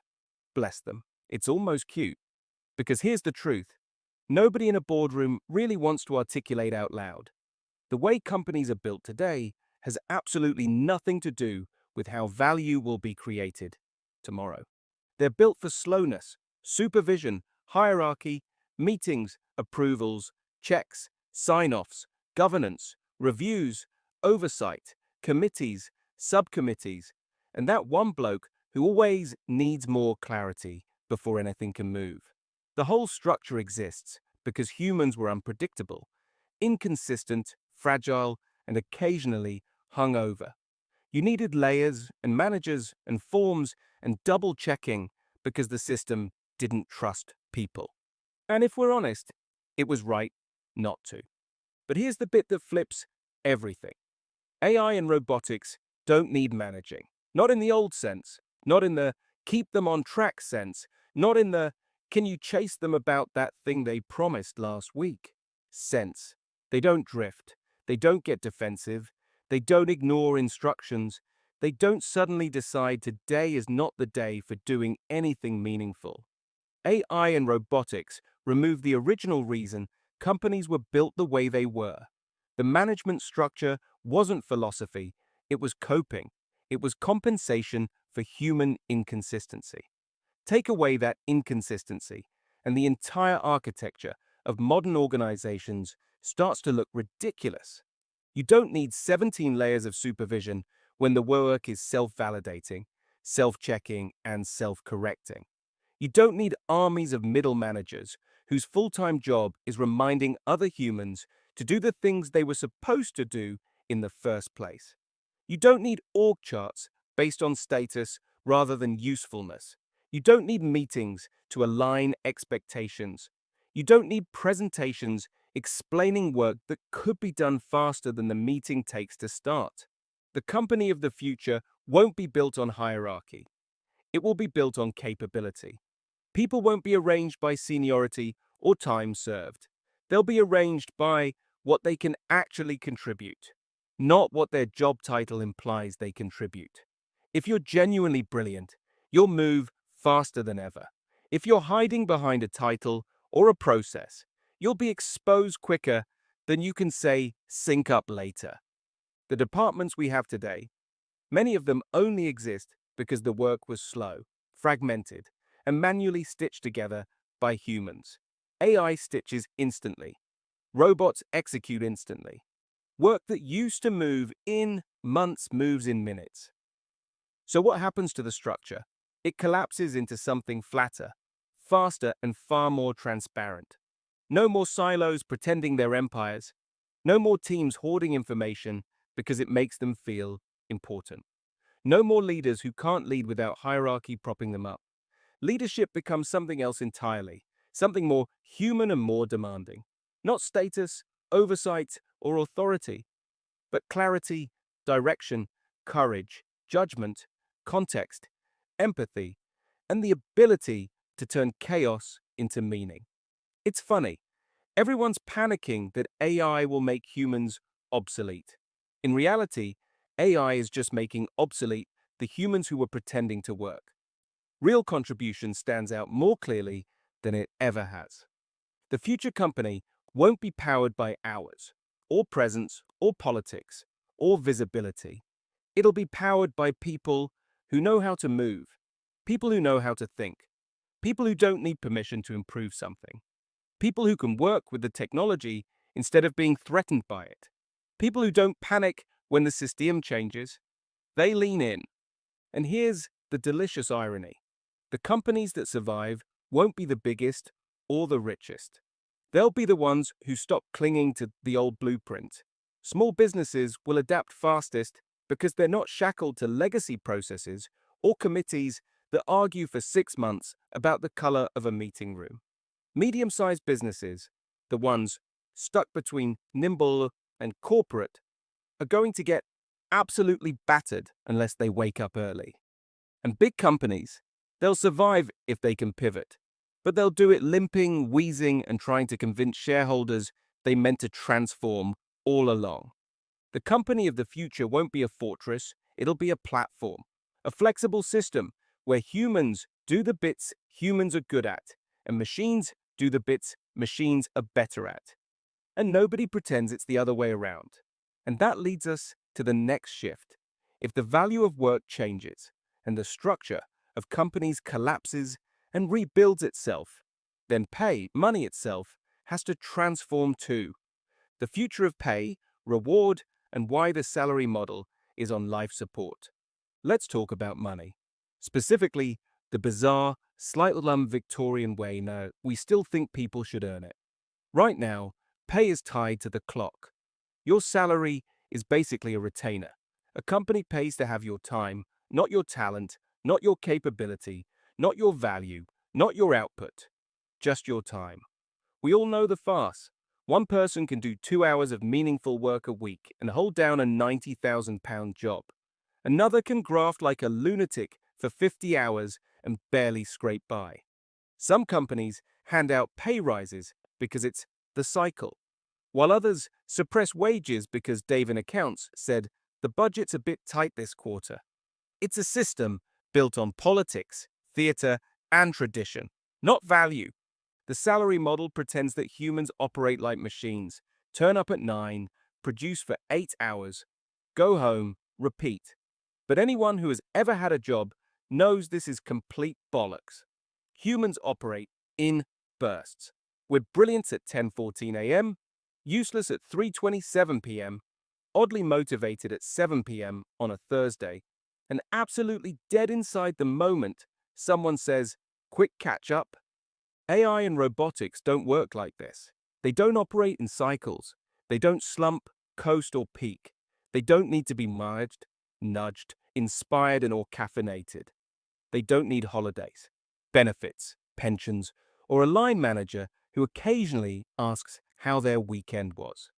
Machines produce value directly, predictably, immediately. So once value becomes measurable at the level of output instead of time, the salary model starts to look like what it is: a legacy artifact held together by HR policies and nostalgia. And here's the uncomfortable but liberating truth.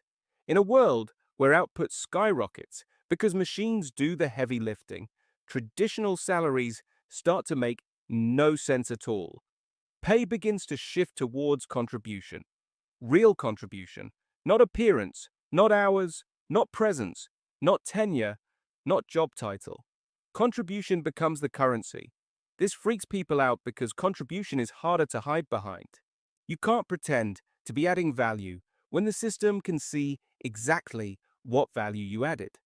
You can't camouflage yourself inside a team that takes credit for your work or shields you from your lack of it. You can't hide in a role that used to survive on routine. People imagine this means the end of stable income. It doesn't. It means the end of fake stability. The "I've been here 10 years, so I'm owed something" stability. The "my job title sounds impressive, so I must be valuable" stability. The "nobody really knows what I do, but somehow I'm still on the payroll" stability. Machines tear through that illusion and leave only what's real. This is why the future of pay becomes a blend of base income and capability reward, a foundation for security topped up by what you actually bring. Not performance bonuses. Those were just management bribes. Not KPIs. Those were measuring stick theater. Real contribution.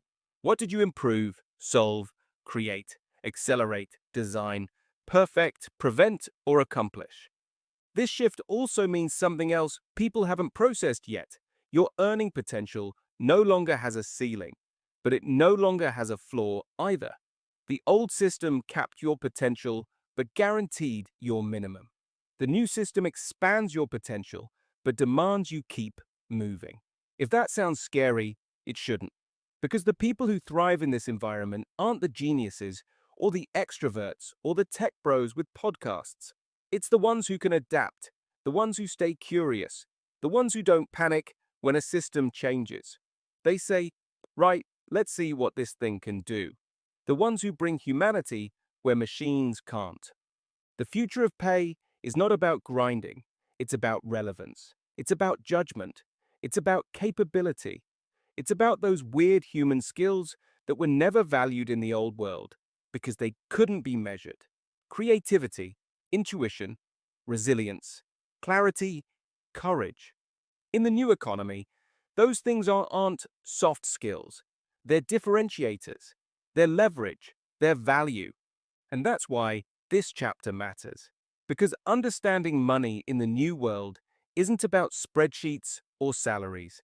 It's about understanding what humans become worth when the machine handles everything that used to drain us. Which leads us directly to the final piece of this puzzle. If pay changes, and companies change, and careers change, what the hell happens to work itself? What work actually becomes when work isn't the center of life anymore? There's a moment coming, not in some sci-fi future, not in a maybe one day when Google finishes its death ray, but soon, where work stops being the thing around which life is built. For most of human history, work was survival. You plowed, lifted, stitched, hammered, carried, built, hauled, dug, swept, served, sold, traded. You used your body. You used your hands. You used hours, long, heavy, exhausting hours, because that was the only way value was produced. Then work became economic survival. You weren't starving, but if you didn't work, you couldn't pay the rent, feed the kids, or keep the lights on. Jobs shifted from physical endurance to political endurance.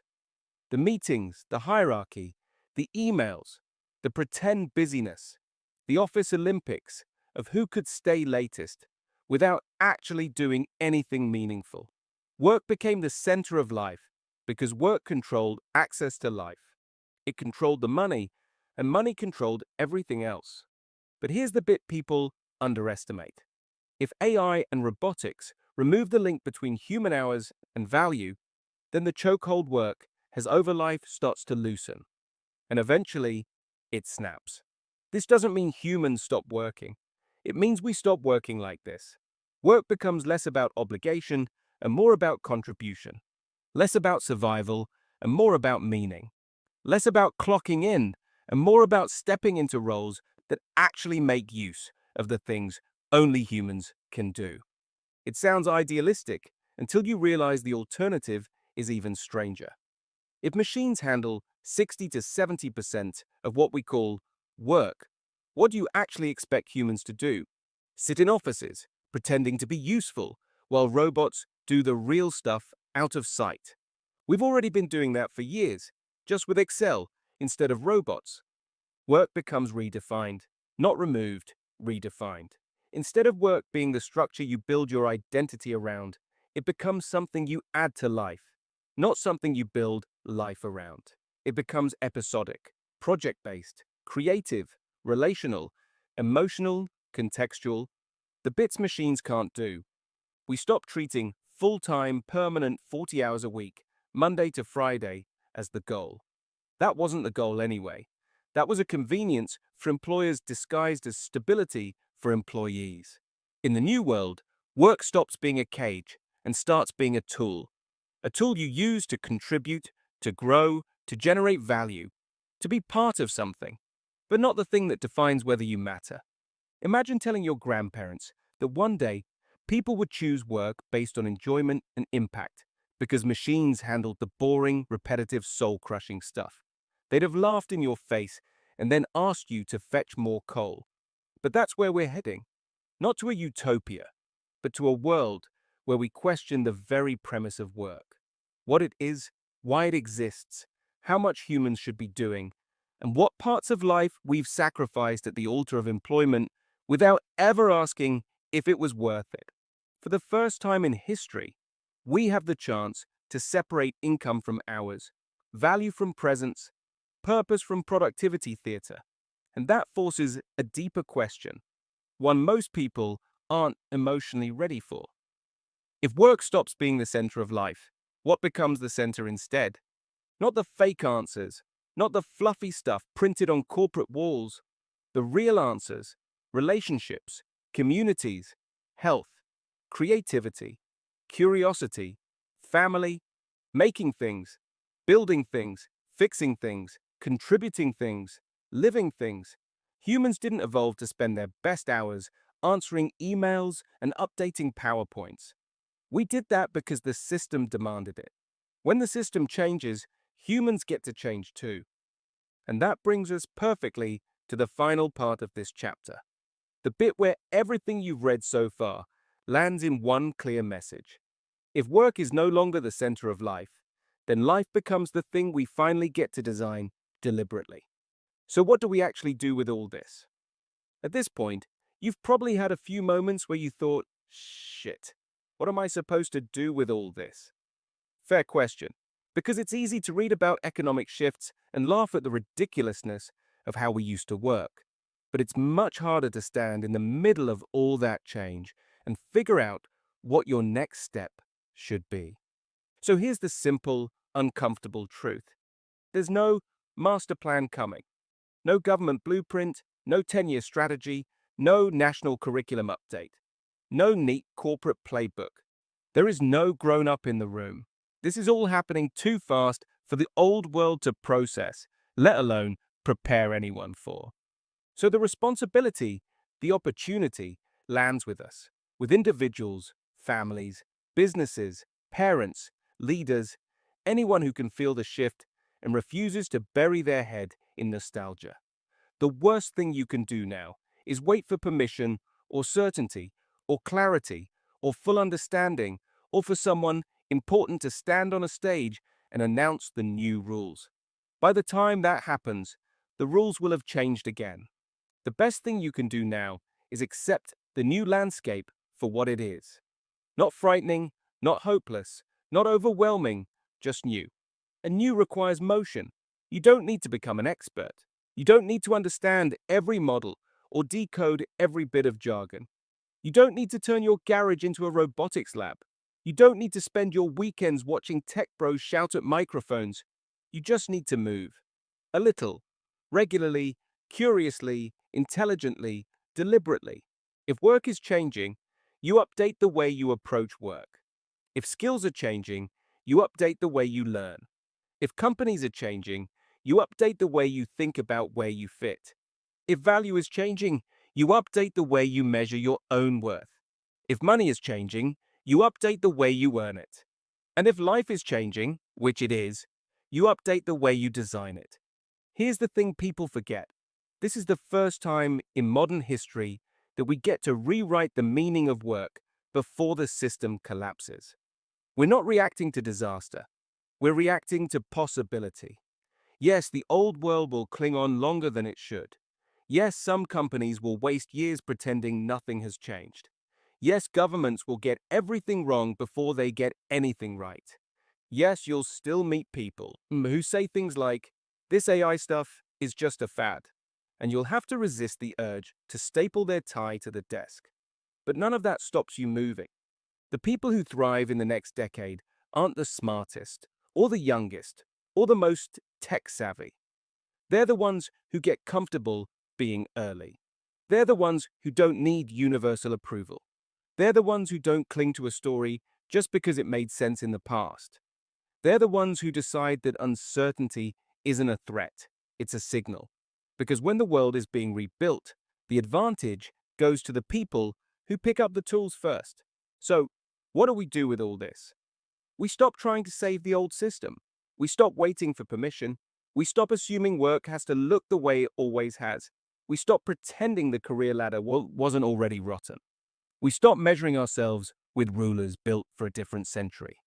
And we start building lives that make sense now. Not 10 years ago.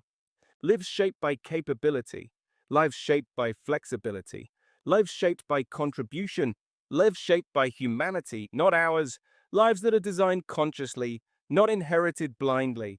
Because when the machines take over the work, humans get to take back the living. And that's the whole point of this chapter. Chapter 23. Community, family, and rebuilding what matters.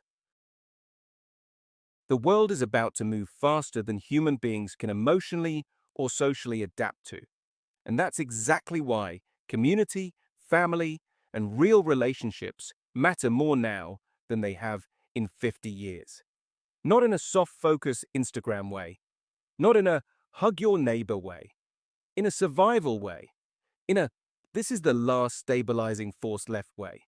AI is about to strip out noise, strip out the fake busyness, strip out the illusion of stability that work used to give people. And when that curtain drops, the only thing left that keeps people upright is other people. We've spent 2 decades building a society that looks connected, but actually isn't. Digital life replaced real life.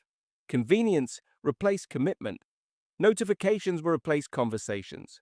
And somewhere in the mess of modern living, we forgot that humans don't function properly in isolation. A person can have every app, every automation, every comfort, every convenience, and still be lonely as hell. And loneliness, in a world that is about to speed up even more, is dangerous. The future will reward the people who have real roots, real relationships, real support systems, the people who have someone to lean on when the world gets chaotic. Not just someone to tag in a story, the people who have a community, not just a network. The people who understand that the pace of the future makes belonging more important, not less. This chapter is about rebuilding that, Not in a nostalgic, weren't the old days nice way, but in a hard-edged, practical, this is how you survive the next 10 years without losing your mind way. The collapse of artificial belonging. If you want to understand the mess we're in, start with the last 20 years. The era of artificial belonging. Social media arrived and convinced us we were connected. Workplaces branded themselves as families. Every business built communities that weren't communities at all. They were marketing funnels with a chat feature. And neighborhoods quietly became clusters of strangers, living within Wi-Fi range of each other. Artificial belonging gives you the sensation of connection without any of the substance. It's like eating crisps for dinner, looks fine, tastes fine, delivers absolutely fuck all nutritional value. Digital connection is the same. It scratches the itch without feeding the need. Social media is the biggest culprit.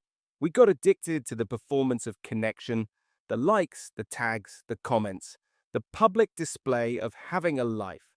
But none of that is the same as belonging. Belonging is built on presence, consistency, and showing up when someone needs you, not scrolling past them when they're having a hard time and leaving a "you okay, hun" comment like that's going to fix their life. Workplaces try to fill the void by pretending to be families. They weren't. Families don't restructure you. Families don't make redundancies. Families don't give you a leaving card and a branded mug after 10 years. The work family lie was clever. It made people stay longer, work harder, feel emotionally attached to a place that would drop them the second the shareholders got nervous. Neighborhoods didn't collapse. They just thinned out. Everyone stayed inside. Everyone stopped talking to each other. Everyone became busy, stressed, rushing around in circles. Human contact became something squeezed in between errands. Every street went living community to a row of private bunkers. And we didn't see the cost, because life was loud enough to distract us. Work, commutes, pressure, deadlines, childcare, debts, exhaustion, all of it kept people too occupied to notice they were gradually becoming isolated. AI is about to expose that. When the noise drops, people will feel the vacuum. Artificial belonging crumbles the second life hits you, the second you get bad news, the second your job disappears, the second you go through a crisis. Digital communities vanish. Workplaces distance themselves. Networks go silent. And you're left with a simple, brutal truth. Most people don't have the support system they think they do, which means rebuilding real belonging isn't optional.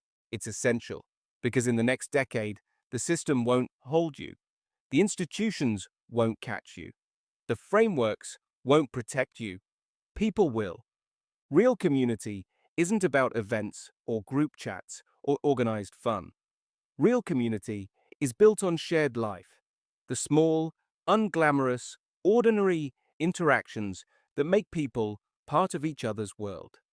It's the neighbor you can knock on at 10 p.m., the friend who shows up without asking, the family member who calls because they sense something was off, the colleague who doesn't just message, "You okay?" They actually check. The people who notice when you disappear.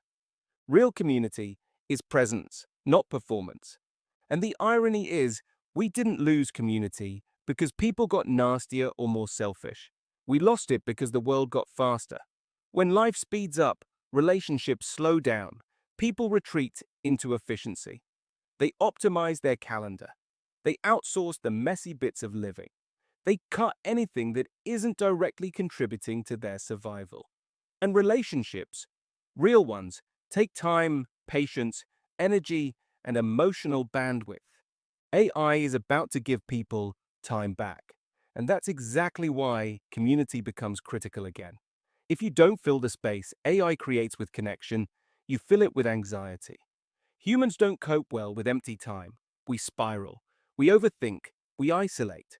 We distract ourselves to death. The next decade will split people into two groups: those who build real community and those who drown quietly in isolation. The difference between those two outcomes is not technology, it's habits, small behaviors, the everyday rituals that create actual connection, talking instead of texting, showing up instead of liking, inviting instead of scrolling, checking in instead of assuming, being available instead of performative. None of this is groundbreaking, but it's revolutionary in a world that trained people out of doing it. Real community isn't sentimental, it's structural. It's a support system that protects you from social collapse. It's the modern equivalent of the village. Not because life is simpler, but because life is a different kind of complicated. Family is the anchor, not the obligation. Family becomes more important as the world becomes less predictable, but not in the old, moralizing, family is everything way. Half the stress people feel comes from treating family like an obligation instead of a source of stability. The modern world broke families in subtle ways. Everyone was too busy, too tired, too stretched, too distracted. Everyone lived on the edge of burnout. And when you're running at maximum capacity, even the people you love feel like another demand on your time. When I removes the pointless hours, people will have space again. And that's when the cracks in family life become impossible to ignore. The rushed dinners, the half-assed conversations, the way everyone sits in the same house but lives in different worlds. Families have been held together by routine, not by connection. The next decade forces the question, what does your family actually look like when the noise disappears? Families that talk will get stronger. Families that avoid will combust. Families that communicate will adapt. Families that suppress will fracture. Family becomes the emotional infrastructure of the future, not because of nostalgia, but because it is the only group of people with enough shared history to create stability without needing external validation. And here's the real shift. Family stops being a hierarchy. Family becomes a team. Everyone contributes. Everyone updates. Everyone adapts. Everyone has to be emotionally fluent in a way previous generations never were. AI won't break families, but it will expose the weak ones, not through judgment, through silence. When the distractions go, the truth shows up. Neighborhoods, the forgotten system that saves people. Neighborhoods used to be the backbone of resilience. Not governments, not corporations, not social networks, actual physical communities. Somewhere along the way, we turned neighborhoods into silent corridors between private lives. People park, walk inside, shut the door, and vanish. But the future is more local than anyone realizes. Not because of politics, not because of ideology, because of practicality. When systems become unstable, people retreat to what is near. When institutions become slow or overwhelmed, neighbors fill the gaps. When work becomes fragmented, people rely on those geographically closest to them for everyday support. The neighborhood becomes the smallest functional unit of society again. And no, this doesn't mean street parties and bunting and summer fairs. It means basic, practical interdependence. Knowing who lives around you, knowing who needs help, knowing who to call, knowing who you can rely on, knowing who relies on you. It sounds small. It's not. It is the first line of human stability in a world that is about to shift faster than governments can legislate and faster than businesses can restructure. The future isn't global, it's hyperlocal. Community resilience will matter more than national resilience. Your postcode will determine more about your well-being than your profession. The physical world becomes meaningful again. Because when the digital world accelerates, people need something solid to stand on. For the last 100 years, institutions have acted as society's safety net. If you fell, there was a structure to catch you. Government, work, healthcare, education, housing. The system was slow, clunky, bureaucratic, but it existed. AI is going to make those institutions more efficient, but also more impersonal. Systems will scale, but empathy won't. Services will improve, but the human element will shrink. That's not dystopian, it's inevitable. When systems become efficient, they become cold. When systems become automated, they become distant. When systems become perfect, they stop bending, which means the gaps, the places where human beings actually need support, will only be filled by other human beings. People won't rely on institutions, they'll rely on networks. Not professional ones, human ones. Friends, neighbors, families, local communities, informal groups, people connected by trust, not paperwork. The most important form of capital in the next decade isn't financial, it's relational. The people with strong networks will thrive. The people without them will struggle. The people with shallow networks, purely digital, purely transactional, purely surface level, will discover very quickly that those networks don't hold any weight when life gets hard. The world is about to get better, but also more ruthless. Better for the adaptable, ruthless for the isolated. Rebuilding what matters before the old foundations break.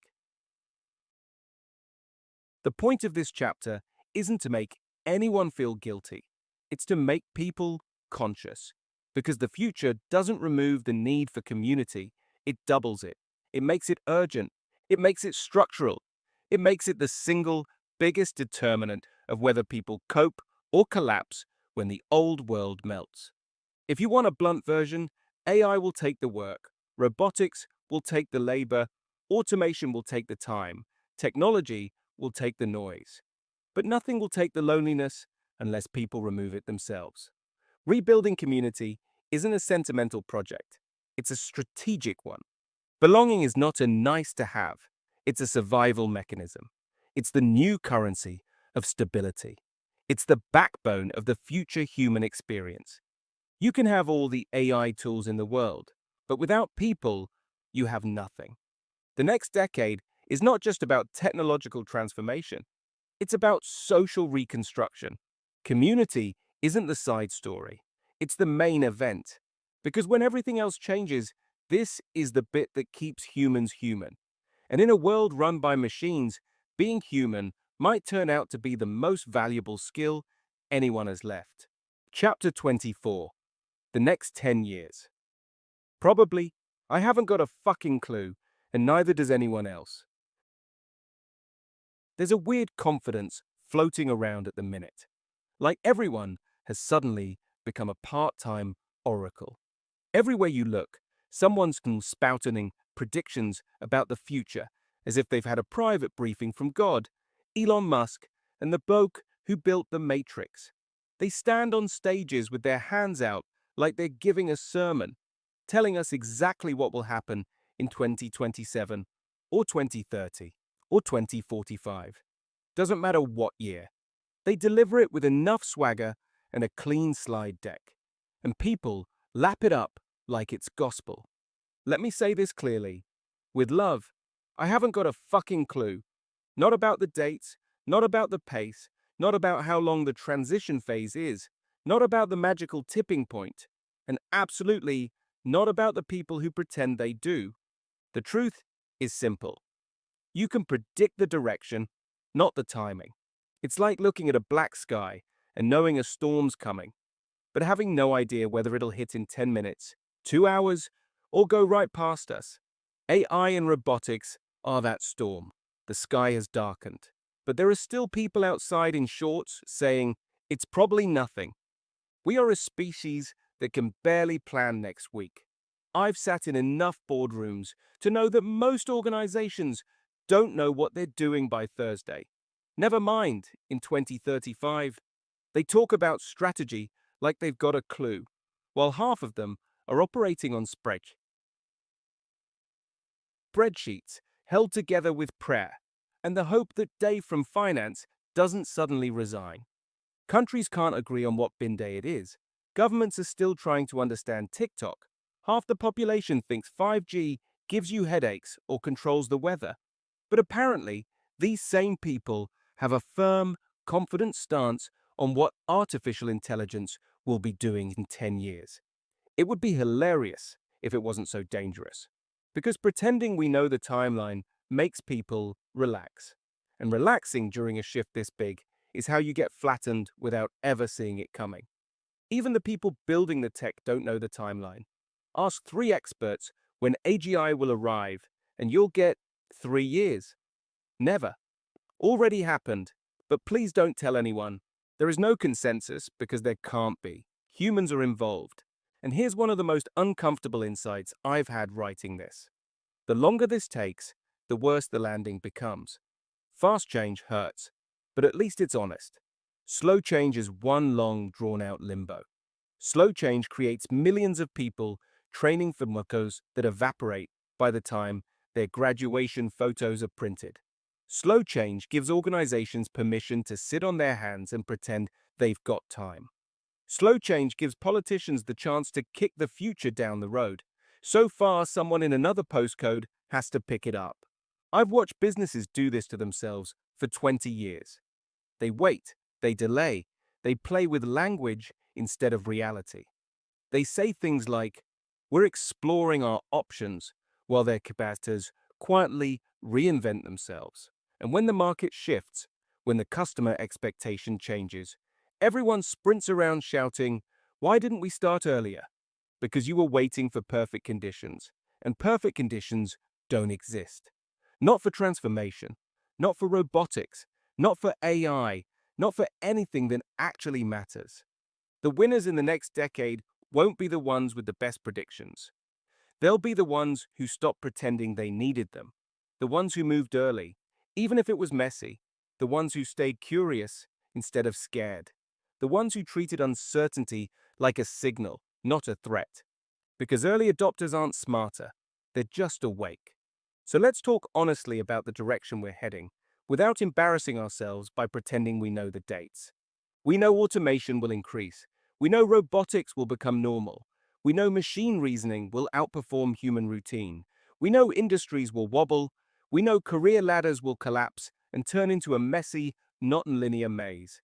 We know education will get exposed. We know governments will scramble. We know security, the type our parents believed in, will evaporate. Not dystopia, not utopia, just different. Fast, disorientating. What the hell happened to the old world? Different. There will be new jobs we haven't imagined. There will be old jobs that evaporate quietly. There will be people blaming everything except the truth. People will argue, non-stop, about all the wrong things. They'll argue about whether AI is real intelligence, instead of asking why their company still runs on processors designed in 1998. They'll argue about morality while outsourcing everything to a machine. They'll argue about politics rather than pressure. They'll blame immigrants, or bosses, or universities, or the next generation, or the last generation. Everything except the fact that the world changes, whether we participate or not. And here's the bit nobody likes to admit. Technology isn't the unpredictable part. People are. AI is consistent. Robots are consistent. Systems are consistent. Humans are chaos. Humans are denial, procrastination, panic, and blame. Humans cling to certainty, even when certainty doesn't exist. Humans cling to stories that stopped being true years ago. So none. You will not get a fridge magnet prediction from me. What you get instead is the honest bit. The timeline doesn't matter. The direction does. And the direction is unmistakable. The future arrives not through prediction, but through pressure. When the economics change, adoption follows. When adoption hits a threshold, behavior follows. When behavior shifts, society follows. And suddenly, everyone wakes up in a world they didn't see arriving, even though the signs were everywhere. Waiting for certainty is the most dangerous mistake any of us can make. The real question isn't, what will the next 10 years look like? It's, how awake do you want to be while they unfold? Because whether it takes 5 years or 15, the shift will rewrite everything you grew up believing about work, value, education, security, money, identity, and purpose. Not in a distant century. In our lifetime. In our children's lifetime. If part 1 was about understanding yourself, and part 2 was about understanding the world, then the final chapter is where those two things meet. This is where we stop talking about systems and start talking about you, your family, your choices, your next steps, the things you build your life around, when everything else begins to shake. Chapter 24 isn't a conclusion, it's the point. Chapter 25, final chapter. Right, so what the hell happens now? Let's be honest with each other from the very first sentence here. Nobody, not me, not you, not the experts on podcasts pretending they've meditated with the future, actually knows what's coming next. Not a clue, not a roadmap, not even a decent guess dressed up as a forecast. If anything, the only thing I am certain about is that pretending we know makes us look like knobs. And I've met enough knobs in my life to avoid joining their club this late in the game. People keep asking me, so, how long do you think we've got before everything changes? As if I'm about to open a secret government folder labeled Project Future and dramatically whisper, brace yourself, it's happening in 7 years and 4 months. I don't know, 3 years, 10 years, 20, 6 months on a rainy Tuesday in February while I'm in the middle of a Tesco meal deal? Your guess is as good as mine. And here's the strangest part. The longer it takes, the worse it probably becomes. Because delay doesn't give us more time to prepare. It just gives us more time to lie to ourselves. Human beings, when given time to prepare, don't prepare. They procrastinate. Give people 5 years to adapt and they'll smash it. Give them 15 and they'll spend 14 of those years arguing about whether anything needs to change at all. So no, this isn't the chapter where I suddenly pretend I've worked it all out. This isn't the big reveal. This is the truth. The honest, slightly sweary, hopefully reassuring truth about what comes next, which is this. Whatever happens next, you'll cope. Not because you've got a plan, not because you understand the tech, not because you've taken some online future readiness course taught by a bloke named Sven who lives in Bali.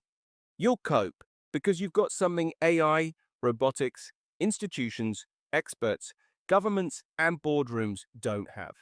You're human. The big wobble we're all feeling.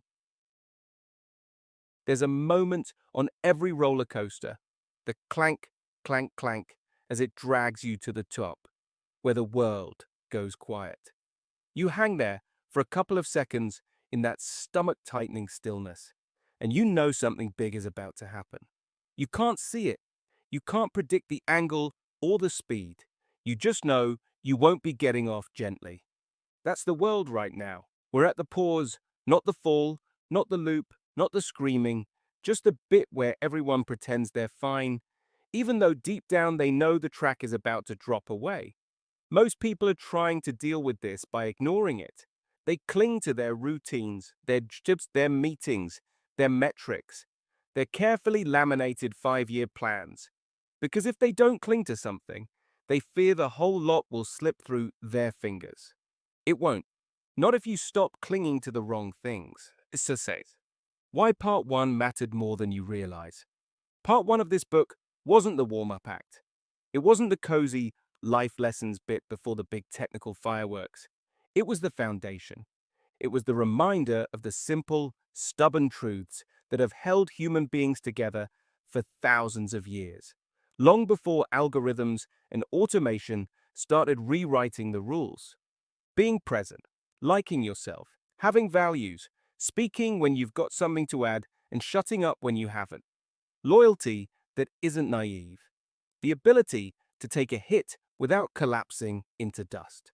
The humor to face the messiness of life without turning bitter. The relationships that actually matter instead of the ones you pretend matter.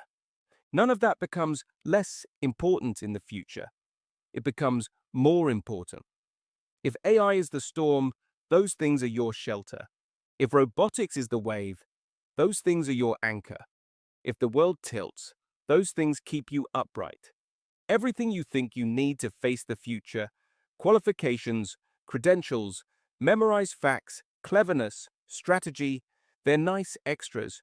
They help, but they're not the thing that gets you through. Humanity is. Your humanity. Why part 2 wasn't doom, it was clarity. Part 2 wasn't written to scare you. It was written because pretending everything will stay the same is the fastest way to get flattened. Schools that still teach like it's 1985. Universities charging a fortune for jobs that are evaporating. Businesses rearranging the deck chairs instead of building lifeboats. People clinging to careers because they can't imagine anything else. We're overdue an honest conversation. And honesty doesn't mean panic. Honesty means this is going to change. And that's okay. Humans are built for change. We adapt faster than we give ourselves credit for. We always have. We always will. The only real danger is refusing to accept what's in front of us. Part 2 wasn't a warning, it was a wake-up call. Because the future isn't something that lands on your doorstep like a lost Amazon parcel. It's something you walk into with your eyes open. So what do you actually do next?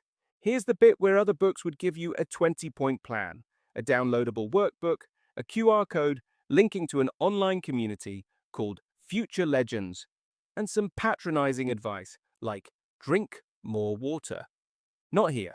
The truth is embarrassingly simple. You already know what to do next because you've already done it 100 times in your life.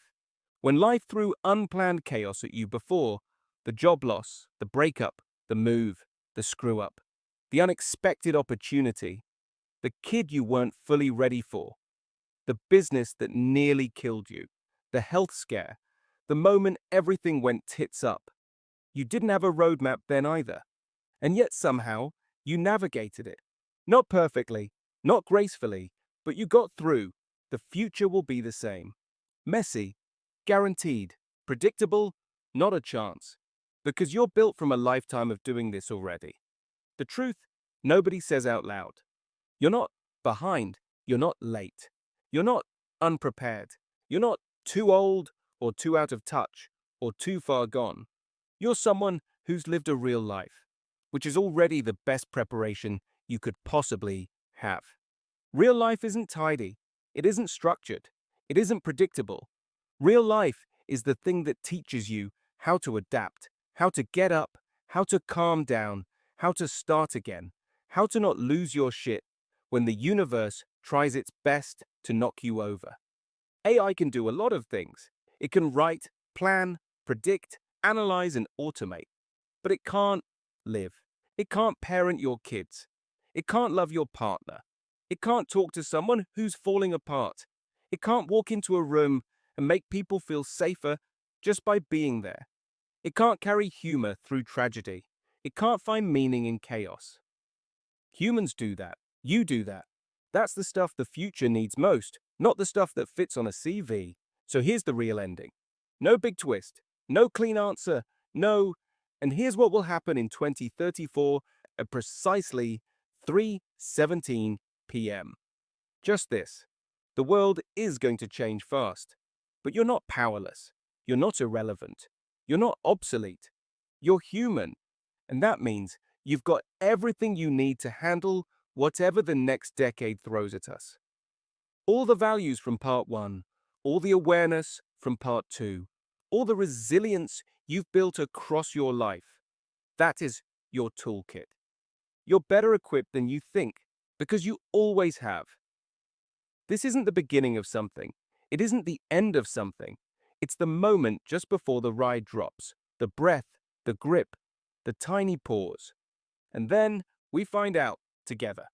Right, that's enough now. Let's see what happens next.